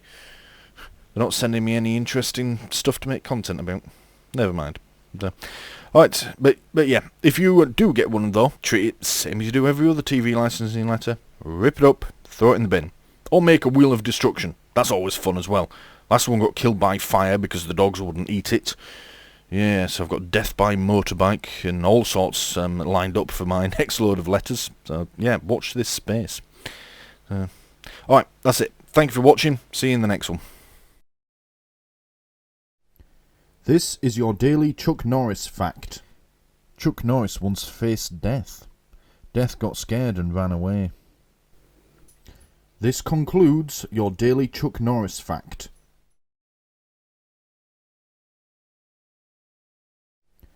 This is your daily Chuck Norris fact. Chuck Norris does not pray to God.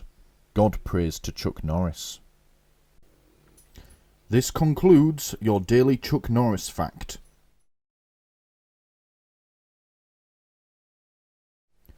This is your daily Chuck Norris fact. Chuck Norris can answer a missed call. This concludes your daily Chuck Norris fact.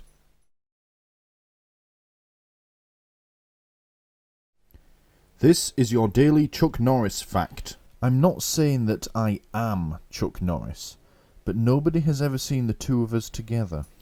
This concludes your daily Chuck Norris fact.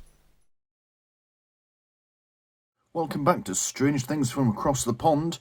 Today I'm a bit peckish, so we are going to have some Vienna sausages. Let's have a look, shall we?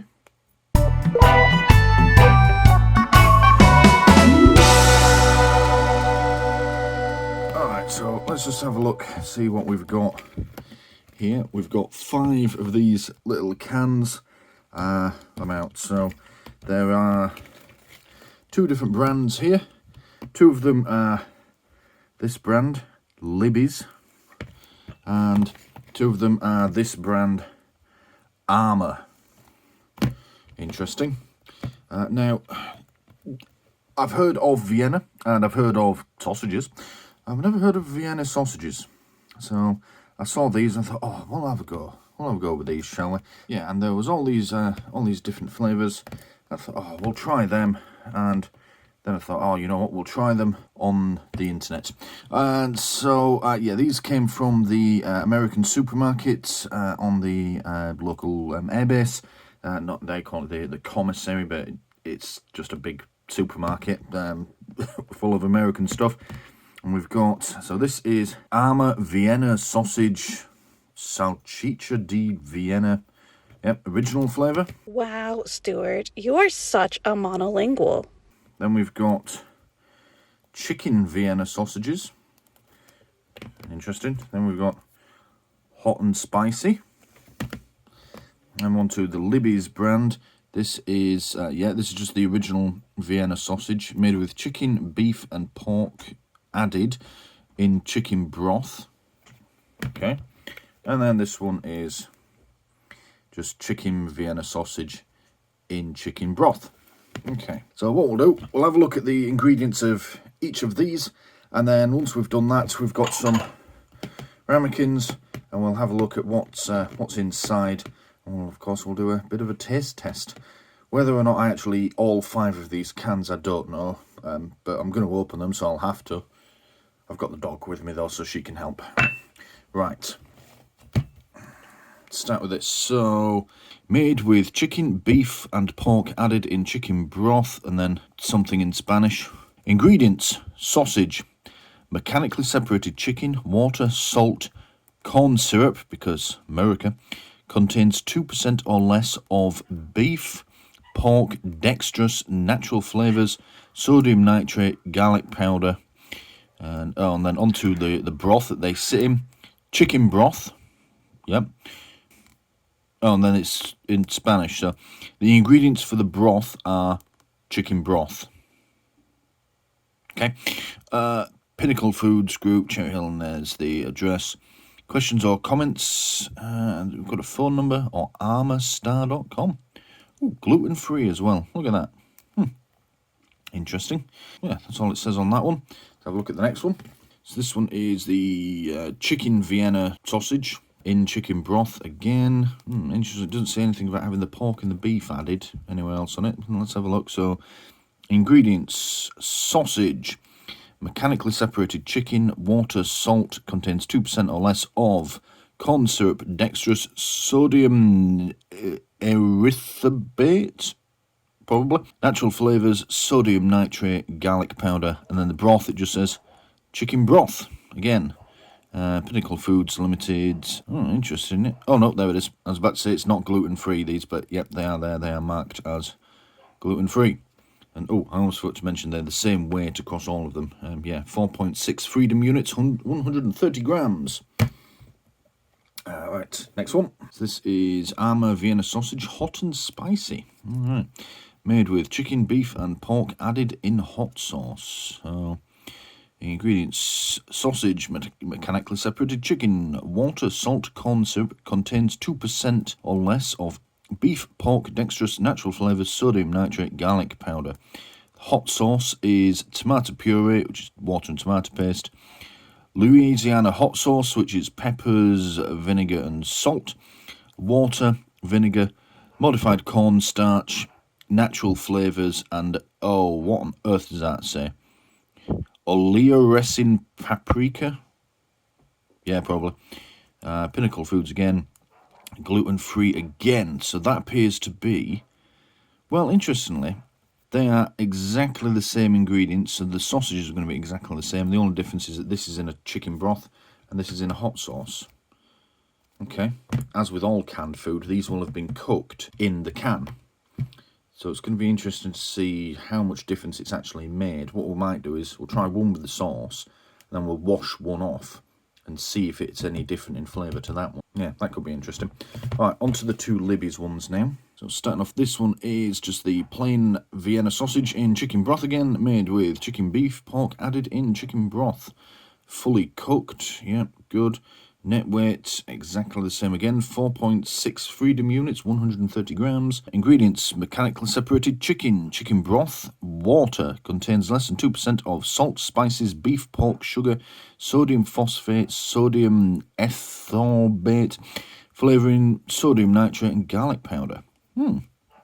Similar ingredients, but maybe in different proportions, so could be interesting to see the difference in those two. Oh, look there. Heating directions. Microwave sausages and broth on high in a covered microwave-safe dish for 45 seconds or until hot. Stovetop. Heat sausages and broth in skillet over medium heat until hot. Well, I don't have a skillet, so we're not doing that. And, oh yeah, obviously metal can be recycled. Yeah, see, this one gives the broth as a separate thing, so it gives you the ingredients of the sausage. But yeah, I think the sausages are going to be very difficult to tell apart. But we'll see. Right, last one. This one is, the Libby's Chicken Vienna sausage in chicken broth. I think these are going to be chicken only, whereas this one is chicken, beef and pork. Let's have a look. Ingredients: mechanically separated chicken, chicken broth, water, contains less than 2% of salt, sugar, spices, sodium phosphate, sodium ascorbate, sodium nitrite, natural flavours, extractives, of paprika. So again, very similar ingredients to this one, but just with the beef and the pork removed. Sodium ascorbate here isn't in this one. There's probably some technical reason for that. And again, yeah, 4.6 freedom units. Okay, right, let's get them lined up. Let's get them opened up. And yeah, we'll see what's in each of them, shall we? All right, let's start off with, we'll do this one. We'll go left to right, because why not? So, ring pull top.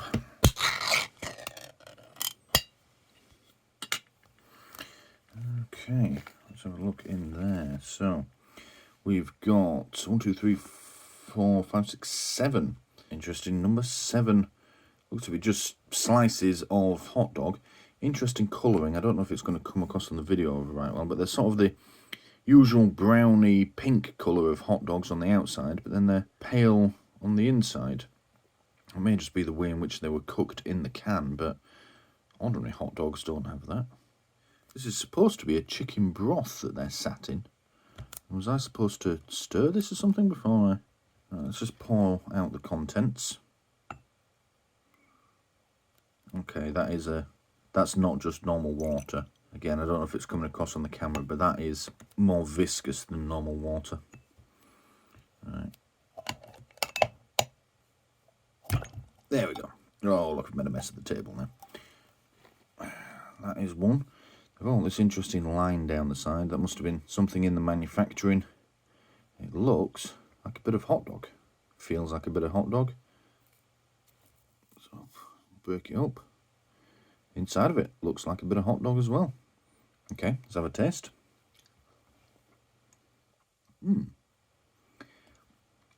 Interesting.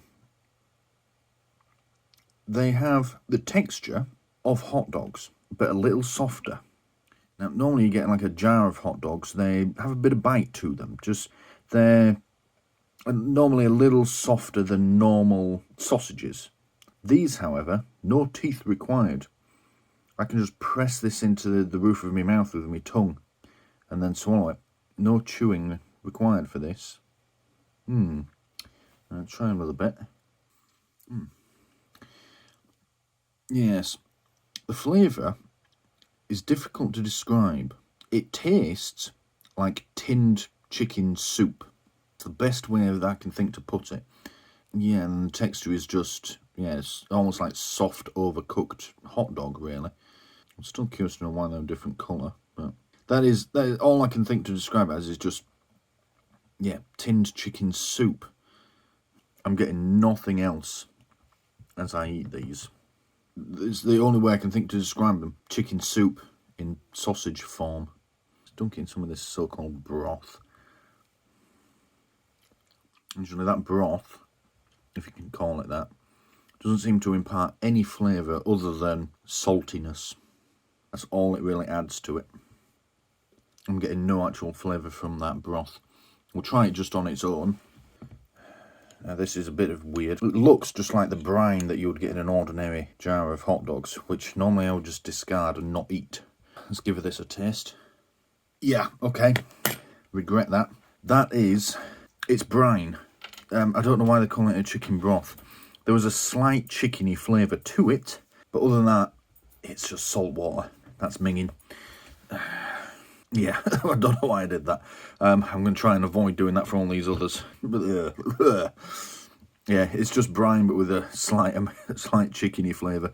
It probably wasn't even broth before it went in the can. It was probably just brine, and then the hot dogs have imparted some flavour into it. Try one more, and then we'll move on to the next one, shall we? Ugh. Well, they do a good job of washing away the flavour of the brine. Alright, let's move on to the next one. First things first, though, we need to see if they are canine approved. Oh, she wants it. Bella, sit. And go on then. Is that nice? I think that you like that, didn't you? Good gal. Who's a good gal? Yes. Go on your bed. Go on your bed. Alright, okay, just lick my hands then. Okay, I think we can say tin number 1 is canine approved. Yes, thank you, Bella. Right, tin number 2. These are the chicken Vienna sausages in chicken broth. if you can call it that. So let's get this open as well. And pulls. Have a look inside. They look very much the same. I know you look, just because I gave you one, bloody hell, animal. They look very much the same as the last. The difference in colour though, that sort of pale bit in the middle, is less pronounced. And I have to say, the broth is far more viscous. Also, there is a much, much stronger smell coming out of this can now. Bella! Oh, fucking hell.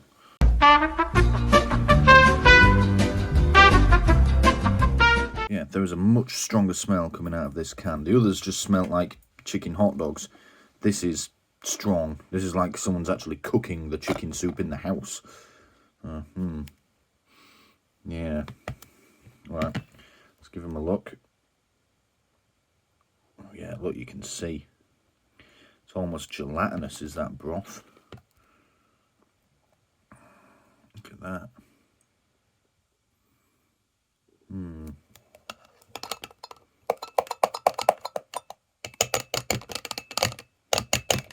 There we go. Alright, so that's what we have. Interesting, these seem to have been, oh look, they're all stuck together. It may have just been the way they were packaged, the way they've been rammed into the pack. They're a bit misshapen. You can see they're all sort of, it's almost like they've been twisted in there. And look, we've got two end pieces as well. Didn't have those in the last one. I mean, that could just be that, I don't know, they probably make these things in a massive sausage, like 2 miles long. We just happen to have gotten a bit where it's changed from one sausage to the next, so you get two end pieces. Still got this cut down the side of each one, but yeah, these don't seem as full as the others. If you think of a normal sausage, you have a skin and a filling. She really wants this sausage. You can have some in a minute, dog. But these seem almost deflated, you know, like they're not quite filled properly, or they've been squashed flat. Let's tear one up and see what we can see. They look very much the same. This felt like this one had a bit more resistance to being torn, but once I broke the skin, it wasn't too bad. Yeah, rather it broke open. Alright, let's give it a taste. Yeah, alright, I wasn't expecting that. They're somehow even softer. I thought the others were a bit soft and overdone. These are goo. Yeah, it's hard to describe. There's a bit of resistance from the skin, but the filling, that middle bit, has a texture of scrambled egg. Sort of really wet scrambled egg, where the egg is only just cooked. That sort of texture to it. Flavour-wise, very similar to the others. In fact, let's just try another one for comparison. It sounds soft there. I can't even separate them without it breaking apart. I would say there's less flavour in these than the others. Or rather, there's the same flavour, but it's less complex. I think because these are only made of chicken, they don't have the beef and the pork in them. But that texture is ruining them. That's not nice. They're just... I mean, if I was eating scrambled egg, that'd be good. That is how scrambled egg should be. But it is ruining these hot dogs for me. Yeah. Yeah, okay. They're not good. Let's put them to one side. Almost forgot to taste the broth. I'm not sure I really want to, given what the sausages taste like. Let's give it a try. Oh, God, that's awful. Oh! That has... I said the other one had hints of chicken flavour to it. That's just salt water. I've basically just stuck my head in the ocean there. That's minging. Oh, why did I do that? Fucking hell. Sorry to have to do this to you, dog, but we need to do it to check if it's canine approved. You fucking want it, do you? Right. Go on then. Well, Bella likes it. If I'm honest, dog, you can have them. Right, okay. Oh, that last one was awful. Oh, Jesus. Alright, we're on to this one, number 3. The Vienna sausage in a hot and spicy sauce. Now, as far as I can tell, that is these ones in a type of chili sauce. I do like chili sauce. I will have chili sauce on most of my meals. So, yeah, hoping for good things from this. If the dog will leave me alone, that is. Bella, go on your bed. Go on. Have some in a minute. What I've decided to do as well is start ranking them from best to worst. At the moment, that one's losing. But I've only tried 2 so far, but I think that at the moment that's going to end up at the bloody bottom of the pile. Right, let's have a look what's inside. Ooh.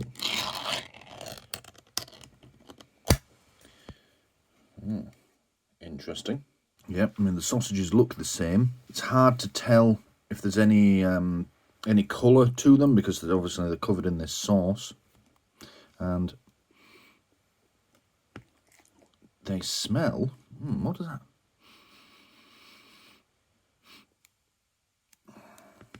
They smell like tin tomato soup, and if I'm honest, this sauce looks like tin tomato soup as well. Look on my finger. Alright, let's pour it out and just have a look at them. I'm hoping, given it says hot and spicy on it, they're not going to taste like tin tomato soup because that is neither hot nor spicy. This is probably the thickest sauce so far that we've had from these. Look at that. Let's pour them out. Yeah, they wanted to come out. They come out much more easily. A lot of the sauce staying behind in the can though. No end pieces this time. Still, let's just pull one out. Oh. Still got the groove down the side. Must be something to do with the way these are manufactured. There's not much I can say about the appearance of them, so let's just try breaking one up. Ooh, interesting. That was much firmer than the other two. That had to put some force in there. I don't know if you saw it, but it went. Alright, let's taste it. Those are the best so far. Much firmer texture to them. They taste just like regular hot dogs now. Actually need teeth to chew them, which is nice. I'll show you again the thing with them snapping. Bending. Oh, there we go. Yeah. They even look different if you look at them end on, look. The sauce, yeah, is nice as well. Tastes just like tomato soup is the initial flavour. And then at the end, it's sort of, you're expecting the spice to come. They taste like chilies. But if you can imagine eating a chili, but without the heat, so it's just the flavour of the actual chili itself, that's what you get. They are not hot and spicy, not by any stretch of the imagination. But it's not a bad flavour. But yeah, there's definitely no spiciness to it. There's just the hint, the pre-spice, and then nothing else happens after that. But they're the best so far. Those are good. Let's dunk it in that broth. Get a bit more on it. Yeah, look at that. Yeah, what it tastes like is someone's taken tomato soup and added just a small amount of hot sauce. Something like, say, Cholulas. It's not Cholulas, but something like that. Imagine if you had a big pan of tomato soup and you put a few drops, a few spoonfuls of Cholula hot sauce in there. That's what you would get from it. I suppose from the ingredients list, that is what it is. It's literally just tomato puree, water, and a few chilies. Right.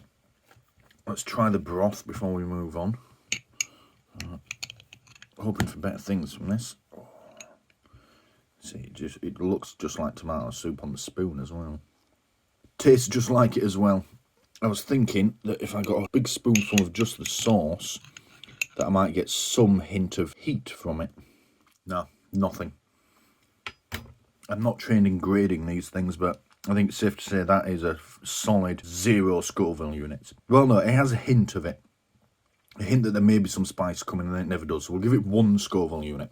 But they are the best so far, so we shall put them there. They are number 1 easily. That one can just go at the fucking bottom for now. That was a minging. Right. What I might do, sometimes I've found that food has different spiciness levels on whether it's hot or cold. So what I might do is put these in the not the dishwasher, Stu, you fucking idiot. Put these in the microwave in a bit and see how they do then. It did say that you can cook them. I mean, obviously they're already cooked. It's perfectly acceptable to eat them cold, but yeah, we'll see if the flavour changes on any of these as we heat them up. Right. Let's move on to the next one.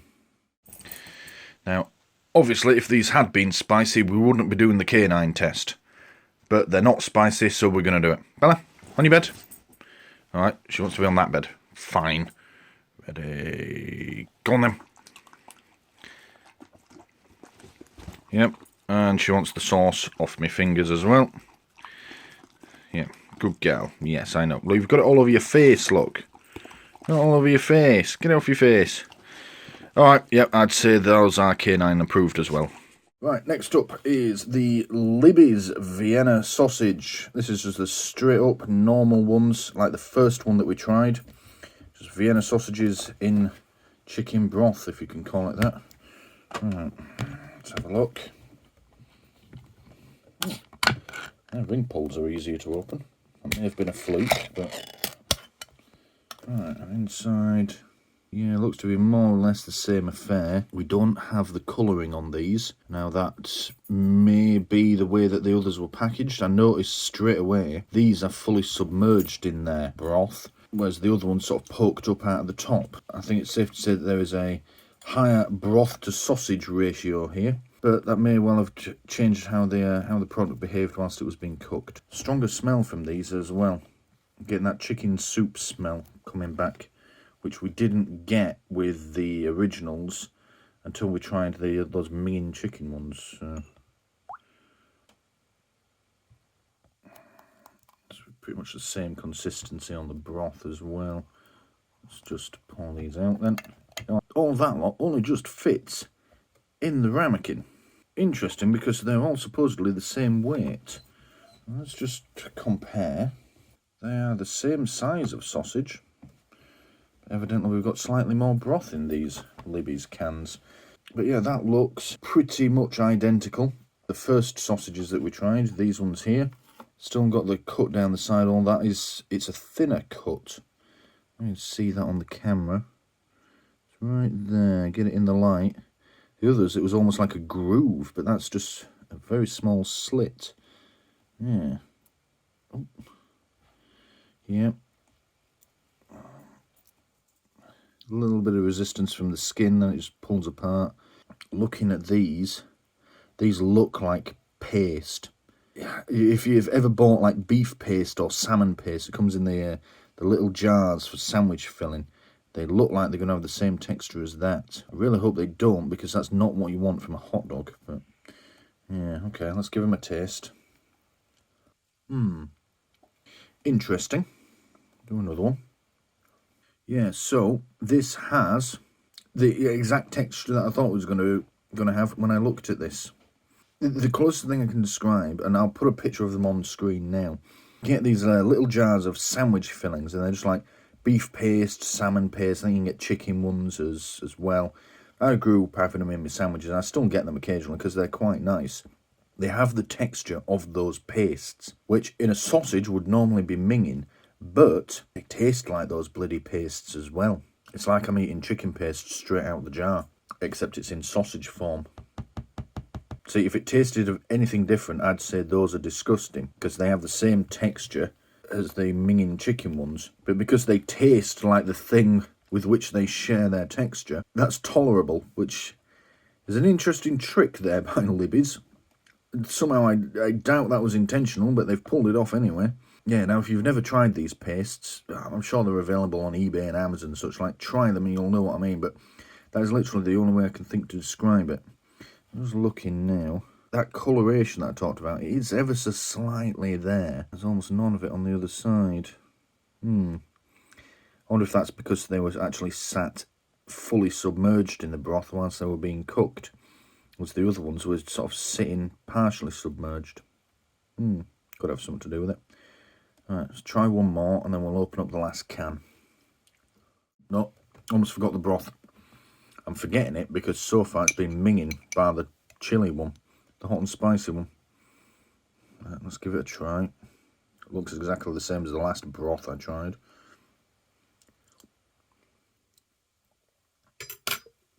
Oh, Jesus. Oh, that's the saltiest so far. Oh, dearie me. Oh, that's not good.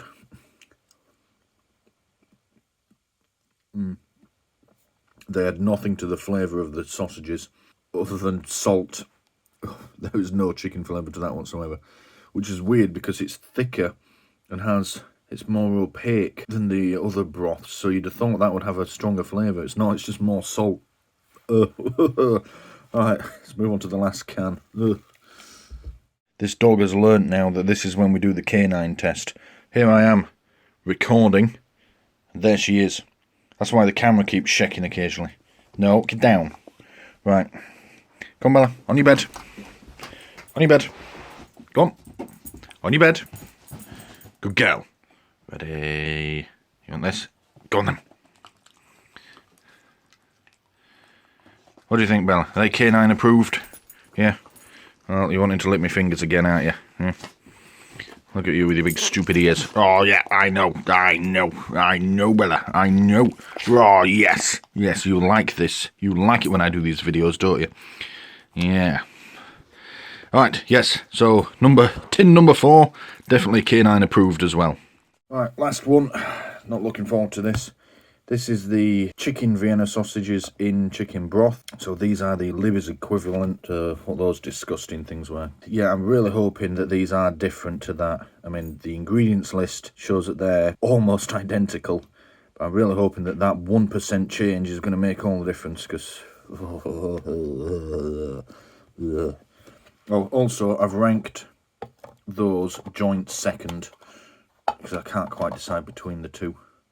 I have to say, actually, you know what? No, I will decide. There we go. First, second, third, and fucking last. Over there. Ugh. Right, okay. Let's just do it. The internet wants you to, Stuart. Oh, someone doesn't want to open. So there you look. Exactly the same as the last tin that I opened. Right.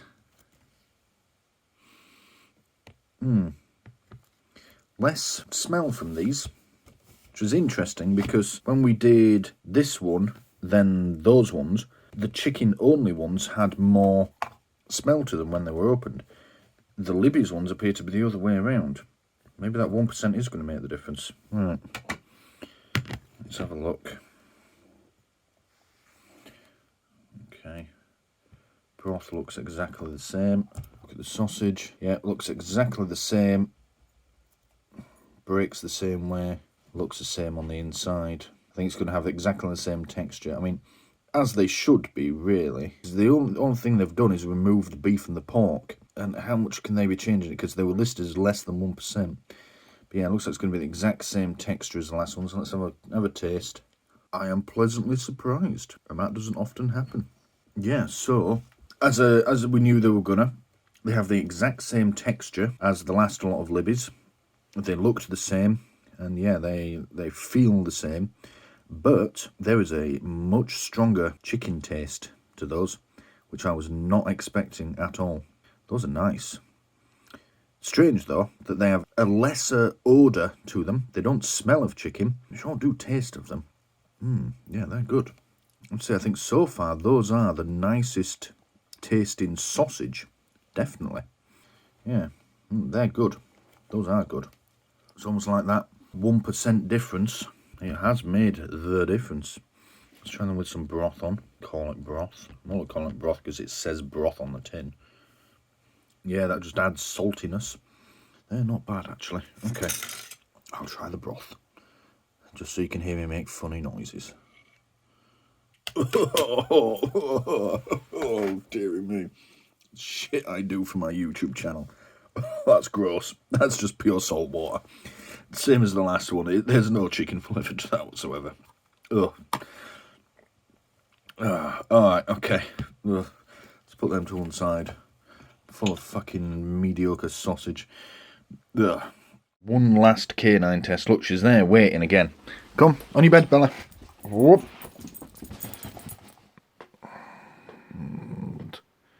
Ready. Look at those big stupid ears. They're ridiculously big. And go on then. Good gal. Yep, and you want more straight away, don't you? Right, well, I think it's safe to say all 5 are canine approved. Which was your favourite, Bella? Which was your favourite? You don't give a fuck, do you? Because I was giving you treats. So, oh, she's licking my sleeve now. I got a little bit of the broth on my sleeve and she's just, yeah. Alright, definitely canine approved. Not so much human approved though, are they, Bella? No. Bleh. Bleh. No, you're not having any more. Stop it. Alright, let's summarise then. Bring these closer. So, I'm going to rank this last one, the chicken Vienna ones. You know what? I'm going to give them second. Because the Libby's sausages were better than the Armour ones, in my opinion anyway. Your experience may differ. The only thing that's keeping these in first place is the sauce. Because this so-called chicken broth, it's not broth. It looks nothing like fucking broth. It's brine. It's just salt water. It's minging. And it's just ruining all these others. Yeah, that's the only reason that's in first place, because it's got that sauce on it. But, yeah, the Libby's sausage, definitely superior. It's interesting, these have a texture that's closer to meat. Don't get me wrong, all 5 are way away. They barely count as meat. They're made from meat, but I would not count as meat. These have a texture that's just a little bit closer.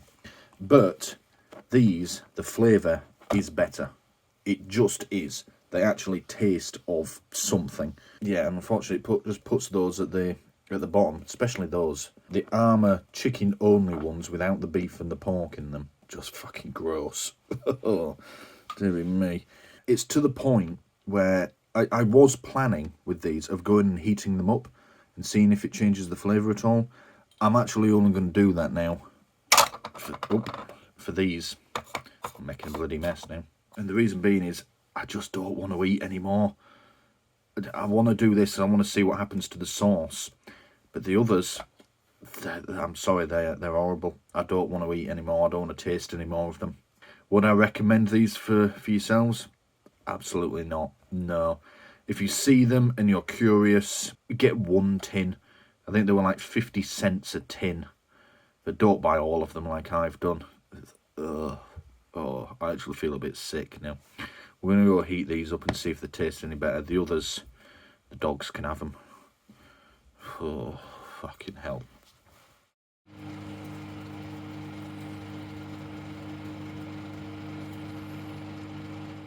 Right.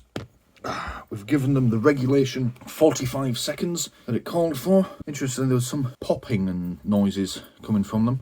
I guess that's just them heating up a bit. That's I'll go with the fork because they are actually quite hot. Interestingly, the sauce is considerably less viscous now. It's not even sticking to the hot dogs very well. Let's give them a try. Okay. They taste exactly the same, but they're just hot now. Yeah. They're exactly the same, they're just at a higher temperature than they were. The sauce has not changed. There is maybe an extra... I'll try a spoonful of the sauce. That hint of spice that I told you about is maybe slightly stronger. Get out of the way, sausage. Bloody hell. But we're talking like from 1 Scoville unit to 2. Yeah, it tastes exactly the same. I was wondering if something would change by heating them up, but no. And for those of you who don't know, the spiciness level of things does change with temperature. I've made before like curries from scratch and they're reasonably spicy. As always, I make too much and then I'll have some more the following day. And because it's been in the fridge overnight and then I warm it up, it'll be so much spicier. But those, nah, exactly. Oh, exactly. Blah, blah, blah, blah, blah.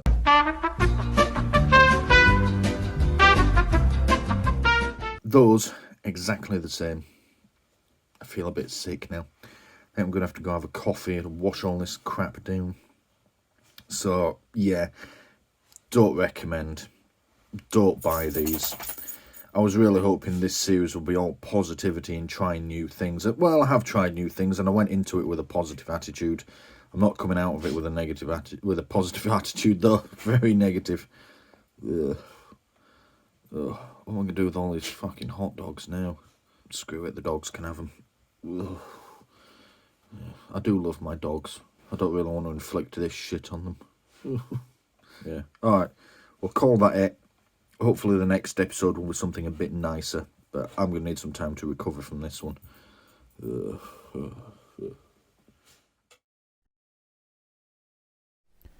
This is your daily Chuck Norris fact. When Chuck Norris pisses into the wind changes direction. This concludes your daily Chuck Norris fact.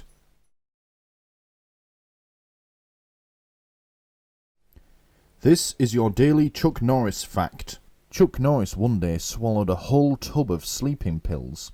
He blinked. This concludes your daily Chuck Norris fact.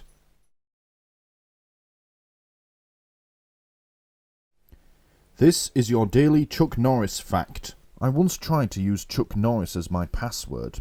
The site said password too strong. This concludes your daily Chuck Norris fact.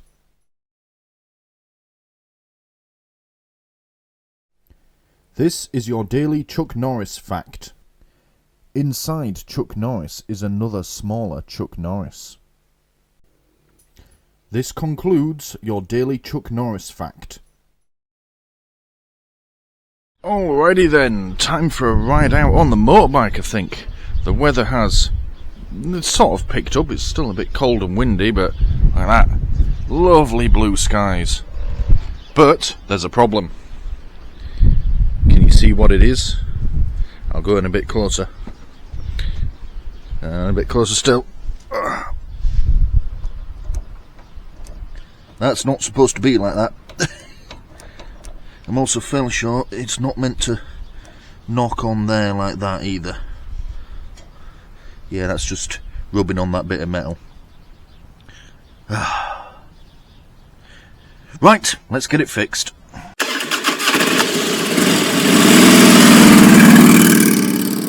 Okay, right, yet another repair. You can probably tell from the title of the video. Yeah, we're going to be retensioning the chain, the drive chain.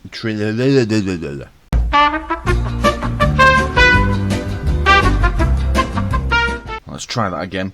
So, as you can probably tell from the title of the video, we're going to be tightening up the drive chain on the motorbike. At least, I'm sitting here recording this bit now. I'm hoping that's what I'm going to be doing, but I may end up replacing it if it can't be tensioned back up. But anyway, we'll see how it goes.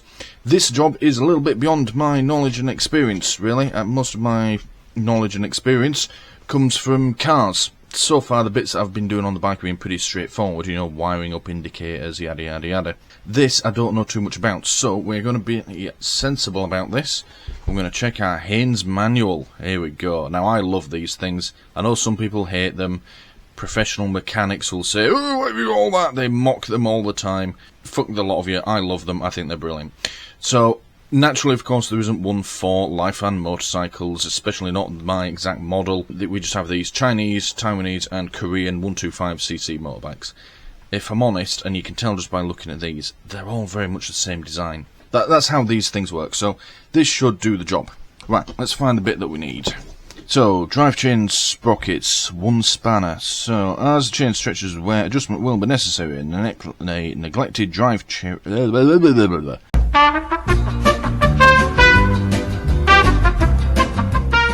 A neglected drive chain won't last long and will quickly damage the sprockets. Routine chain adjustment and lubrication isn't difficult and will ensure maximum chain and sprocket life. Okay. Just check the chain, place the bike on its centre stand where fitted, or on the side stand if not. Make sure the transmission is in neutral. Make sure the ignition switch is off. Push up on the bottom of the chain and measure the slack midway between the two sprockets. There should be between 10 and 25 millimeters of slack. I'm not going to go measure. It's quite obvious we're well outside of that. So yeah, that's fine. But that will be useful later, so we know if we've perhaps over tightened it. If I can't move it an inch, then we've got it too tight. So yeah, we want between 10 and 25 millimeters of slack, so I'll remember to take a ruler with me. Since the chain will rarely wear evenly, turn the rear wheel and push the bike forward so that another section of the chain can be checked. Do this several times to check the entire length of the chain and mark the tightest spot. Caution, the ride of the bike with excess slack in the chain could lead to damage of yourself. In some cases where lubrication has been neglected, that's not the case now. After the bike has been ridden, repeat the measurement for slack in the highlighted area. If the chain has kinked again and is still tight, replace it with a new one. Okay. Rusty, kinked or worn chain will damage the sprockets and can damage transmission bearings. If in any doubt as a condition of a chain, it is far better to install a new one than risk damage to other components and possibly yourself. Because motorbikes are dangerous, people. Inspect the drivetrain slider on the front of the swing arm for excessive wear and damage and replace it with a new one if necessary. It didn't look too badly damaged, we'll have a look in a minute. Right, so what we're going to have to do to fix this. So, adjust chain slack. Set the tightest spot of the chain at the centre of its bottom run. On drum brake models, that's mine, turn the rear brake free play adjuster nut anti-clockwise. The rear brake free play adjuster nut. I mean, that does describe what it does, but yeah. Yeah, turn it anti-clockwise a few turns. See illustration. Alright, yeah, it's that thing, got a little chain. Yeah, my bike does have one of them as a little arm. Right, okay. Where fitted, slacken the nut on the brake torque arm bolt. There should be enough thread exposed between it and the split pin, but remove the pin if required, or if its ends are in the way. Okay, simple enough. Where fitted, remove the split pin from the end of the axle. Slacken the rear axle nut. See illustration. Check the type of adjuster fitted to your model. Slacken the lock nut on each side of the swing arm and turn each adjuster evenly until the amount of free play specified in step 3 is obtained at the centre of the bottom run of the chain, which is between 10 and 25 millimeters. Following adjustment, check that each chain adjustment mark is equally aligned with the index mark on each side of the swing arm. It is important that the setting is the same on each side, otherwise the rear wheel may be out of alignment with the front. Also, make sure that the wheel is pushed fully forward in the swing arm slots. If there is a difference in the positions, adjust one of them so that its position is exactly the same as the other. Check the chain free play again and readjust if necessary. When the adjustment is complete, counterhold the adjusters to prevent them turning and tighten the lock nuts. On drum brake models, reset the rear brake adjuster. Alright, so it seems like what we do is we have to slacken the brake off, undo the nuts on the back wheel so that can move, and then we're just going to do these bolts so it basically pulls the chain tight. Once we've got it to the desired tightness, we tighten everything back down, making sure that the rear wheel doesn't end up cocked over. Or maybe that way. Or, well, it wants to be that and nothing like that. Seems simple enough. Let's give it a go. Okay, right, let's get on with it. Yes, everything is all wet because it started raining whilst I was filming the introduction. So a couple of hours have passed since I filmed that, and all I was in the upstairs bedroom. Right, so I'm only measuring the slack, not because I need to check if it is slack, but to see where the loosest part of it is. So, got me ruler. Oh. I have to get down on the ground. Yeah, I want to do my knees in.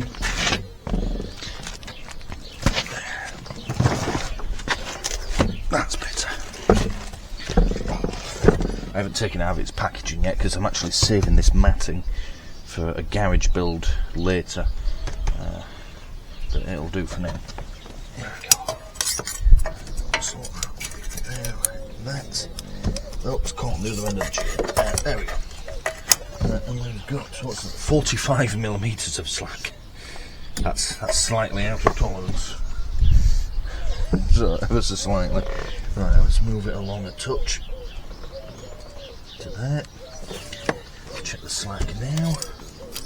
Oh well, that's even slacker. Move it on a bit more. That's not so bad. That's only 40 mil. That bit that we've just done was about 60. Alright. Right, put a new camera angle and you'll see what I'm seeing. So here's what I'm seeing. So I basically just put the ruler on the floor and hold it up, and just by convenience the chain was sitting at about the 200mm mark. As you can see now though, it's a bit below it. This is the slackest point, and basically all I'm doing is just moving it up and down like that. I've shifted my weight a bit on this mat now, so the ruler's moved up to 190, and all you do is just count. So if it moved to there, that's 20mm of slack. That's how you measure slack, really. You literally measure it. But that's way out. But we found the slackest point, and you can see in here, that's the chain guide that it said to check. There's no damage to it. but the chain's probably not supposed to just run clean across it like that. Alright, let's move on to the next stage.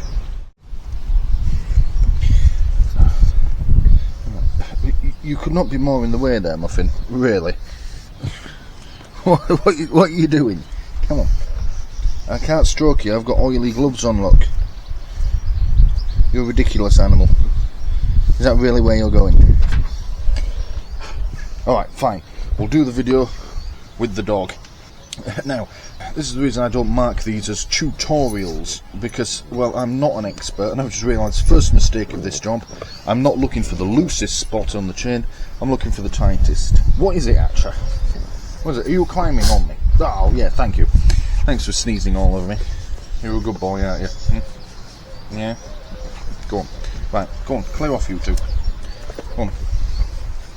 Look at my pants, Muffin. So, yeah, I've reset it. We found the tightest point on the chain. It's the same method as I used to just find the loosest point, but you're looking for the exact opposite.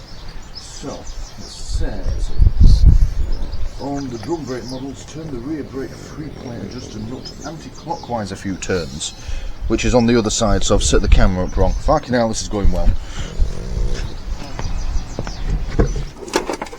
So this is the adjuster here, so it says a few turns.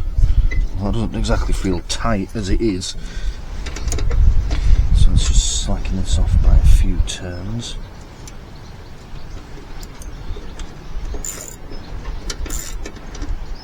Is that even coming off, or is that just turning the whole... That's just turning the whole cable. Right.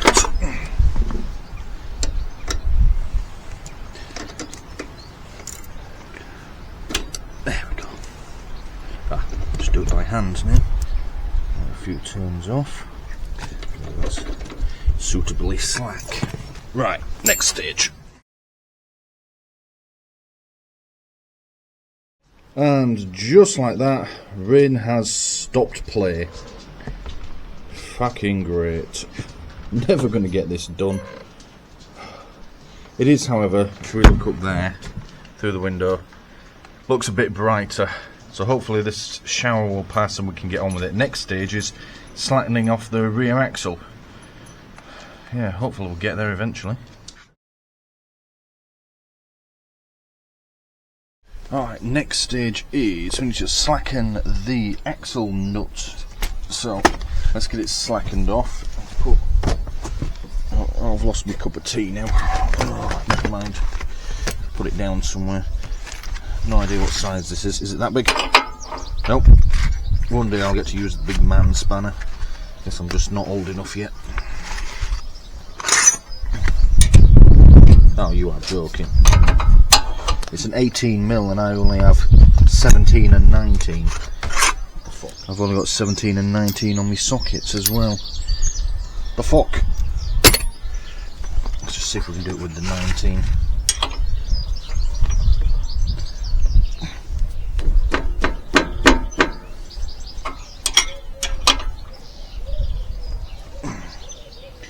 No, it's not. I'm not getting proper purchase.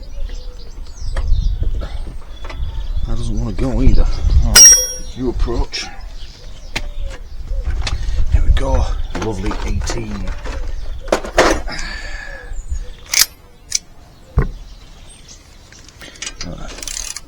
Alright, it's... yeah, it's fitting much better. Right.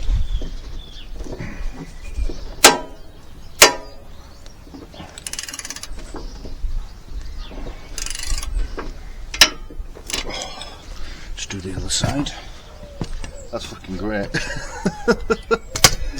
The other side is a different size. What the actual fuck? This side is an 18, which I don't have in these two sets, and the other side is a 21, which I don't have in these two sets. The fuck is wrong with my life?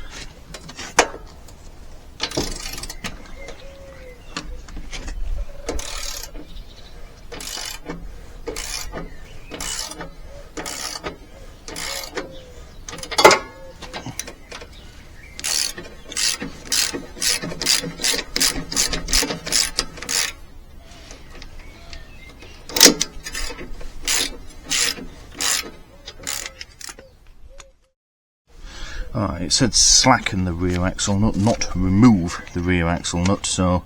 Number one, that's retract plank, not remove plank. Of course, sir. I've done it as slack as I dare. Next stage is this jobby here.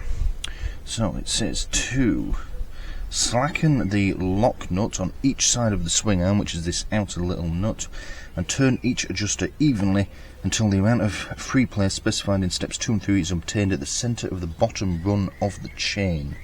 Okay, right, I'm going to guess 12. Ooh, close. It's a 13.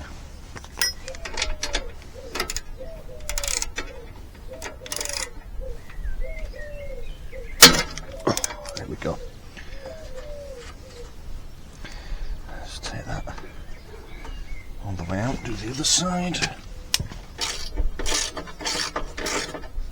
Okay, and turn each adjuster, which is nut B here, until the amount of free play is obtained. Okay, right. Make sure. I want to be tightening this. Yes, I do. That's the wrong bit of the spanner there, Stuart. Oh, look at that. Oh, I'm going to move the camera and you see this. Watch the chain as I move this nut backwards and forwards. So if I loosen it off, look at that. If I tighten it up, which is what we're trying to achieve, with that you can actually see it tightening. How cool is that? So, I've left my gloves somewhere, fuck's sake. Found them.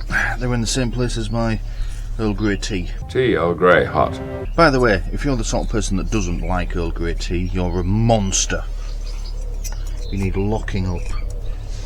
That's what we've got there. Oh, that's better, look.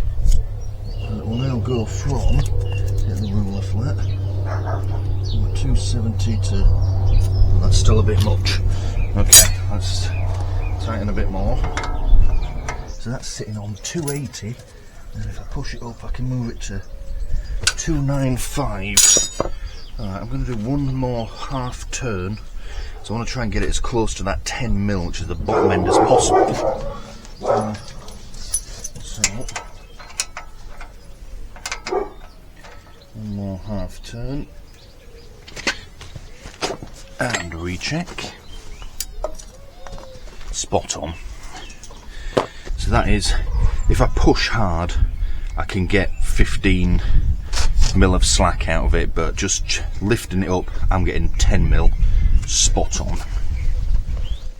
So next stage is to make sure that these line up either side. There's little marks here. Yeah, basically if this one is further back or further forward than the other side, then the wheel is going to be skew-if. Now, poor wheel alignment on a car, a lot of people don't notice. If it's really bad, the steering wheel will be off centre when you're going in a straight line. First they really know about it is when they go for an MOT and they fail because it's brushed the tyres off. Now, I have no experience with misaligned wheels on a motorbike, but I imagine it's much more pronounced, so let's try and get this right. Now, I've had to use the optical zoom on the camera, so I'm having real trouble getting the tripod in close enough here, but I shall just tell you what I can see. So, alright, there's a little yellow mark here, and the edge of it lines up with the back most. Right, let's see if there's a mark on the other side. There is, and it lines up in the same spot. Also, what you could call, say, top dead centre is lining up with mark number 4, which is there, which is doing on here as well. So, I mean, I may be 1/10 of a millimetre out. Let's just double check.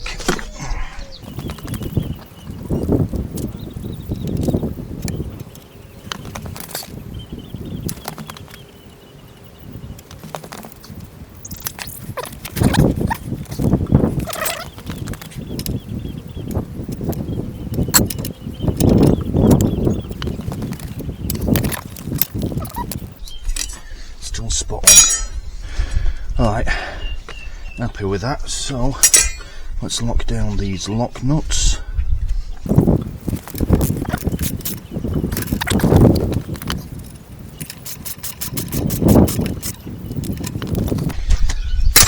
happy days. Right, and then tying these back up. So, what size was it again? That size, that was it.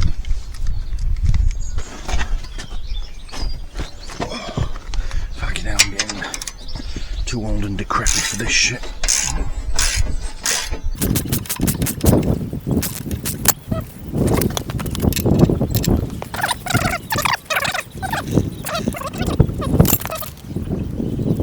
Yes, still sort of 10, 12 mil. Happy with that. Let's do the brake. Mustn't forget about that. Fucking hell. Oh, what size socket was it now? I think it was that one.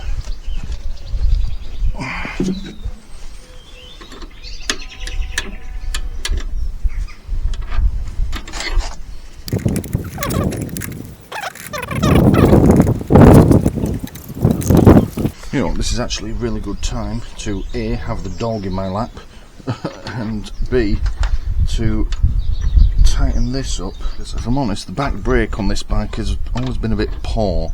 It feels like I'm absolutely mashing down on the pedal, and I'm just managing a gentle stop.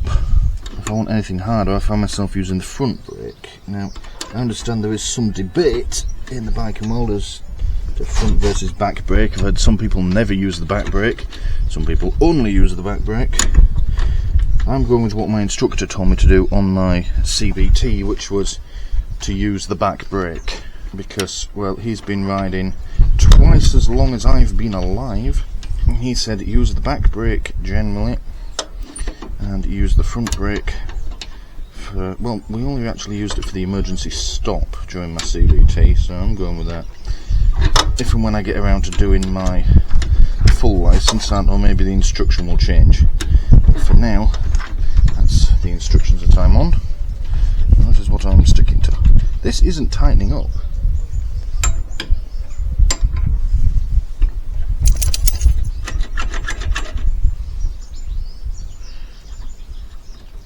I need a different tool for this.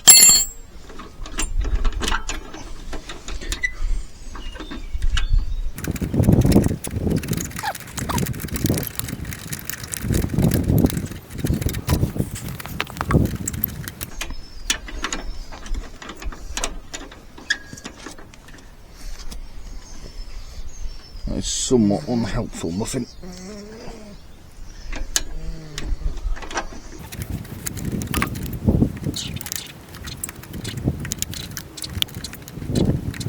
I don't remember slackening this thing off so much. Maybe it was just really slack to begin with. Maybe I didn't need to slacken it off.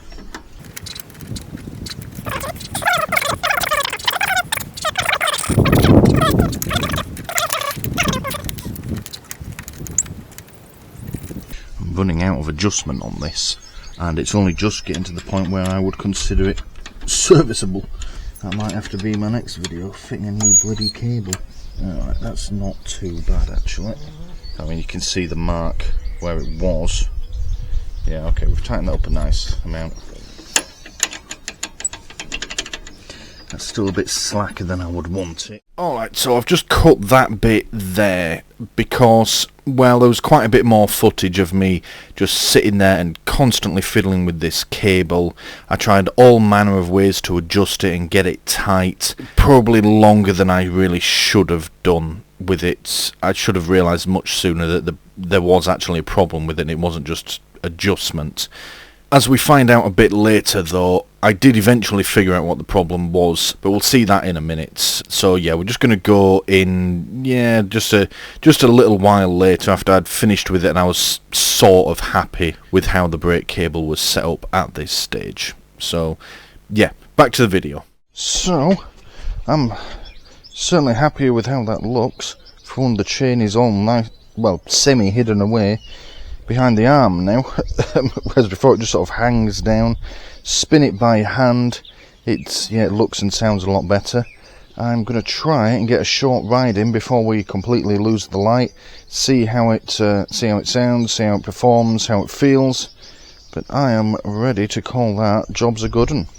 Hello, Stuart doing the edit again here. Just thought I'd insert a bit of a voiceover on this section as I time-lapse through the ride footage. If you've seen my video on why you should avoid budget action cameras for motovlogging, you'll know what I'm on about when I say the sound is terrible. Or if you've seen my review of my new action camera, the Casso camera that I use for just general day-to-day filming nowadays, you'll also have seen the bit where I comment on recording sound whilst on the motorbike. I tell you what, I'll just cut to the sound now and you'll see what I mean, or you'll hear what I mean rather.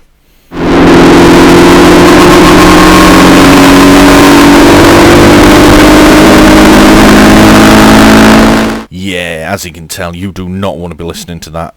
So even if I time lapse it, it's still awful. But yeah, imagine if I played that at just normal speed. You'd all switch off. You'd all unsubscribe. I'd end up on minus 10 subscribers. So yeah, the ride out was, I'll say 50% successful. One problem is fixed, the other is not fixed and still a bit perplexing. So let's get back to the rest of the video. I'm going to talk soon about how the ride out went, how the chain adjustment's gone, how the brakes are doing. So yeah, let's get back to it. Well, I think that went quite well. Yeah, I went for a ride, I don't know, probably 10-20 miles or something like that, so I just sort of rode down to Mildenhall, went around all the back roads a bit and then came back. The chain noise is gone. It was rattling quite a bit. There's still another rattle left on the bike, but it doesn't seem to be related. So we'll track that down in another video. One thing that has happened though, the fucking brakes don't work. No brakes! No brakes! It's just not stopping! Please stop! It's really annoying. So if I press this pedal down, you see? So yeah, and I tried it. I tried putting the bike in neutral when I was doing about 50, stomped on the rear brake as hard as I could, and nothing happened. So yeah, I'm hoping it's something that I've done wrong, and I'm just going to make a bit of an arse of myself on the internet. I mean, it was working before I adjusted the chain, so it should still be working, but yeah, it's probably something I've done. The exhaust has cooled down nicely, so I have these lovely chrome shrouds over the exhaust, which are rusty to fuck and need restoring, but they do at least stay lovely and cool, so yeah, I can feel heat there, but that's nice and cool. Anyway, I'm getting off topic. Let me get this rear brake readjusted.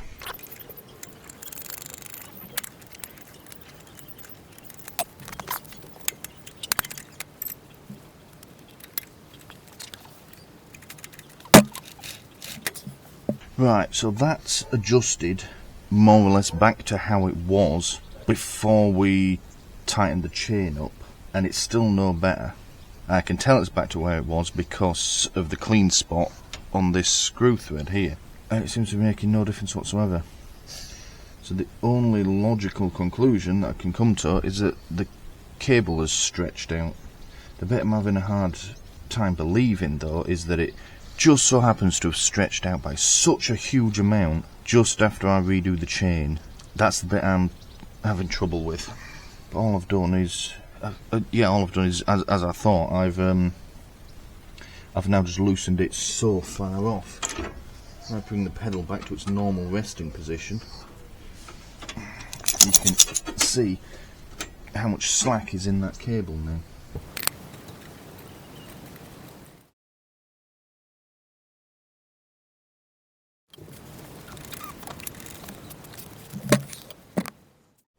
Right, I'm giving up for tonight. We're starting to lose the light, and it doesn't seem to matter which way I adjust that back brake, it will not work. I'm confident now that I did adjust it the right way. I think it's the cable. I'll show you what I mean. Right, so this is the cable, and as I'm riding along, that's where it normally sits. It's a bit high, but whatever. And if you think you've got your foot on it, like that, bit of a weird angle, that's about as flat as you're going to be able to press it. But the back brake still isn't doing anything. To get it to lock, and I have to press it all the way down like that. And only now, if you look,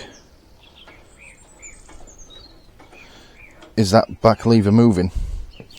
So I think that cable's stretched. So we're going to order a new cable for it. But what's bothering me about this is it seems like just a bit too much of a coincidence that I was fighting around readjusting that back brake just as the cable's stretched out. Don't make a lot of sense to me. I struggle with coincidence. I mean, you know, I was fighting around with it and now it doesn't work. It might just be a coincidence. It might just be that it has stretched out. I need to go away and think about this. At least the chain works though. So we'll do the brake cable, if it is that, in another video. So for now, thank you for watching. I've broke my bike, so I'll see you next time. But wait, there's more. Alright, so bit of a time jump with this now. This was going to be a separate video, but I'll explain why it's not now. I finished filming the section that, from your point of view, is just a few seconds ago. From my point of view, is about a week or two ago now. And it was bothering me why this cable had gone so badly wrong so quickly. Because cables do stretch, but you're talking by like a few millimetre at a time over years. They don't just suddenly stretch out like an elastic band. So it was bothering me that it had gone wrong so quickly. And there's a local biking group that I'm part of as well. There's a couple of mechanics in the WhatsApp chat, and I was discussing it in there, and they said it don't really make sense either. So what I ended up doing, I didn't film it, but I was basically fighting around with this thing at about 11 o'clock at night by torchlight, trying to figure out why it's gone so far out of adjustment so quickly, because it just shouldn't have done that. And I eventually discovered that what was happening, this arm was the problem. That goes on there, and when I was applying the brake, it should just, you know, pull, rotate this cog, and then that operates the drum brakes in here. It wasn't though, because it's rounded off. The little teeth that go on here are just completely smooth. So what was happening was I was applying the brake, and it was just rotating on this cog. And then when I released it, it stayed where it was. So no matter how much adjustment I put on this cable, it wasn't going to matter because we couldn't turn this, which is a problem. So we set about ordering a new one of these and a new one of these, which may be available separately, but I couldn't find one. And it was looking like we'd need this entire brake assembly. I found a place that said that they could deliver this entire assembly and the arm. Excellent, great price. Went to order it, and the shipping was more than the value of the actual item. And I was like, no, that's a bit of a rip-off. We're not going to do that, guys. So we started looking elsewhere. Found another place that had them in, you know, that said they had them in stock. No pictures on the website though. Okay, bit weird.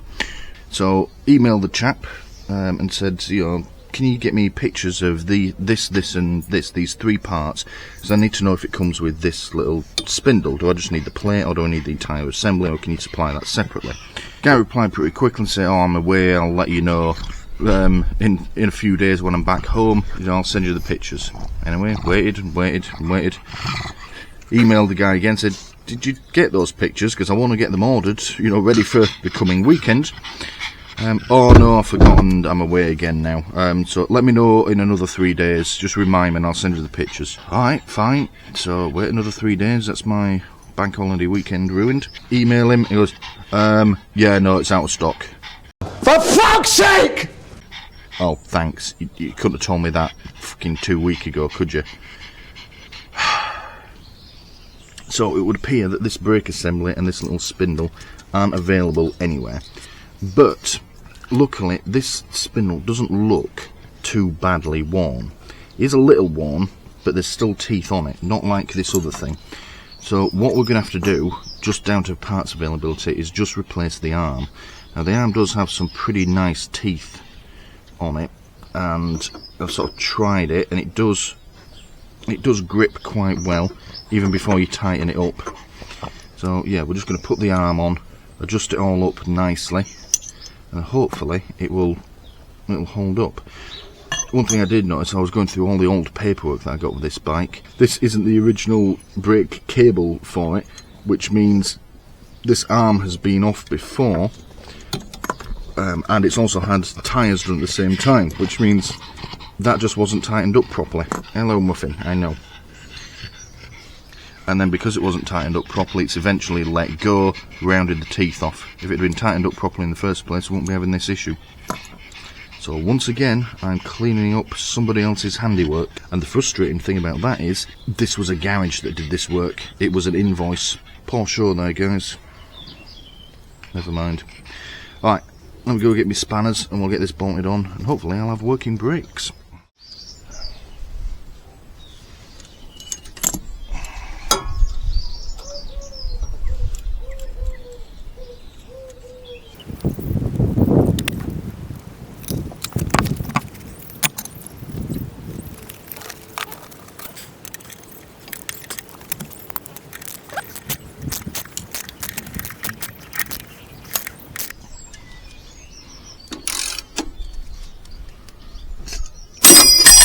Oh shit.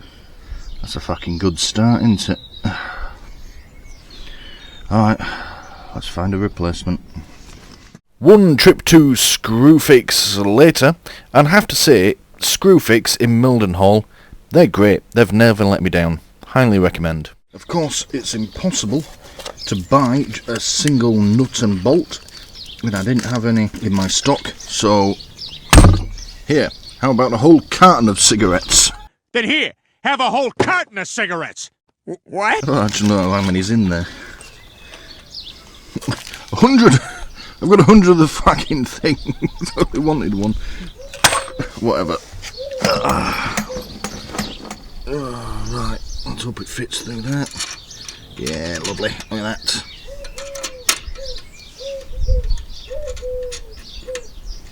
Well, it doesn't matter too much if I snap these now, because I've got 100 more. Let's just snap 99 of them, shall we? If you having girl problems, I feel bad for you, son. I got 99 problems, but a snap bolt ain't one.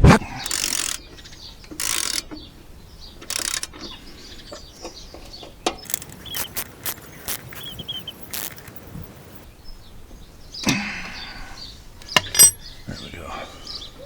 That's about as tight as I dare go with that. I can tell just holding these up side by side, that's gripping much better onto that little spindle there.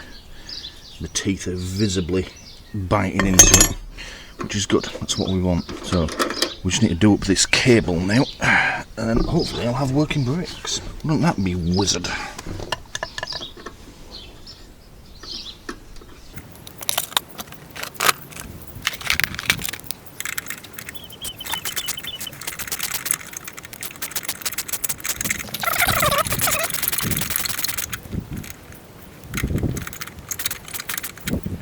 That is reaching maximum adjustment, and it's only just starting to tighten up, which is a little frustrating. Means I might need to take this off again. So we'll just do it a little tighter. What are you doing? Nothing. You can't. Bloody hell.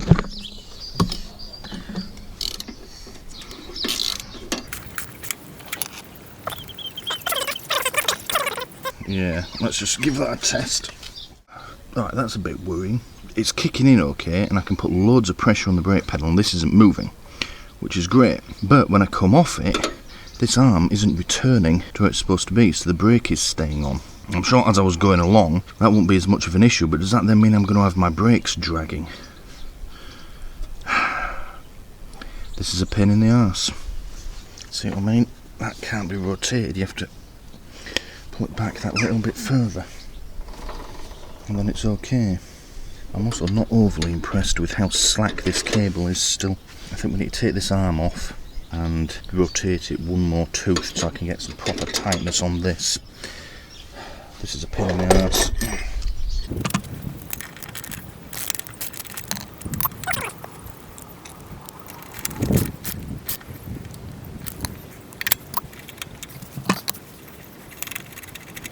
I just realised something as well.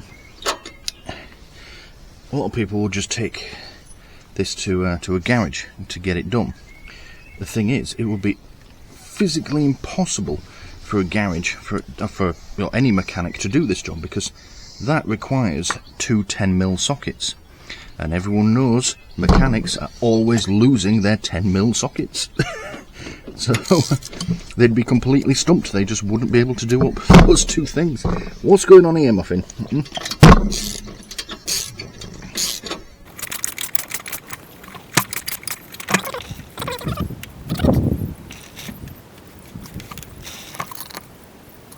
Let's get the keys, and I want to see that this starts to bite as the brake light comes on. Right, let's go do that.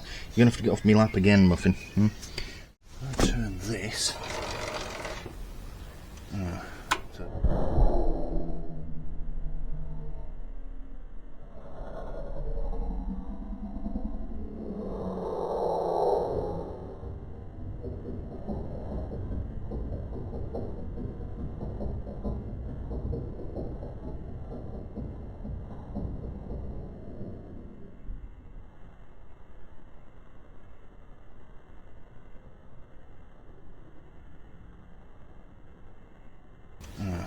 So it's, well, it's coming on, yeah, more or less. The brake starts to bite ever so slightly before the light comes on. Not overly concerned about that though, because I'm doing this with my fingers. When I'm braking with my foot, it's obviously nowhere near as sensitive. So yeah, and all that's that's just enough bite to stop a free spinning wheel. Obviously, when the bike's in motion, I'm always going to need much more force than that, so yeah, that's fine, that'll do. Now I just want to see if that brake is going to bind on, so press it on, and that is stuck, but it's still possible to turn it. I'm going to start the bike, put it in gear, and see how it responds.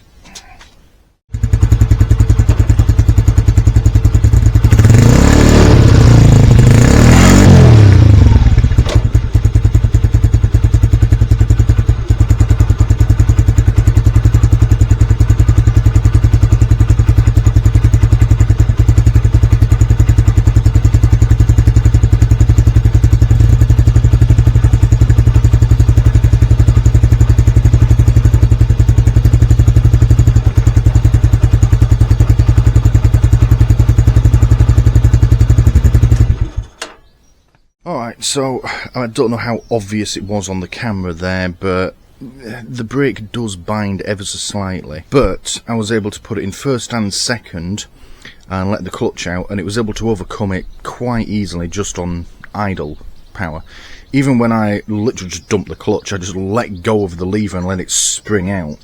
The bike didn't even come close to stalling, it just overcame it. So yeah, I think it is perhaps sticking and binding a bit, but yeah, it may just be that the bike's been stood for about a month now. I haven't been out on this for so long, so it may just need riding. I'll go out on a quick test ride in a bit, see how we go with it, but yeah, for now that looks like it is fixed. Yeah, I just want to give it one more try. I put my foot on and see I'm braking really hard. Good. That lever's not giving way. It's not even hinting that it's giving way. Good. Alright. So, brakes are working. Chain's tight. Okay, right. I think I'm back on the road. I've got a bike meet tonight as well. I was hoping to go on my bike and not in my Peugeot. Fucking hell. I need to remember how to ride this fucking thing now. Alright, yeah, we'll call that it for this one. Thank you for watching. This is your daily Chuck Norris fact. Chuck Norris once caught Ebola. Ebola promptly apologised. This concludes your daily Chuck Norris fact.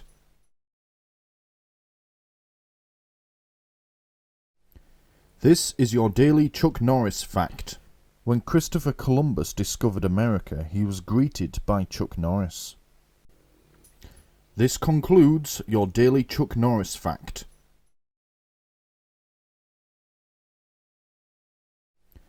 This is your daily Chuck Norris fact. When we first landed on the moon, the astronauts noted there was a print on the moon that said Chuck Norris was here. This concludes your daily Chuck Norris fact.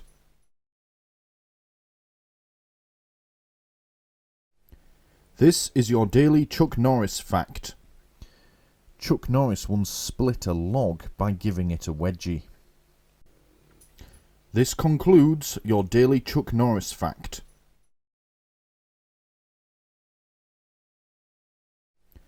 This is your daily Chuck Norris fact. While learning CPR, Chuck Norris brought the dummy to life. This concludes your daily Chuck Norris fact.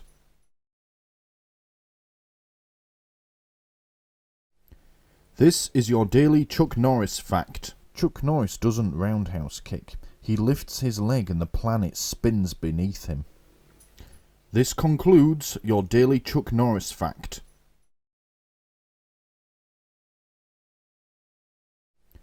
This is your daily Chuck Norris fact. Kids wear Batman pyjamas. Batman wears Chuck Norris pyjamas. This concludes your daily Chuck Norris fact.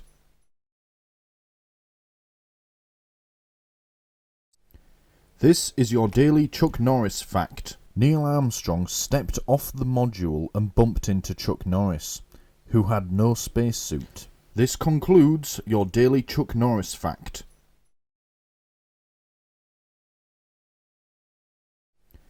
This is your daily Chuck Norris fact. Fear of water is hydrophobia. Fear of tight spaces is claustrophobia. Fear of Chuck Norris is just logical. This concludes your daily Chuck Norris fact.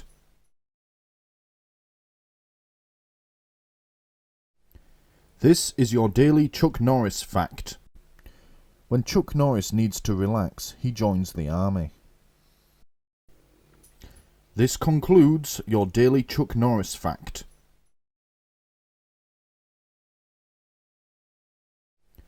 This is your daily Chuck Norris fact. Google won't search for Chuck Norris because it knows Chuck Norris will find you. This concludes your daily Chuck Norris fact.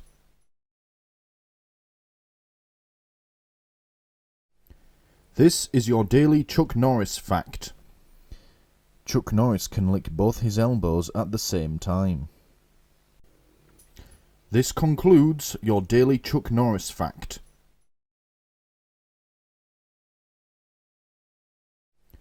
This is your daily Chuck Norris fact. Chuck Norris can fold airplanes into paper. This concludes your daily Chuck Norris fact.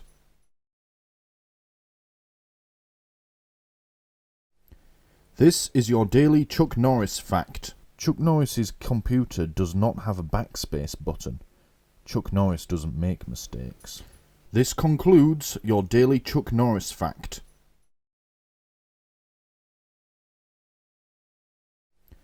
This is your daily Chuck Norris fact. Chuck Norris was once charged with 3 attempted murders, but the judge quickly dropped the charges because Chuck Norris does not attempt murder. This concludes your daily Chuck Norris fact.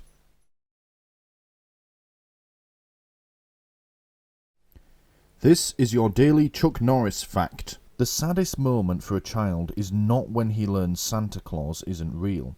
It's when he learns Chuck Norris is.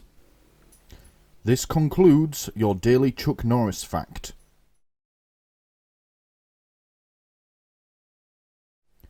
This is your daily Chuck Norris fact. Chuck Norris can lift up a chair with one hand while he's sitting on it. This concludes your daily Chuck Norris fact.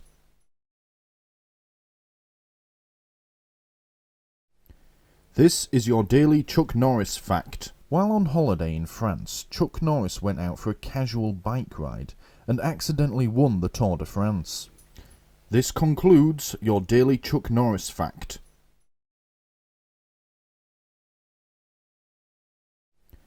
This is your daily Chuck Norris fact. Chuck Norris learnt karate by watching Chuck Norris videos. This concludes your daily Chuck Norris fact.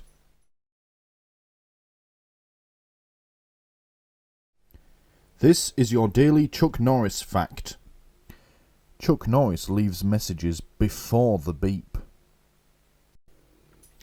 This concludes your daily Chuck Norris fact.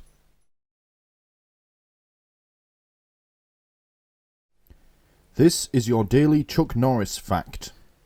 When Chuck Norris writes out a cheque, the bank bounces. This concludes your daily Chuck Norris fact. Hello and welcome to another video on doing stuff and filming it. Today, well, you already know what's coming. We've had another letter. Let's have a look at this one, shall we? Right, now, two things before we get started. First off, I strongly suspect we may have seen this one before. However, there is something a little different. You'll notice we have a different table here. That's because I'm currently on a work trip as I'm filming this. I'm working away in Cheltenham, and today's episode is coming to you from a rather lovely hotel room that I'm staying in. So let's have a look at the outside of this first, and we'll open it up, see what's inside. So the usual legal occupier at my address. Official notice, investigation opened. Again, it seems. Not another one? Whatever. Flip it over. And we've got the usual Darlington return address and sustainably sourced for recycled paper. I mean, I've said this before, but I mean, they could be more sustainable by not sending me this bullshit, but whatever, they've sent it now. Oh, one other thing as well. My new work phone comes with a built-in barcode scanner and QR code scanner. I did scan these, and they just come back with just utter nonsense, really. So, yeah, don't really worry about them. In fact, what I might do is scan them later, if I remember, and show you what it actually says on these. Yeah, it just doesn't really tell you anything. Right, let's open it up, see what we can see. Right. Okay, so this looks to be fairly standard stuff. Oh, I tell you what, actually, before I go any further, let me just double check, see if we have seen this one before. I think we may have done. Bear with me.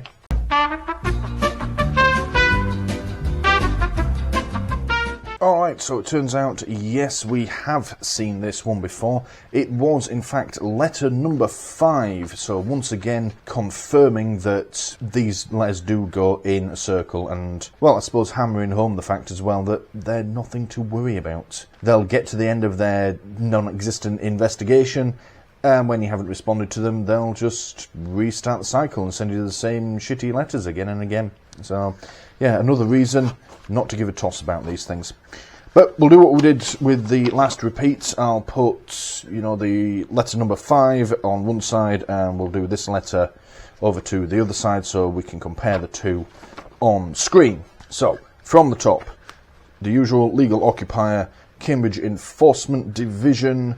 Interestingly, the reference number hasn't changed from last time. Letter number 5 was dated January of 2023. This is now May of 2023. Although it actually only arrived a couple of days ago for me. And at the time of filming, it's the 22nd of June. So they're a bit behind, really. I don't know what's happened to this. It should have been here last month. I don't know, maybe there'll be another one waiting for me when I get home. Whatever. So, yep, official notice investigation open, that's the same. To the legal occupier, this is an official warning that we're carrying out an investigation of your address. We have asked you to contact us several times, but you have not responded. Does making YouTube videos count as a response? Probably not. Oh well, I don't really care, fuck them. There is still no record of a TV licence at this property, and there is not going to be one. The law, it is a criminal offence to watch or record live TV programmes on any channel, or to download or watch BBC programmes on iPlayer, unless you have a TV licence. It doesn't matter what equipment you use, whether a TV set, desktop computer, laptop, tablet, mobile phone, games console, digital box, or DVD VHS recorder. Still banging on about those. How can you stop this investigation? Buy a TV licence? No. If you've recently moved, move your TV licence. That doesn't apply, because I haven't recently moved, nor do I have one to move. And let us know you don't need one. You don't have to do that. Like has been said millions of times before by now, between me and the various other TV licensing channels out there, You don't have to tell them, but if the letters do bother you, telling them, making the declaration, you're online by phone or whatever, does stop them at least for a while, and then you just have to keep repeating yourself to them. But you're under no obligation to do that. It's not a legal requirement, and if we don't hear from you, our enforcement division will schedule a visit. Should the investigation find that you're watching, recording or downloading TV illegally, you could be prosecuted. The maximum penalty is £1,000 plus legal costs and any compensation you may be ordered to pay. Again, it's never £1,000, it's normally more like 30 quid, and they're not going to find evidence of that unless you let them in or you talk to them, so just shut the door. Simple. Yours faithfully, the non-existent Scott Robson, enforcement manager for Cambridge and just about everywhere else that they'd choose to write these stupid letters to. And is that on there? Oh no, that's on there as well, if you recently bought a licence. So it is, word for word, apart from the date, exactly the same as the one we got in number 5. Even down to the crappy stamp, the fake stamp that they put on whatever. Let's flip it over, double check the other side. Alright, and the other side, yeah, we're just going to skim through this, but it's the same, everything in red. How can you pay? Would it be easier to spread the cost? What if you don't need a licence? Could you get a concession? Yeah, that bit's exactly the same again. Got the little form down the bottom. So, yeah, disappointing me again, TV licensing. Bloody hell, people are going to get bored. Can't get some, like, fresh content out of you. Fucking hell, guys. Alright, so, a couple of things to do. As one person pointed out in the comments, I completely forgot last time to write below the line that they tell me not to write below, so I suppose I'm going to have to do it 3 times this time. Let's see, what shall we write down here? Well, I was watching some road rage videos the other day from Scotland, and they love calling people a ball bag, which is fucking hilarious to me. So, yeah, we'll start by writing that. Bloody hell, this is quite difficult to write on this. This is a textured surface. Yeah, we'll start off with ball bag, and what else should we have? We shall have feck, house, goals. Shut the feck up! Just for the fucking giggles. Alright, other thing we need to do. I said I would show you what these QR codes do. There's 3, although this one seems to have something of a line down the middle of it, so that could be a 4th. It's unclear. Let me get my QR code scanner loaded up, and I'll show you what data it spits back when I scan these.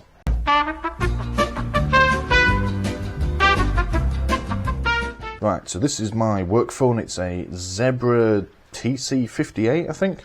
Fantastic work phone. Put it this way, it's Thursday, and I haven't charged this phone since Monday, and it's still on 61%. That is epic battery life from a modern smartphone. So, start with these, cover those up, and hopefully you can see on screen there, it's decoded the QR code, and it's just a load of numbers. It doesn't go back to anything.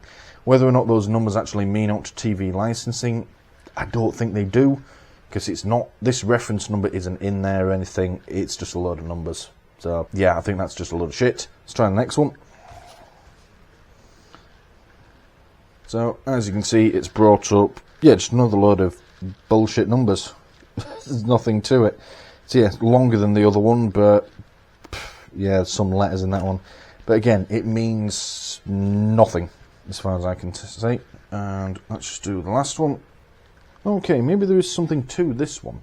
So, again, there's no identifying information, but, interestingly, the first chunk of these numbers here is that reference number. So maybe there is something in those numbers rather than just being automatically generated. And the end of it appears to be just a load of random numbers as well. I can't see any sort of pattern or dates or anything in them. But if you remember a while back, I had, well, I've had 2 of them now. Letters that are like your INAO59 or something stupid like that. This one in the middle here says IN015NA0090. So maybe those silly reference numbers that they send out actually do mean something. Well, no, they don't actually mean anything because the letter still goes in the bin. But maybe all these letters do actually have a sequence to them. Interesting. I'm curious now. Let's just scan these again. Okay, right, so I'm just noticing now, this little one here on the left, the number it spits out is the number that goes along the top here. Well, up to there, so not those bits there, but it's that long number. And the middle one, just double check that. Okay, right, I've got some blurring to do now. The middle one does actually contain my postcode. I mean, the rest of it appears to be complete gibberish. Okay, so maybe there is something to these. But, again, they're just complete shite, aren't they? Whether or not these numbers actually do mean anything, I think is pretty irrelevant. The only thing I can surmise that they are for is all those people that say return to sender, maybe when they get there, they scan these barcodes and use them to, let's say, schedule visits. So yeah, all those people that say, oh, it's simple, just return it to sender. Well, I wonder if that tells them that there's someone living at that address, and they, it bumps you up the list, up the priority list now for getting a visit from one of their, so-called enforcement agents. Whereas if you do what I do and just go complete radio silence, they have no idea if the property is occupied or not, unless they do other checks. I don't know if they're able to access the electoral register, but if they're doing that, then why do they still put legal occupier? So yeah, maybe returning to sender isn't such a good idea after all, guys. It makes you more of a target. Right, so we've looked at the QR codes. We have written ball bag, fake arson girls on the bottom. There's only one thing left to do now: destroy it. The question is, how am I going to do that from a hotel room? I mean, I could just rip it up like I always do, but that's boring. I've done that plenty of times. Suppose I could ask the hotel staff to shred it for me, but that's probably going to be a bit of a weird experience for them. Someone asking if they can shred a document whilst I film them doing it. Like I said, there's a fan in the room. I could feed it into that, but I don't think that'll destroy it sufficiently enough. I know.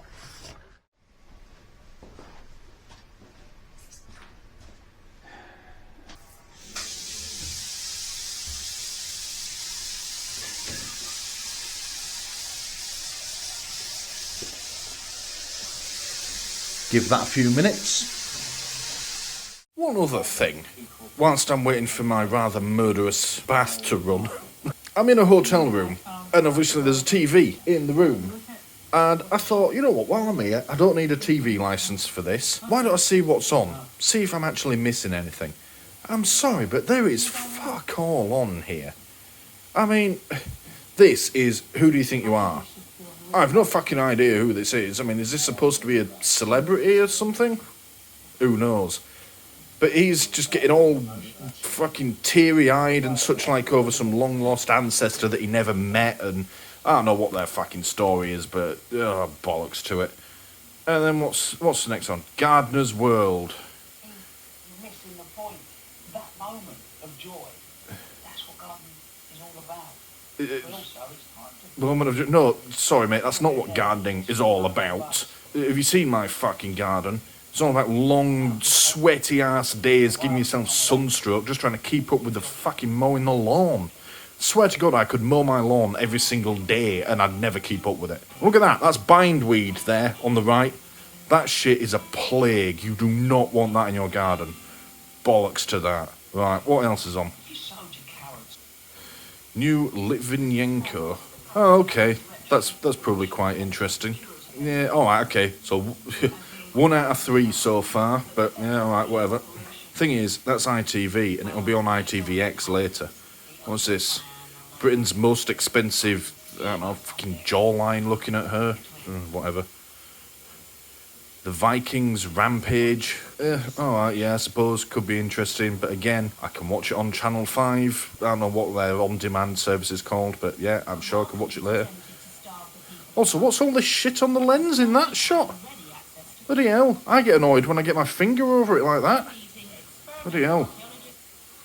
Love Island, no, fuck that, Love Island. No, get off my telly. Magnificent Seven. Alright, okay, yeah, I suppose that's interesting, but it's an old film. Again, can have it on DVD, whatever. That's not even live. Product, no. Taskmaster, no. Cooking shit, no. Great British Dig, no. I like Hugh Dennis, but anything is the Great British Bake Off, the Great British Dig, the Great British fucking Orgy. Fuck off. Angel has fallen what? I saw London Has Fallen, I didn't like it. Bugger off. Tech Talk with Nokia? Nokia's still around? £1,000... No. No. Oh, that's finished. I'm sorry, but there's just fuck all on. I've gone through, look, 20 channels, and the only stuff that's even of slight interest to me, I can just get on demand, on DVD. So yeah, this trip away has affirmed to me that I don't need a TV licence. It's a waste of money. Right.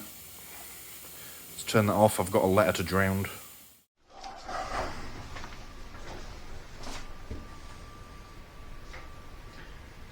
This may seem cruel, but it's the right thing to do.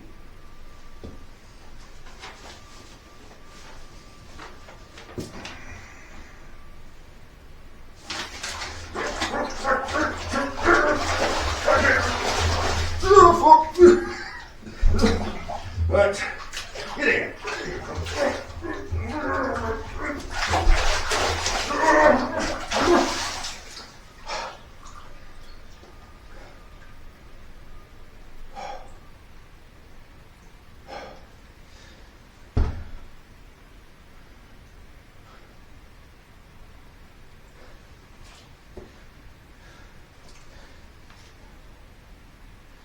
That was some shit acting, and my pants are fucking soaked now. Fucking hell.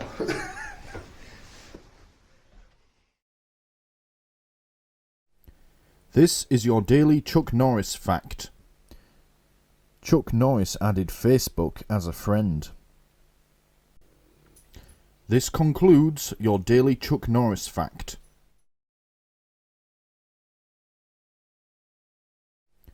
This is your daily Chuck Norris fact.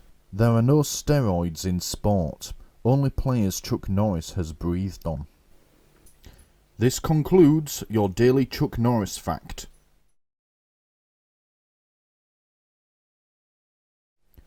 This is your daily Chuck Norris fact. Chuck Norris doesn't churn butter, he roundhouse kicks the cows and the butter comes straight out. This concludes your daily Chuck Norris fact. Hello and welcome back to Strange Things from Across the Pond. Now, I'm a bit parched today, a bit on the thirsty side, so I thought I'd treat myself to a can of Mountain Dew. And also, another can of Mountain Dew. And then while we're at it, we'll have another can of Mountain Dew. And then we'll follow that up with another can of Mountain Dew. And to wash it all down, well, we'll have another can of Mountain Dew. Let's have a look, shall we?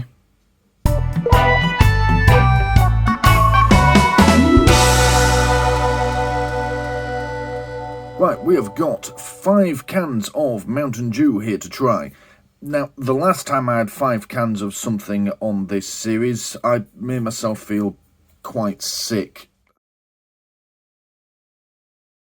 Almost forgot to taste the broth. I'm not sure I really want to, given what the sausages taste like. Let's give it a try. Oh, God, that's awful. Oh, oh, Jesus. Oh, dearie me. Shit I do for my YouTube channel. That's gross. Hopefully that's not going to happen this time. But we have got... Now, I've just realised as well, I don't have Mountain Dew Original. But that's not important right now anyway, because Mountain Dew Original in the UK and Mountain Dew Original from the, say, the US, they are different. Naturally, of course, there's a lot more sugar in the US version. But these, I picked these 5 up from Ely Food Centre in Ely. It's a small business, independently owned, which I'm always happy to support when I can. Yeah, if you're ever in the area, go in, have a look. They've got no end of things in there. They're great. If you need anything a bit out of the ordinary, they've got it. I can see myself going there a lot as I start to film this series, or film more of this series rather. Let's just say there's no end of content in that shop. It's brilliant. Alright, so we have got, I'll just go through them left to right, and then we'll have a look at the ingredients in more detail. We've got, starting with this one. This one is Mountain Dew Citrus Blast.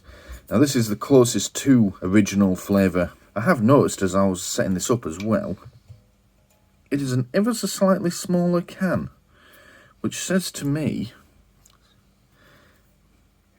Yes, it's not in freedom units. I think this is just a regular UK can.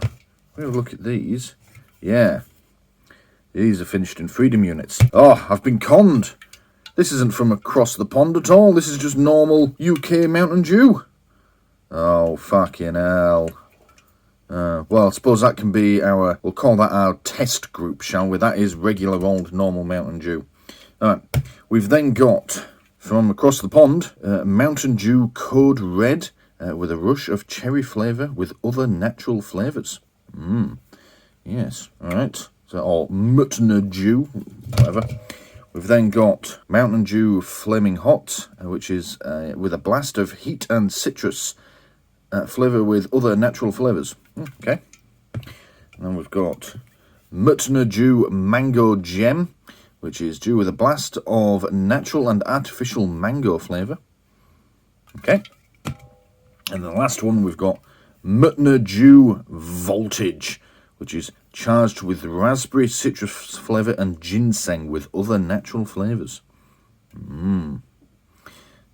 Alright, so as always on this, we shall take a look at the labelling and the ingredients in a bit more detail, and then, yeah, we'll get them poured out and we'll do a bit of a taste test. So we'll start off with this one. Now, I've done a little bit more reading in between cuts. It turns out this is, this is regular old UK available Mountain Dew Citrus Blast. Now, there is supposedly a difference between Mountain Dew and Mountain Dew Citrus Blast, but a quick read on the internet says that it is subtle. There's not that much there to it. But, like I said, we'll use it as like a test group. If nothing else, it will help cleanse the palate as we go between the other four. I suppose that's what I get for not reading the labels before buying this stuff, but there we go. Then again, I was a bit excited because they had fresh baklava as well, and that stuff's gorgeous, so bollocks to you. Right, so naturally I will find a way of putting the nutritional information on the screen, maybe up here or over there or somewhere on the screen as I'm talking. So we have got carbonated citrus flavoured soft drink. Ingredients: carbonated water, sugar, acid, citric acid, flavourings including caffeine. Oh, that's great. Nearly 8 o'clock at night. Never mind. Including caffeine, antioxidant, which is ascorbic acid, preservatives, which is potassium sorbate, stabiliser, gum arabic. No idea. Colour beta carotene. Okay. Caution: pressurised container, handle with care. Okay. I can't say I've ever handled one of these with the care that they want of me. Nothing's ever happened. I think the worst thing that ever happened was one got punctured and I got sprayed with soft drink. Whatever. Suppose I've got to put it. Here we go. Distributed by Britvic Soft Drinks Limited, Hemel Hempstead. Under authority from Pepsi-Cola, or PepsiCo, rather. Yeah. Alright, so yeah, this is definitely UK through and through, but whatever. We'll include it anyway because it is different, and I've paid good money for it now. Paid all of 75 pence for this. Screw it. Let's get it poured out. Got the nice glasses out today. Yeah. Even cleaned some of them. Right, let's have a pour.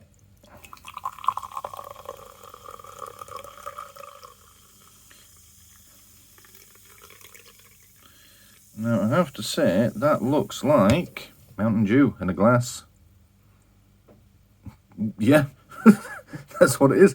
It's, sort of that pale yellowy colour, like the sample that you give to the doctors. Let's have a sniff.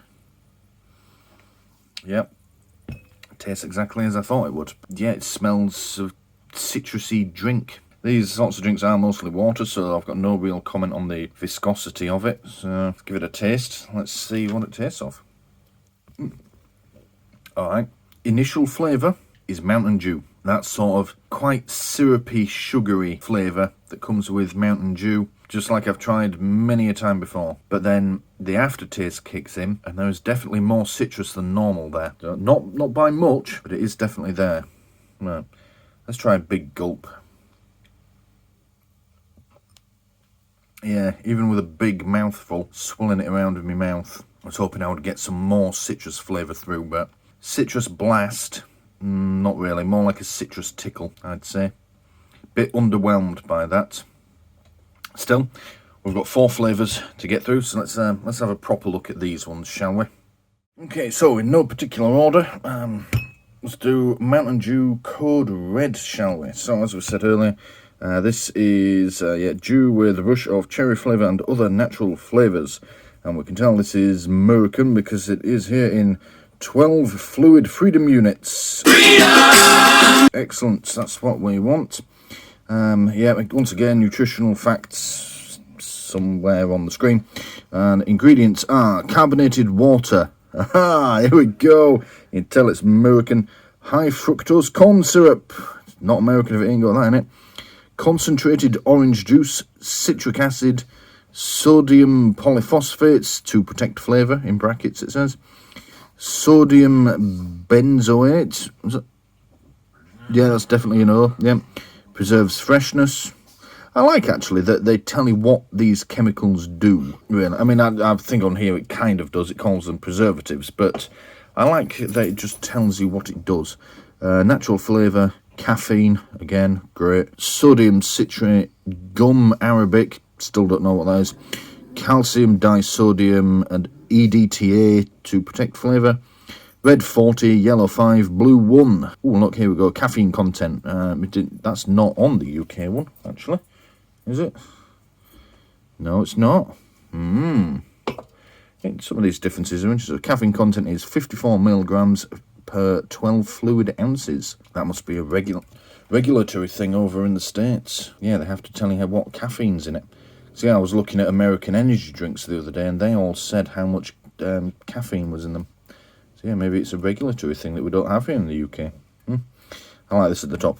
Less than 1% juice in big letters. Like, that's a good thing. It's not really, guys. Alright, let's give it a pour. This is the real test. Is it actually going to be red?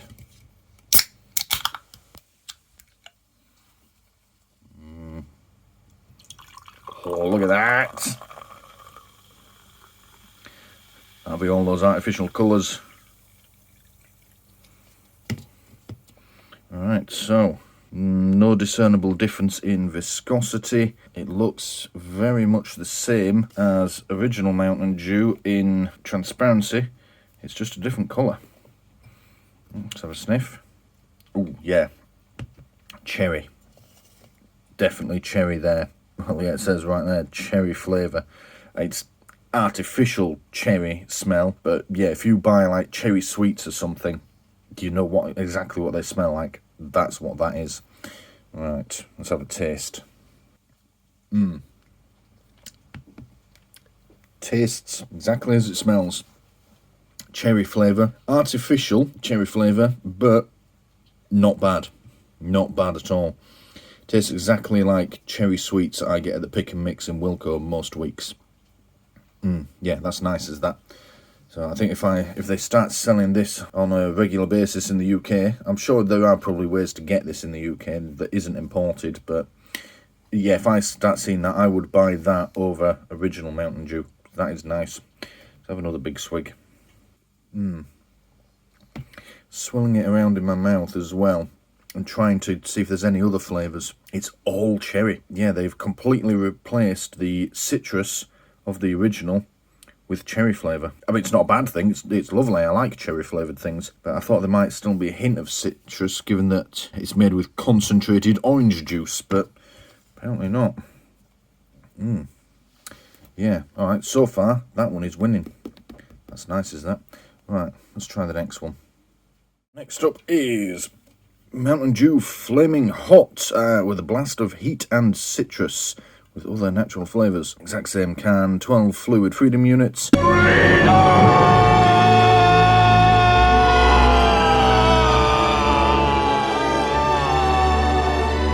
And yeah, once again, nutritional facts on the screen. Ingredients are carbonated water, high fructose corn syrup, of course, natural flavour, citric acid, gum arabic, again, I need to look at what that is, don't I? Sodium benzoate preserves freshness, caffeine, again, sodium citrate, yellow 5, glycerol ester of rosin, calcium disodium EDTA to protect flavour, yellow 6, red 40, caffeine content 54 milligrams per 12 fluid ounces, which is exactly the same as the code red. Oh, yeah, now this one says on the top, contains 0% juice. These are mostly carbonated water, these drinks, with flavouring added. And, of course, high fructose corn syrup, because America. Oh, let's give it a taste. My dishwasher's getting a fucking workout making these videos. Ooh. It's orange. I was about to say that is like Iron Brew, but Iron Brew is just a bit clearer. That has a slightly cloudy appearance to it. Right, let's do a sniff test. That smells spicy. It's one way of putting it. Yeah, that's... I'm not very... Oh, it's making me sneeze is what it's doing. I'm not very up on my different breeds of chili, but I remember years ago someone bought me some chocolate with chili in it, and it had like ghost chili flakes in it. It smells the same as that did. I don't think it's going to be anywhere near as hot as that chocolate is. If it is, then I'd be very, very surprised. You just don't get mass-produced drinks that are that spicy. Yeah, let's give it a taste then. Looking forward to this one. That's disappointing. That is doing what the hot and spicy Vienna sausages did in the last episode. They're giving the impression that they're going to be spicy, but then they never are. Imagine if you took a chili and took all of the spice out of it, so you were left with just its flavour. That's all it is. Take it into my mouth, I taste it, and I'm expecting the heat to come, but then it never does. So yeah, it's not flaming hot. It's neither flaming nor hot. It's hinting at it. It's just a picture of a fire. Now, let's try a big gulp, see if we get any more out of it. So if I take a big mouthful and hold it in my mouth for a good 10 seconds, I did there, and then swallow it, there is a slight amount of heat at the back of the throat. It's like if you drink strong ginger beer or ginger wine. It's that sort of heat, all at the back of the mouth and back of the throat. Nothing really anywhere else. Nothing on the tongue, nothing on the lips. I mean, if you drank maybe 2 litres of this, you may be able to get some slight spice out of it, but other than that, that is not hot. It's very nice, but if you're going to call something flaming hot, it needs to be that.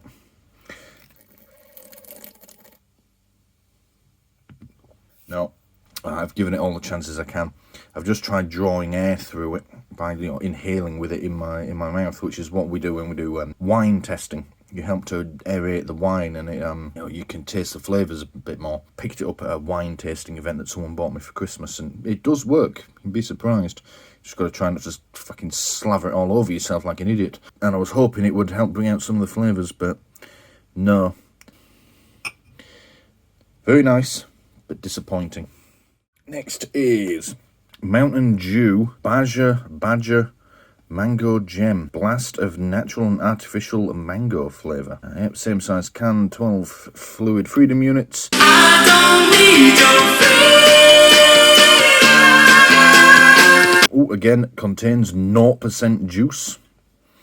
And this contains carbonated water, high fructose corn syrup, citric acid, natural and artificial flavour, sodium benzate preserves freshness, caffeine, sodium citrate, gum arabic, sodium disodium EDTA to protect flavour, and yellow 6 is the colouring. Am I missing something here? Oh, there it is. Caffeine content, 54 milligrams per 12 fluid ounces, exactly the same as the other two. I'll say I do like the different designs of the can, though. Got some artwork commissioned on these. Those are quite good. Right, let's pour it out.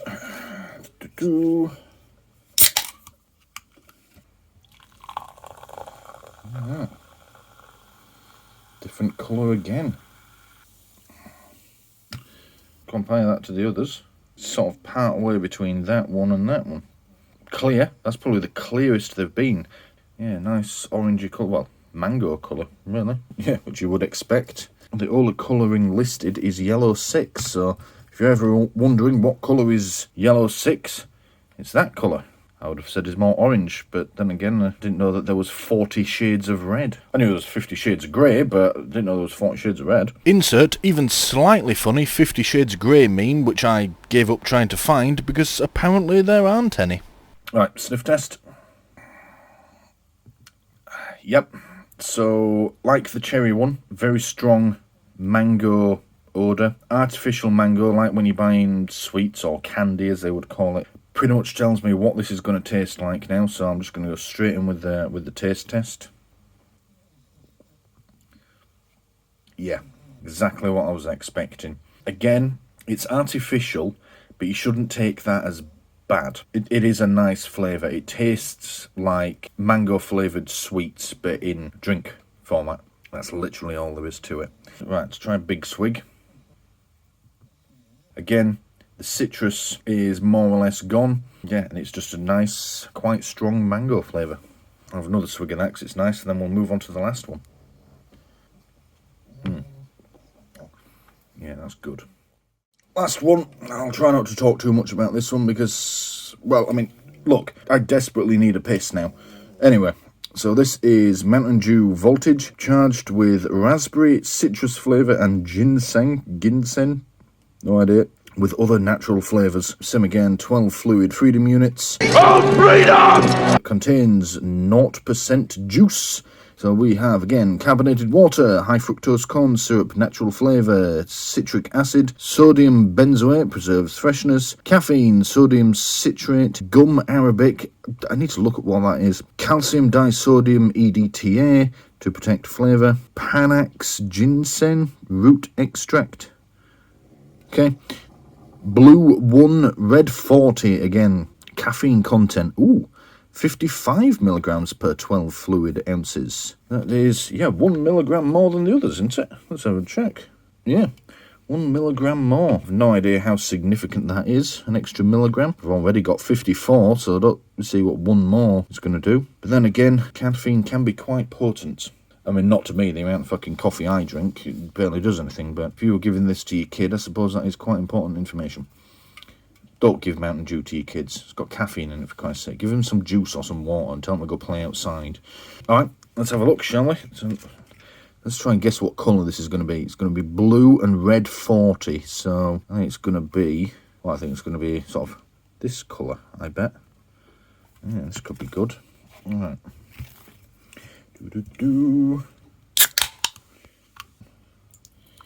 Oh yeah, look at that.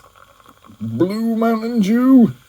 Ooh, I can smell that from here and I haven't even put it to my face. That's an interesting smell. Right, yeah, that is a curious smell. In that it seems to come in two stages. My first thought is bubblegum flavour. Like you get bubblegum flavoured ice cream. And then we're immediately after that getting the raspberry coming through. Again, it's an artificial smell and it's probably going to be an artificial flavour as well. Just going to taste like sweets in a can. That's what I'm expecting now. But it smells very nice. Yeah, as you can see, it's just lovely, brilliant colour. Reminds me of the old blue Wickeds that I used to drink when I was young. It's quite clear as well. It's similar to the mango one. See, the others are sort of slightly cloudy compared to these two. Right, let's have a taste. Yep, exactly what I was expecting. Strong raspberry flavour. Not really getting this citrus that it talks about. Yeah, strong raspberry flavour. Exactly like sweets in a can. Right, yeah, let's try a big gulp. That must be the voltage. That didn't happen with the others. Holding it in my mouth, swirling it around for a while, see if I can pick up any other flavours. It's still just a very, very strong raspberry flavour to it, but as I ran it through my teeth, it did make my gums tingle a bit. Try this other one and see if that does the same. No, there's something about it. It's not unpleasant, it's just unexpected. Kind of like having sherbet on my gums momentarily. That's interesting. So, yeah, if you've ever had sherbet on your tongue, or suppose to some extent popping candy, but more just fizzy sherbet, imagine that sensation lasting about a second or two on your gums. Yeah, it's not unpleasant, and it's gone quite quickly, but that is certainly an interesting sensation. Oh, dear me. Oh, I apologise. That can go in the outtakes. Oh, what do you expect? I'm drinking 5 cans of Mountain Dew. Right. That was nice. Right, let's do some rankings, shall we? Right, okay, so I'll do my favourites here on the left, least favourite here on the right. Obviously, this is entirely subjective. Yeah, I recommend you just go and buy all of these yourself and make up your own mind. Yeah, let's start. So, favourite, that's going to be an easy one. It's going to be the Mountain Dew Code Red. Just because I like cherry flavour. That was very nice. Highly recommend. If I ever see that again, I'm definitely getting more of it. That was an easy one. Second one. Ooh, now this is a hard one. Well, I'll tell you what. Actually, no, there is an easier one. Least favourite is going to be this one. The Flaming Hot. Not because it's bad, but because it was disappointing. You don't give something a name like Flaming Hot and then have 0 spice at all. So, for that reason, that one's going to the bottom. You know what? We're going to put the Mountain Dew Citrus Blast in second. Again, for the same sort of reasons. You could call something Citrus Blast, and then there is no blast. Bloody hell. So it's then a toss-up between these two. What order do we put these in? Right, let's have another swig. Do you know, I honestly thought I was going to like the Voltage, the blue one, more. But I think I'm going to have to put that in second, Voltage in third. We'll do the Citrus Blast in fourth, and the Flaming Hot is going to be last. In fact, let's just...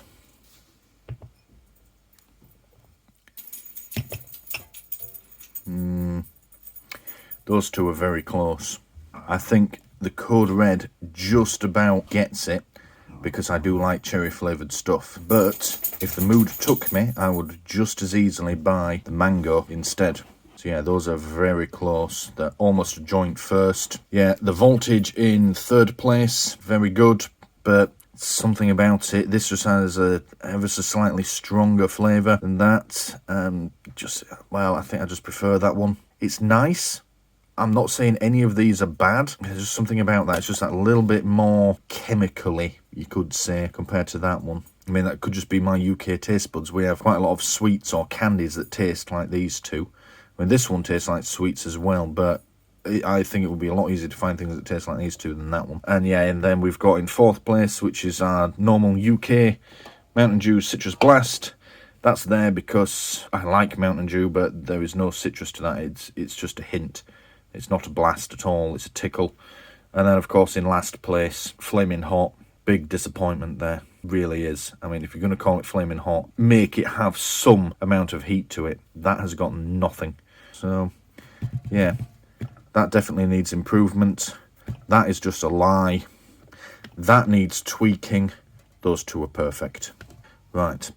I need to figure out what the hell I'm going to do with all this drink now, because I hate wasting this stuff, but I'm going to drink all 5 cans, and it's now gone 8 o'clock at night. And I've got 5 fizzy drinks here, and 4 of them contain caffeine. It's going to be a late night. But at least I don't feel sick. Last time I had 5 cans of something on this show, I felt quite sick at the end of it, and most of it went to the dogs. But yeah, I'm not giving the dogs this stuff. They can fuck off.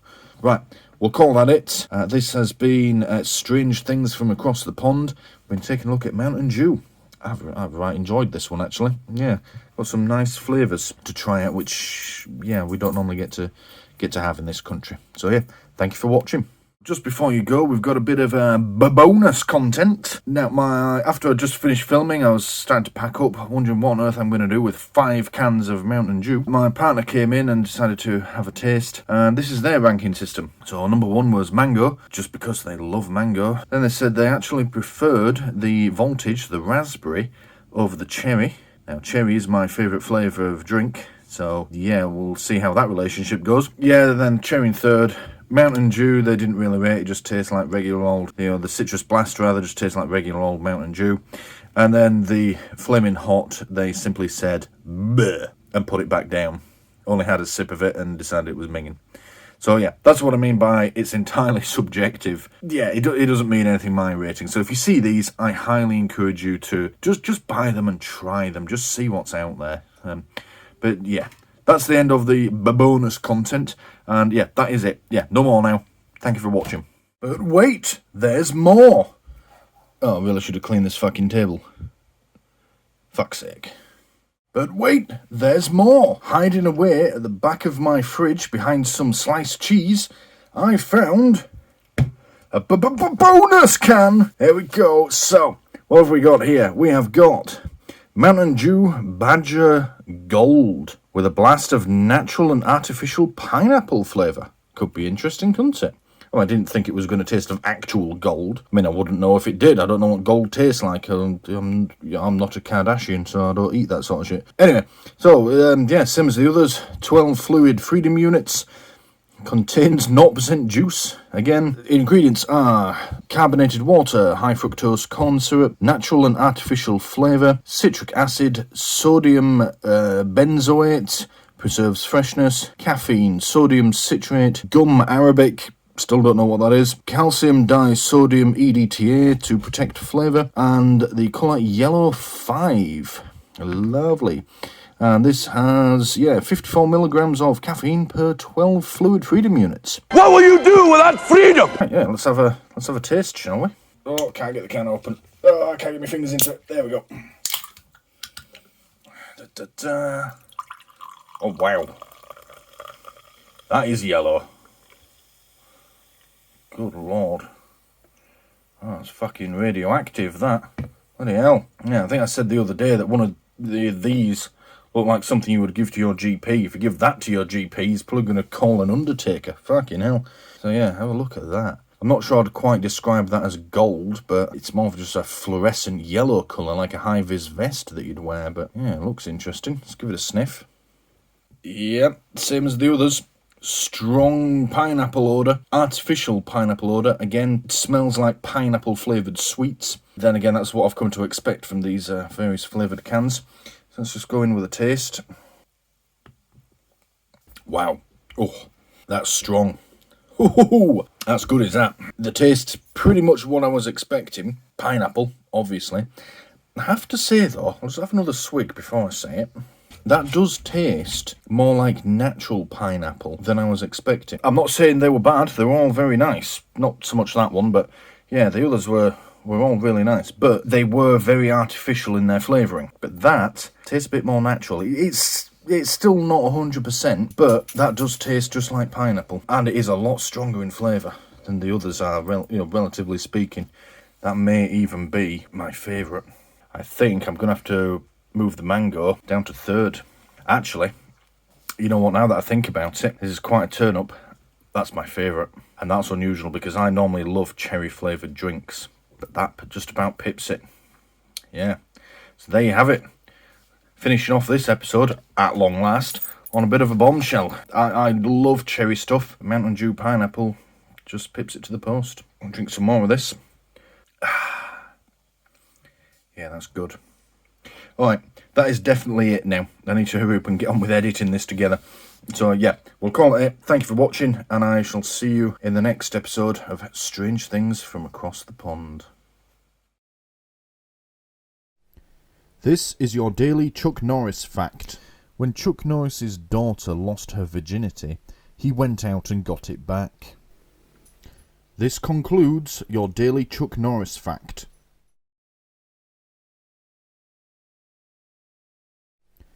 This is your daily Chuck Norris fact. Chuck Norris built a time machine and went back in time to stop the JFK assassination. As Oswald shot, Chuck Norris met all 3 bullets with his beard deflecting them. JFK's head exploded out of sheer amazement. This concludes your daily Chuck Norris fact.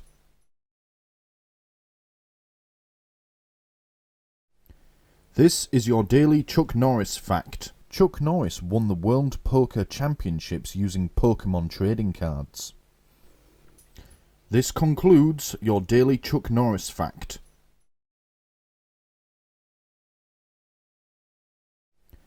This is your daily Chuck Norris fact. When Chuck Norris was born, the nurse saw the baby and said, "Oh my God, it's Chuck Norris," and immediately had sex with him. This was the 3rd woman Chuck had ever had sex with. This concludes your daily Chuck Norris fact. Hello and welcome to another video on doing stuff and filming it. Today,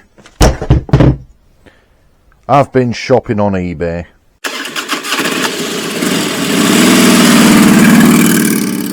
Okay, let's have a quick look at the haul. So, yeah, I had a bit of a spending spree. I've managed to save up a bit of money, and I thought, you know, I'm going to have a few bits that I need and want. So, these are brake light switches. They're subject of another video that's ongoing at the moment that will be released in good time. So, put those to one side.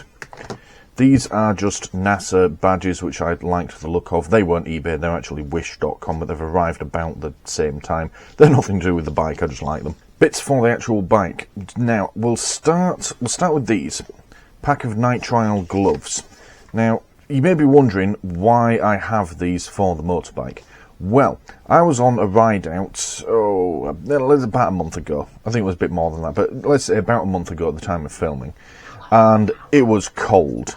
Now, I had an hour's ride to the meeting place, and when I got there, I was miserable, and I was looking at like another 2 hours ride to where we were going, plus, you know, the 2 hours back, then another hour home. I was thinking, do I really want to go on this? Anyway, lots of people there, all in the same boat. It's freezing, and we're on motorbikes. And one person said, you know, oh, have you tried the rubber glove technique? I'm like, the what now? So anyway, they had a number of these, you know, these are nitrile gloves, but, you know, whatever. And they said, put these under your normal motorbike gloves and it'll keep your hands warm. I'm thinking, really? Are they gonna? I thought, well, alright, screw it, I'll give it a try, because I can't feel my fingers even with them wrapped around a nice cup of tea. Yeah, it worked. A pair of these gloves, and they are just, you know, your thin medical gloves, that's all they are. Under your normal motorbike gloves, and they just keep the wind off, which is lovely, because that's what's making you cold. The wind is getting through my actual gloves, and it really does your hands in. I mean, they're not perfect. Your hands do still get cold. Like the tips of my fingers were still really cold by the time we got there. But it was a damn sight better. I'd have had to have stopped at least once, probably twice, if I hadn't have had these to warm my hands back up, you know, so that my fingers still work. So, yeah, I've gone out and ordered, it's 100 gloves, so, you know, 50 pairs, although it says they're 90 gloves. No, I don't know. There's a box of gloves, and I can use the same gloves more than once, can't I? So that should last me a good long time. So, yeah. Top tip there, if you're getting cold hands, rather than spending money on expensive winter motorbike gloves, just get some rubber gloves and wear them under your normal motorbike gloves, and yeah, you should be alright. If it's like -6 or -20 degrees or something, then you probably want to reconsider your life choices, but they'll do the job for most cold weather riding. Alright, what else have we got? This thing is, well, the lemon stone for it is a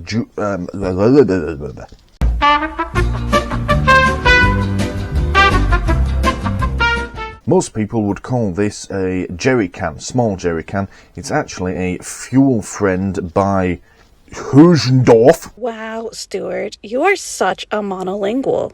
It's basically a 1 litre petrol can. Now, I've been looking at ways for a while of mounting some sort of jerry can onto the bike. I was looking at, you can get like metal 5 litre cans, or 10 litres, or even up to the big 20 litres, which are obviously too big to carry on the bike. But the 10 and the 20s were too big. The 5 litre was perfect, but I couldn't find anywhere a way of mounting it. You can get like little holders that they slot into. Just couldn't find one anywhere, so that just wasn't gonna work, because it needs to be secure while I'm out on the bike. But I've seen these being used by bikers before. It was one on Teapot One's channel, or one of his friends it might have been. I don't know, can't remember now. Yeah, they had it on. It's 1 litre, which were I out in the car, that's not really enough. If I manage to run the tank completely empty on a car, I might get it started, but I'm not going to go very far. But on a bike, 1 litre is, well, it's a good few miles. It'll get you to the nearest petrol station, at least in theory, anyway. So yeah, it's a good solid. You know, I can't squash that at all. It's really thick, solid plastic. Good cap on it as well. Yeah, and it's got the loops here, so you can put a strap through. It doesn't come with a strap, but Yeah, I'm sure I can find something like that around the house to help strap it to the bike. I haven't quite decided where or how I'm going to mount it yet, but I'm glad I've got that now. So next time I stop at a petrol station, I'll fill this up along with the tank on the bike. There's a barcode there. Can't remember how much I paid for it now. About £15. I'll send the price across the screen now. So yeah, we'll go down, we'll find a way to mount that on the bike. Next up, let's have a look at this little envelope. This is a little doobadoo. It's the smallest thing, but probably going to take the most work to fit it. That allows me to lock my top box, my ammo can top box. Can't remember how much this was either. Price will be going across the screen now. And essentially, we're going to fit this to my ammo can top box. The link will be in the description for the video of how I made that. And it allows me to just put a padlock through there. We'll basically mount it to the little clasp that comes down to hold the lid shut. And then you put a padlock through it, and then yeah, no one can open your top box. I have a lockable top box. I've got to drill a small hole in it. I've got a padlock somewhere that can go through there. So yeah, we'll get that fitted. We'll have a look at how that works. Looks like it's a one-man band that makes these as well. Yeah, hand makes them. So yeah, I'm always happy to try out products from people like that. And then lastly is this thing, which is sold as a tool roll or tool bag. It's basically just like a little leather bag that you strap to the front forks of the bike. I think they look okay. So in the pictures, I was a bit dubious about buying the cheap versions off eBay because it's not real leather. It's, I think, like PU leather. I thought, nah, it's going to look crap. It's going to be like really shiny, obviously fake. But then I was out visiting a particular tourist attraction with my partner, and there was a bike parked up that had something like this on. I thought it looked quite cool, and that was on like a sports style bike as well. These are made more for cruiser style bikes like I have, but I thought it looked quite cool, so I ordered one, and it looks pretty good. I mean, you can tell it's not real leather, but it still looks pretty good, and it feels pretty good too. It's a nice, thick, solid construction. I'll open it up and show you inside. Right. Yeah, those are the straps that we're going to use to hold it on. Yeah, it's alright actually, is that? I'm quite impressed with it. Again, price will be going across the screen now. So yeah, we'll put that on. I haven't decided what I'm going to put in it yet. I mean, the obvious choice will be to put tools in it, but there's no way of securing it. So again, if I leave the bike anywhere, someone's going to come along and steal me tools potentially. So I don't know what I'm going to put in it. I might just put nothing in it, just ride around with it just for the style. So, or maybe I'll put my lunch or drink or something into it. It's actually perfect size for a bottle of drink. I can put a drinks bottle in that. Yeah, that'd look quite cool. So yeah, there is more coming, which will crop up later in the video. At the time of recording this introduction, I'm still waiting for some stuff to arrive in the post, along with several parts that I need to get the bike back on the road. They're taking longer than all this other crap that I keep ordering, which is a bit frustrating. But yeah, let's go down and we'll start putting them on the bike and see how they look. Alright, let's do the bag first then, shall we? Okay. Slot these through first, shall we?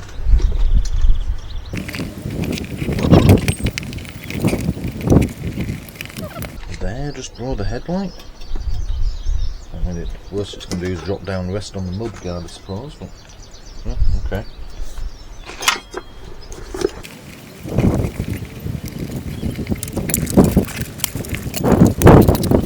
Yeah, that helps hide this fucking plate here that's all rusty and shit. I do have a replacement for that coming eventually if I can get it. The guy that's selling it is a bit friggin' hopeless, really, replying, so... Oh, you are joking.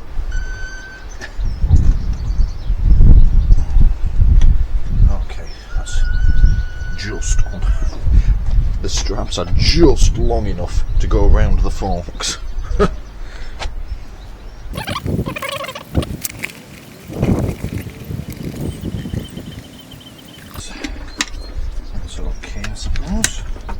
I think that looks too bad actually. Weirdly enough, I was able to get that strap tighter than the other one. Don't really get that, so I ended up having to make a a makeshift hole in that one, but yeah, that one went all the way to the second one. Yeah, it might start to make its way down, but the worst it's going to do is just drop on top of the mudguard. If need be, what I can do as well is put another strap that goes around this bit to hold it up if it does start dropping down a lot, but so far that looks okay. Yeah, we'll see how it does once I figure out what I'm going to put in it. Probably just, I don't know, a pint of milk or something like that. It should fit nicely in there. Yeah, I think that looks okay, does that? Yeah, happy with that as a purchase. Oh, that's the design. Oh, can't get the lid open because the headlight's in the way. But you can get an entire bottle of Pedialyte in there. Look at that. Oh, that'll clip shut. There we go. Yeah, that's not going anywhere, isn't that? Good. Happy with that. That's one good purchase from this eBay haul. Let's do the next one. This bit, the lock, a bit more in depth. So essentially the way this works is that, oops.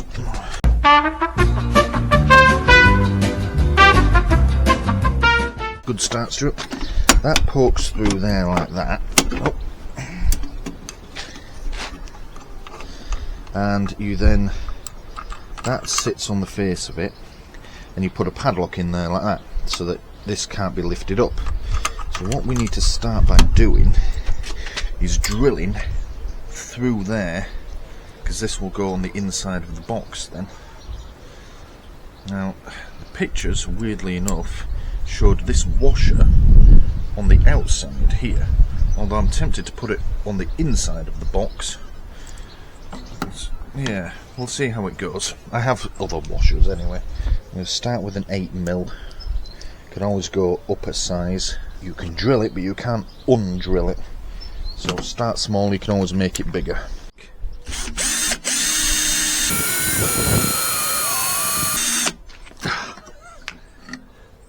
Now, barely making a dent. That's because, if you look closely here, the metal joins here, and I'm trying to go through 2 bits of it. So it's naturally going to take a little while.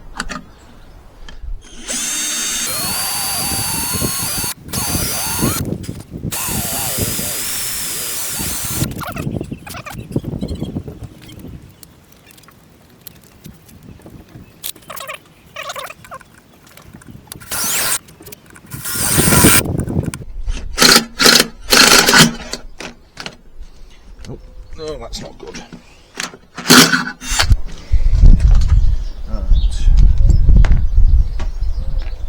Okay, right, let's see if that fits.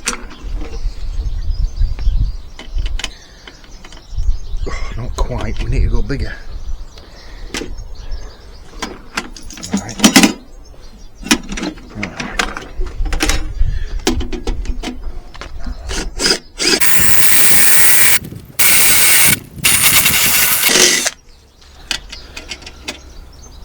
Perfect.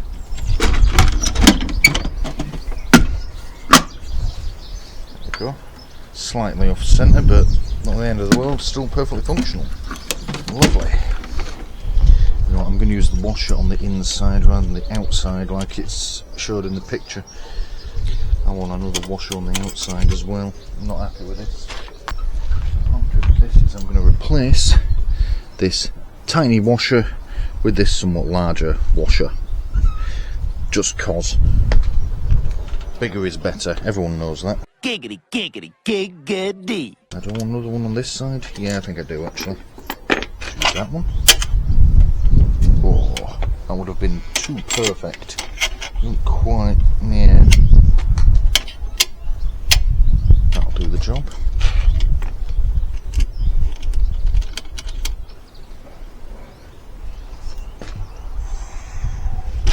There we go. Can't really make that any tighter. That's not going anywhere. Good.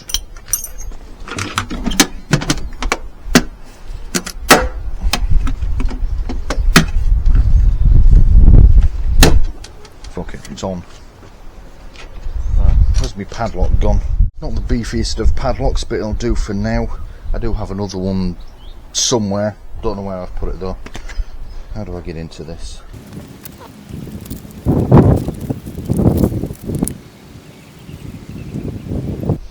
I need to set a combination. So it's said, pull the shackle out, rotate 90 degrees anti-clockwise, press it down and hold it against the spring. Then set it to your desired combination, which I shall make 420. Oh wait, hang on, that's the wrong way around. That says 024. So you fucking idiot. You bumder! There we go. Release. Aha. Yeah, there we go. That worked. Look at that. 420. Nice. 420. Nice.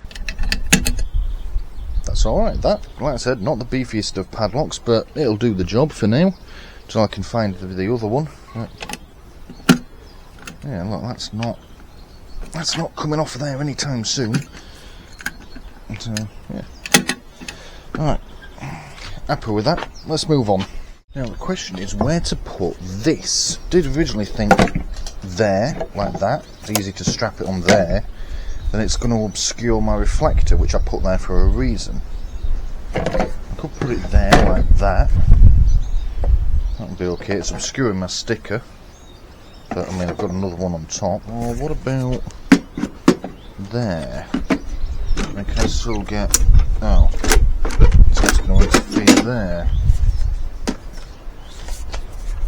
No, that's in the way of the brake light. What about around the other side?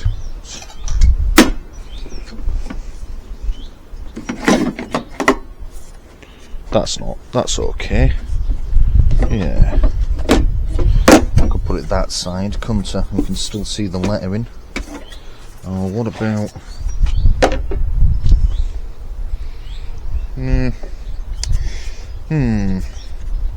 What to do? There, I like it the most. But strapping to this is going to involve me having to put holes in this unless I want to put a strap all the way around. And then putting it here doesn't really work. Maybe I should have thought about this before I ordered the thing. I mean, that works, but it's not ideal putting something filled with petrol in a metal box. If I go in a hot day, I may come unstuck there. Let's go and have a think about this. What about this for an idea? So this handle was useful when you had to carry it as a box, but it's never coming off this bike now. I've screwed it on, so I wonder, these bits are just the perfect width for that. So if I can get this handle part off, which it looks like it's going to put up a fight, if I can get that off, it can go on there like that, or maybe that way. Well, it doesn't really matter, but that's going to be probably the best place to mount it. And then if I have to open the box, it's already strapped to the top. You know, I stand back and look at it and I don't like it. Right, new idea. It's going to go there, and how I will achieve it is the straps will come around this way, around the entire box. And to secure the straps, what I can put some like small nuts and bolts through the box, say, and then through the strap itself. I could do that. If I get like a nice leather one, or well, any sort of strap should do the job. And or I can just run them all the way around under the reflector at the back. Take the reflector off, put the strap on, put the reflector on top of it. That should look a bit nicer actually, and I like that position. That looks okay, does that? So I need to go and find a strap. I was originally going to use these, which came with my camera, and I can't see me ever using them, but they're not going to be long enough for this. I mean, I could conceivably do it like that rather than strap them around the box. Let's give that a try.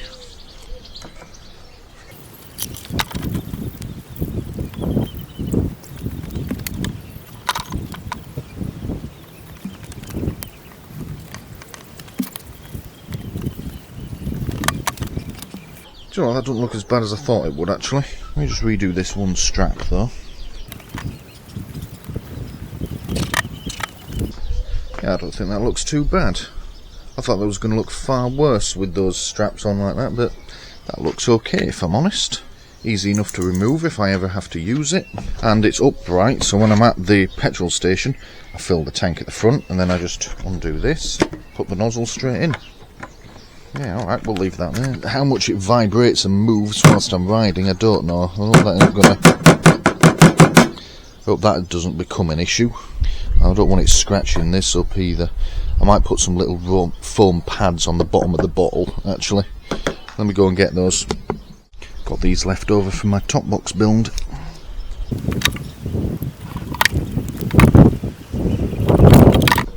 That's better, look. That's not going to rattle now. I'll put one on the back of the bottle here, so it doesn't rub against this.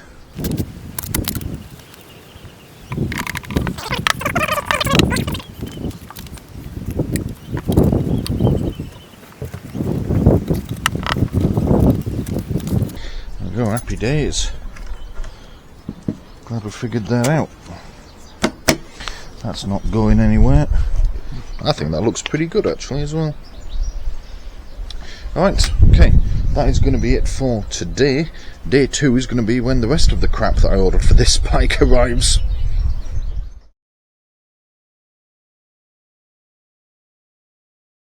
Right, it's now the following weekend and some more stuff has arrived, one of which being this little thing here. Now this, at least it's supposed to be, anyway, is a vibration dampener for my camera mount here. Now I'm currently doing a review of my action camera, which is what I'm actually filming on now, anyway. It's great, except the vibration really does get to it when you're riding a bike, naturally. So I saw these advertised, and basically they go, you put them underneath the case, I'll show you in a minute, and they flex and they absorb shocks and vibration. Now this was £6–7 on eBay.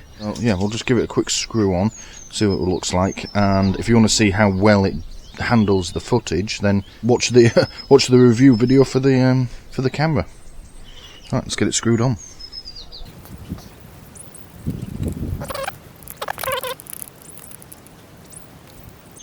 Now it's obviously quite light and flimsy plastic. That's partly because that's its job, is to flex and bend, but also partly because it's cheap Chinese crap off eBay. But it has to be said, that's gone on okay.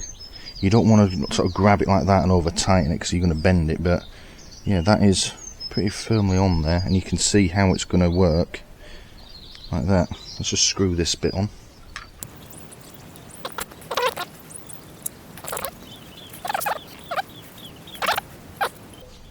I've probably way over tightened the bottom half of it, but it's on, it's not going anywhere, and it looks like it will perhaps start to wobble a touch, but I think combined with the dampener, the vibration dampener, and the natural, no, not the natural, the built-in image stabilisation of the camera, we should get some pretty okay footage from that.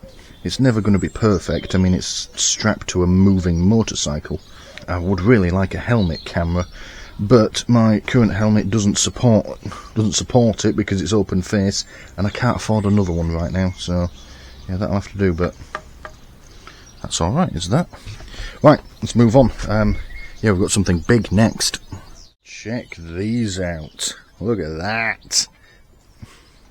I've wanted a set of these pretty much since I got this bike. There's actually two purchases here. The lights were one purchase on eBay, and the bracket was actually from a proper Lifan motorcycle place. It's supposed to have the little reflectors on it, but as you can see, you can quite easily get a set of spotlights on there. Now, these spotlights were supposed to be LED, they were advertised as such, but as you can see, they're obviously not. I don't know how bright they're going to be, probably not that bright, probably quite useless, but they're going to look fucking cool. They go up there like that, well, under there. I'm going to have to remove the bag, sort of like that, which, yeah, it's just, yeah, I like it, it's really cool. So I'm probably going to have to remove the bag to get them on. I'm a bit concerned as well I've tightened this one up as tight as I dare, but you can see it still moves, so we may need to get creative with this, and that one's just finger tight.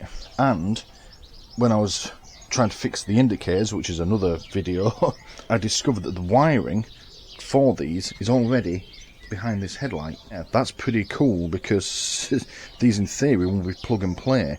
They don't have the official Lifan wiring connectors on, but that shouldn't be an issue. We should be able to get around that by just making our own connectors or soldering them on. So yeah, this will hopefully be a nice plug and play job. Let's take this bag off, and they're supposed to go onto this plate. The dealer said you have to drill 2 holes. I'm probably just going to take the plate off and see what's behind it first, and see if there's any way to bolt it on. So yeah, let's get on with that.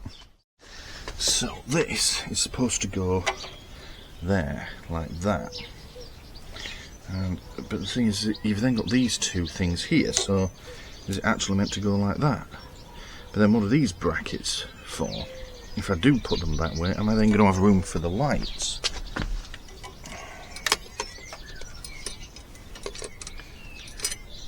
Yeah, the lights will still fit. See, that way, on the risk of them fouling the headlight. So that way would be preferred. But we need to let you get this plate off and see what's behind. I might be able to just put bolts through there, which will be nice. And then it gets rid of this nasty rusty plate as well. Now, let's do that.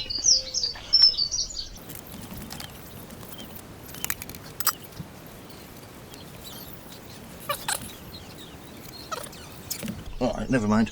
I thought for a second there was nowhere to remove this, because the bracket for the light is the only bolt holding this on, and it's down the back of there.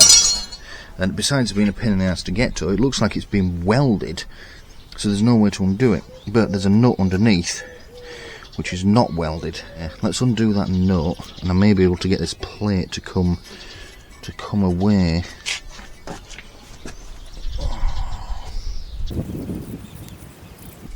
Mind you, I can feel with my fingers inside. There's nothing there. There's nothing behind this plate. I mean, there is, but it's like a bit of cast iron that's part of the forks, which I don't really want to be drilling and bashing into. I think that settles it then. It goes that way.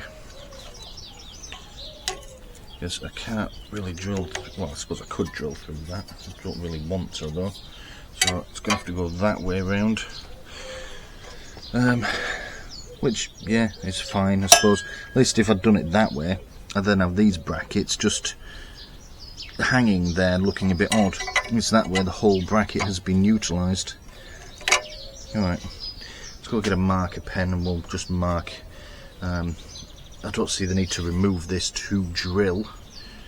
I think just go carefully and just do it. Now, how am I going to get these to stay in place? Will that work? No. No, okay. I'm probably just going to have to do this by eye because I've got no way of clamping this on and measuring it. Okay, right. There's a handy, you'll never see it on camera, little mark right in the middle of the bracket here. If I line that up with the middle of the Lifan badge, it should be nice and central.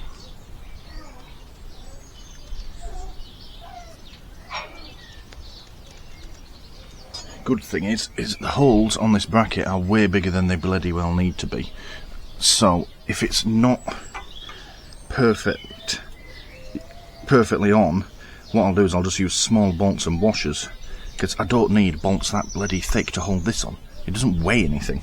It's not load bearing, other than those lights, which are plastic anyway. So let's go get our drill bits, get this drilled out.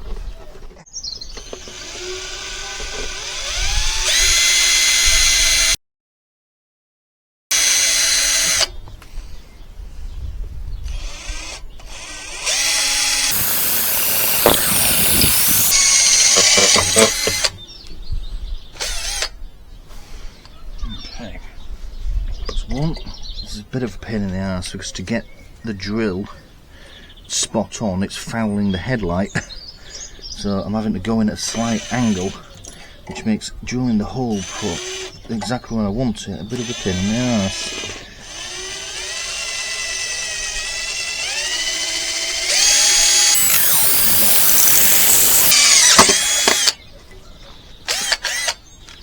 And it's starting to rain again.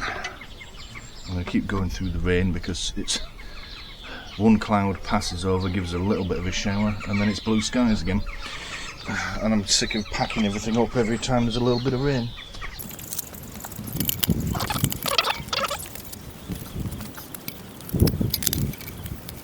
This is actually quite heavy rain. We may have to stop after all. Oh, I don't want to. I'm going to get this done.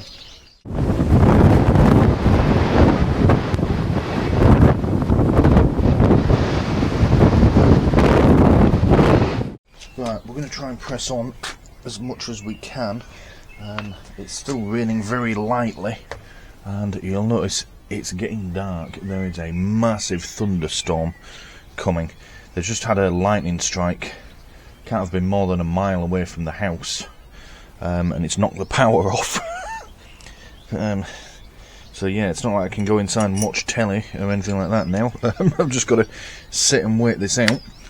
Yeah, massive fucking boom of thunder. That's how I knew it was so frigging close. The power went off at the same time. Dogs went mental. Yeah, now, I'm not going to say I shat myself because I happened to be on the toilet at the time, but there was definitely some poop involved. Anyway, time inside, it's allowing me to have a search around, figure out what I'm going to do. I've come across these nuts. Not nuts, bolts rather. And this is why I don't throw things away. Must have been 2 years ago I got some flat pack furniture. I don't even remember which piece of furniture it was, but for some reason when we opened it up, there was 2 sets of, you get all the nuts and bolts and screws and everything in a bag. There was 2 lots. And rather than just throw one lot away, I kept it. And these look like they should be perfect in here. So, and they're slightly bigger than these holes as well, so they're going to tap their own thread on the way in, so I don't have to fat around trying to get a nut or a bolt behind here, which is obviously going to be a pain in the arse. So, let's do that.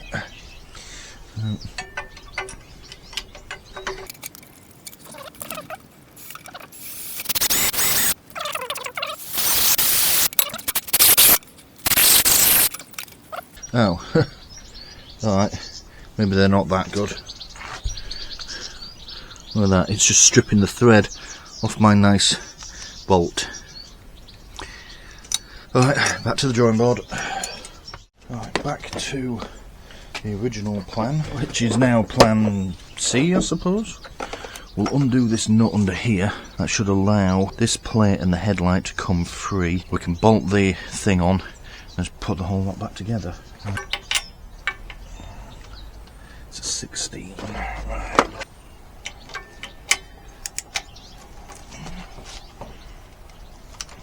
Right. And I can just do the rest of it with my finger. I was all ready to start wrenching away at that as hard as I could, but no, that's good. It's in lovely good condition as well. Excellent. There we go. Oh. Right, okay. Oh, okay, no. That's too good to be true. There's 2 little screw holes here. I thought, oh, well, can I just put that in there? But no, they're not even close. That's a shame. Well, I suppose at least now all I have to do then is put that on there, put it back together. Excellent.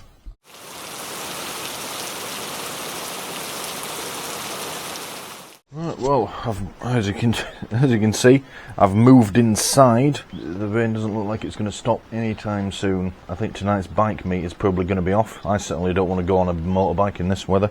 I've managed to get it bolted on though. Yeah, basically I've just put nut and bolt through it, but I've used a washer and then 2 nuts. The second nut helps lock the first one down. I suppose you would call it a lock nut. Because essentially once this is all bolted up back together, if these come loose and I have to redo it, I'm going to have to take all of this off again. which is a colossal pain in the arse. So I've done them up as tight as I possibly can and put 2 nuts on. But that looks okay. I mean, considering the headlight sits here, you're not going to be able to see it. I can't get this bloody permanent marker off to save my life, but you're not going to be able to see that either. So yeah, I think that looks okay. I figured since I can't go back outside, we may as well look at how we're going to attach the actual lights themselves to this. Bit weird. It said they came with a mounting bracket. They don't. They did come with a single bolt, but no nut. Yeah, is it interesting? Now, these are the cheapest of cheap tats ever on eBay. I mean, they are plastic rubbish, but I think they will look pretty sweet, at least for a while. Eventually this chrome will start peeling off, but by then I might have enough money to buy new ones, better ones. I suppose the question as well is, do I put them on the inside or the outside? I'm going to go with inside. If for no other reason, they'll do a better job of hiding this fuck ugly plate. So...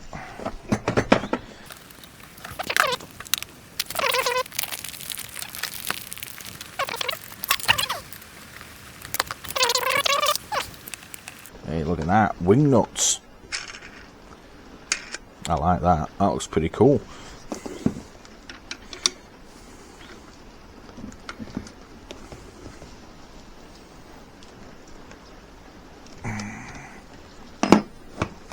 There we go. That's on firmly as well. That's not going anywhere. Right. Oh, I think I've more or less got it level as well. Even better. Right, let's do the other one.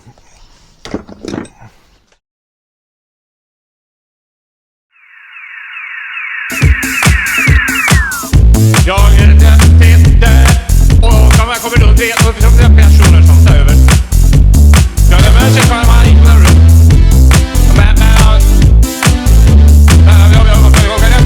är nog bättre. 4. Den är tid. Jag kan röra sig för punkt. Kameran.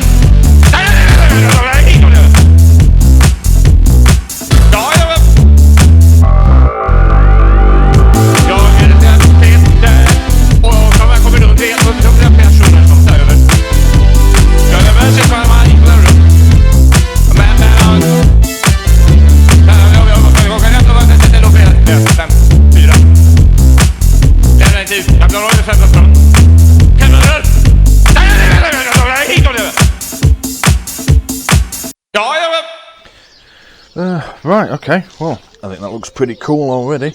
You know what I'll do? It's brightening up in the distance. I shall make a cup of tea, and hopefully by the time that's done, it'll have brightened up enough for us to go back outside. Still don't think I'm going to that bike meet tonight, though.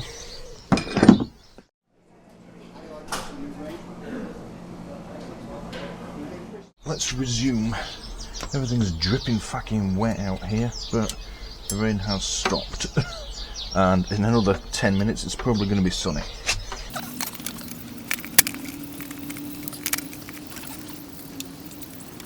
Before anyone says, oh yes, the headlight is still going to be aligned, because the nut that I undid just holds it on. It doesn't affect the alignment. There's nuts on the back of the bracket that allow you to tip it up and down, so it should just go back exactly as it was. In theory, anyway.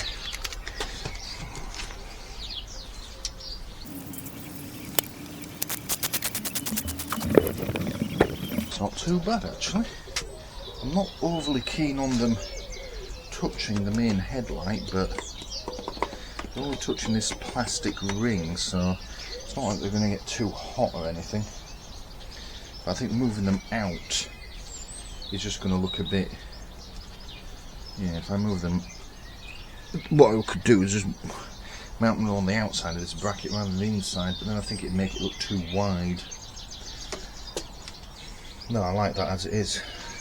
Right, so let's get these wired up then before it starts fucking raining again. Right, okay. Ow. That's an issue. The bracket is in the way of the screws to undo the headlight. Fuck's sake. I can't fucking win. A smaller screwdriver.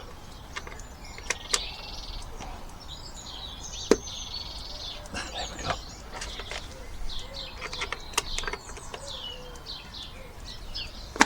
There we go. Right, now while since I've had all this shit apart, but so these are the two plugs that I was talking about. It's fairly obvious what they're for. Spotlights. The thing though is they're green and brown, and the only green and brown wires go to this little side light here, which makes me wonder, are they only going to be powered when I have the side lights on and not the headlight? Have I just bought two fancy fucking side lights here? Let's have a look. Let's turn so side lights on. I'm getting 12 volts. Main beam on, or dip beam rather. That voltage goes away. Yeah. Those two are only powered when I've got the little side light on. What's the point of that? They're supposed to be spotlights.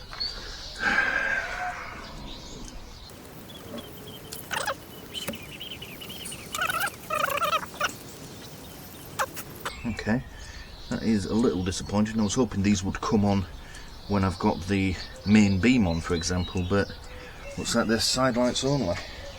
If I'm honest, those little bulbs don't look like they're up to much anyway. They look like side light bulbs, so that's not that surprising if I'm honest. I'm just looking here on, these are the genuine ones, which you can see are almost identical to the ones that I've got, but if I look closely, those plug connectors have brown and green wires, just like this. And you can just about make out the bulbs as well. They're the same that are in this. So I think they are supposed to run as side lights only, not as spotlights, which is fine as long as they work. I bought them for sure, nothing practical, but yeah, I was hoping they would come on with main beam. I mean, that might have to be something we do. If I can get better versions of these, then yeah, it's always possible to wire them up. We'll do it with a relay or something. I've done it before on my cars, added spotlights. But let's just finish it off for now. So we need to get this wiring in here, in the back of the headlight, connect to this lot on, and then test. So let's do this side first. There we go. And the other side.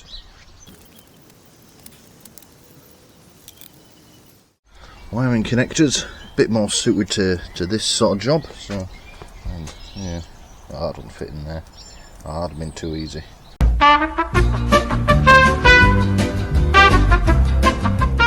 Never mind, I had a brainwave. Slightly painful, but productive. Scotch locks.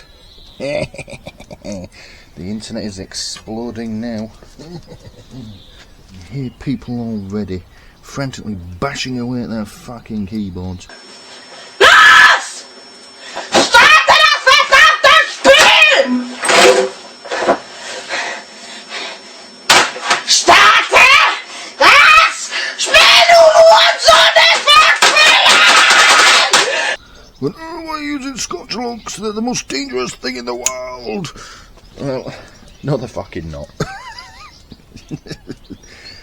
I have used Scotch locks for many a year, and I have never had an issue with them. In fact, 2 of my cars are currently running on fucking Scotch locks. And people say, oh, well, if you use those, they'll burst into flames immediately and everyone will die. That's not been my experience of them. I find them to be really convenient and easy to use little connectors. And what's more, they certainly can't be any worse than the fucking wiring connectors already on this bike. I'm cutting all these connectors out. I don't feel bad about any of it because they're all shit. None of them fit together properly. Caused me untold misery trying to get the brake lights to work. I would quite happily replace the whole fucking lot. And you know what? I'm going to replace them with Scotch locks as well. There we go. That's them on. Let's test it. Don't tell me they don't fucking work. For fuck's sake! Fuck's sake, I hate my life. Okay, right, that's that's embarrassing. All that chatting about Scotch locks, and it looks like it's those that ain't working. Jetzt geht's los! Jetzt geht's los! Jetzt geht's los! Jetzt geht's los! Jetzt geht's los! because if I just put the wires together, that one works. Whoops. Right, let's redo this then. So let's take these off.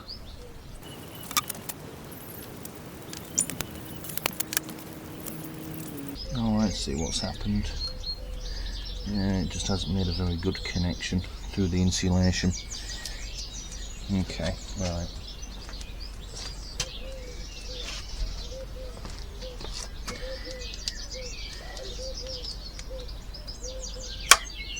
Yeah, thank you, look. Look, it's just that one connector wasn't having it. Excellent. Alright, let's do the other one then.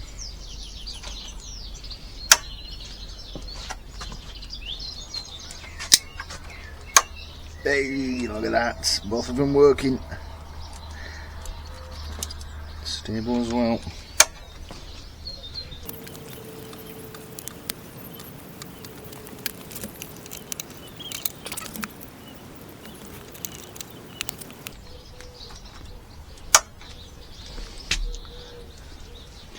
Look at that. That's actually pretty sweet. Yeah, I don't think that's too bad actually. It's a bit disappointing they go out when you've got the headlight on.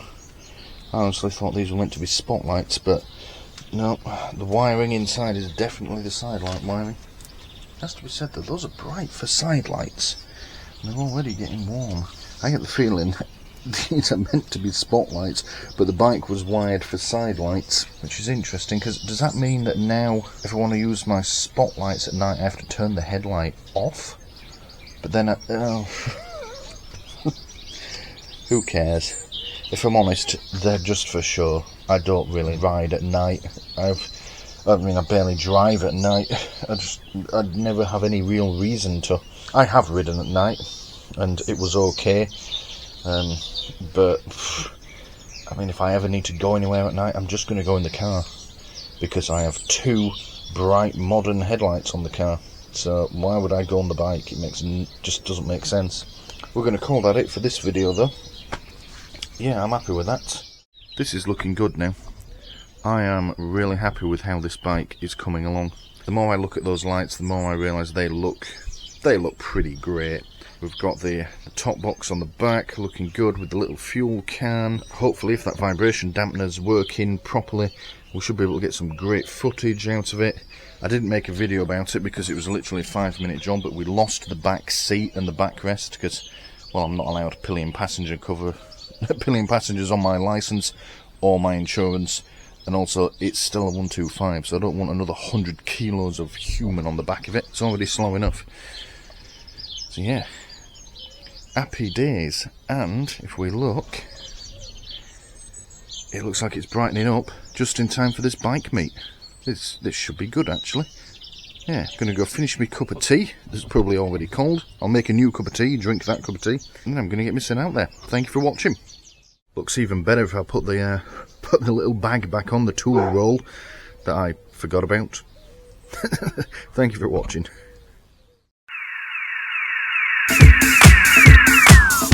Jag är där och man kommer runt det och det är personer som tar över. Jag är med sig för man inte med rum. Men jag kan inte vara det nog bättre. 4. Den är tid. Jag kan hålla sätta från. Hemma runt.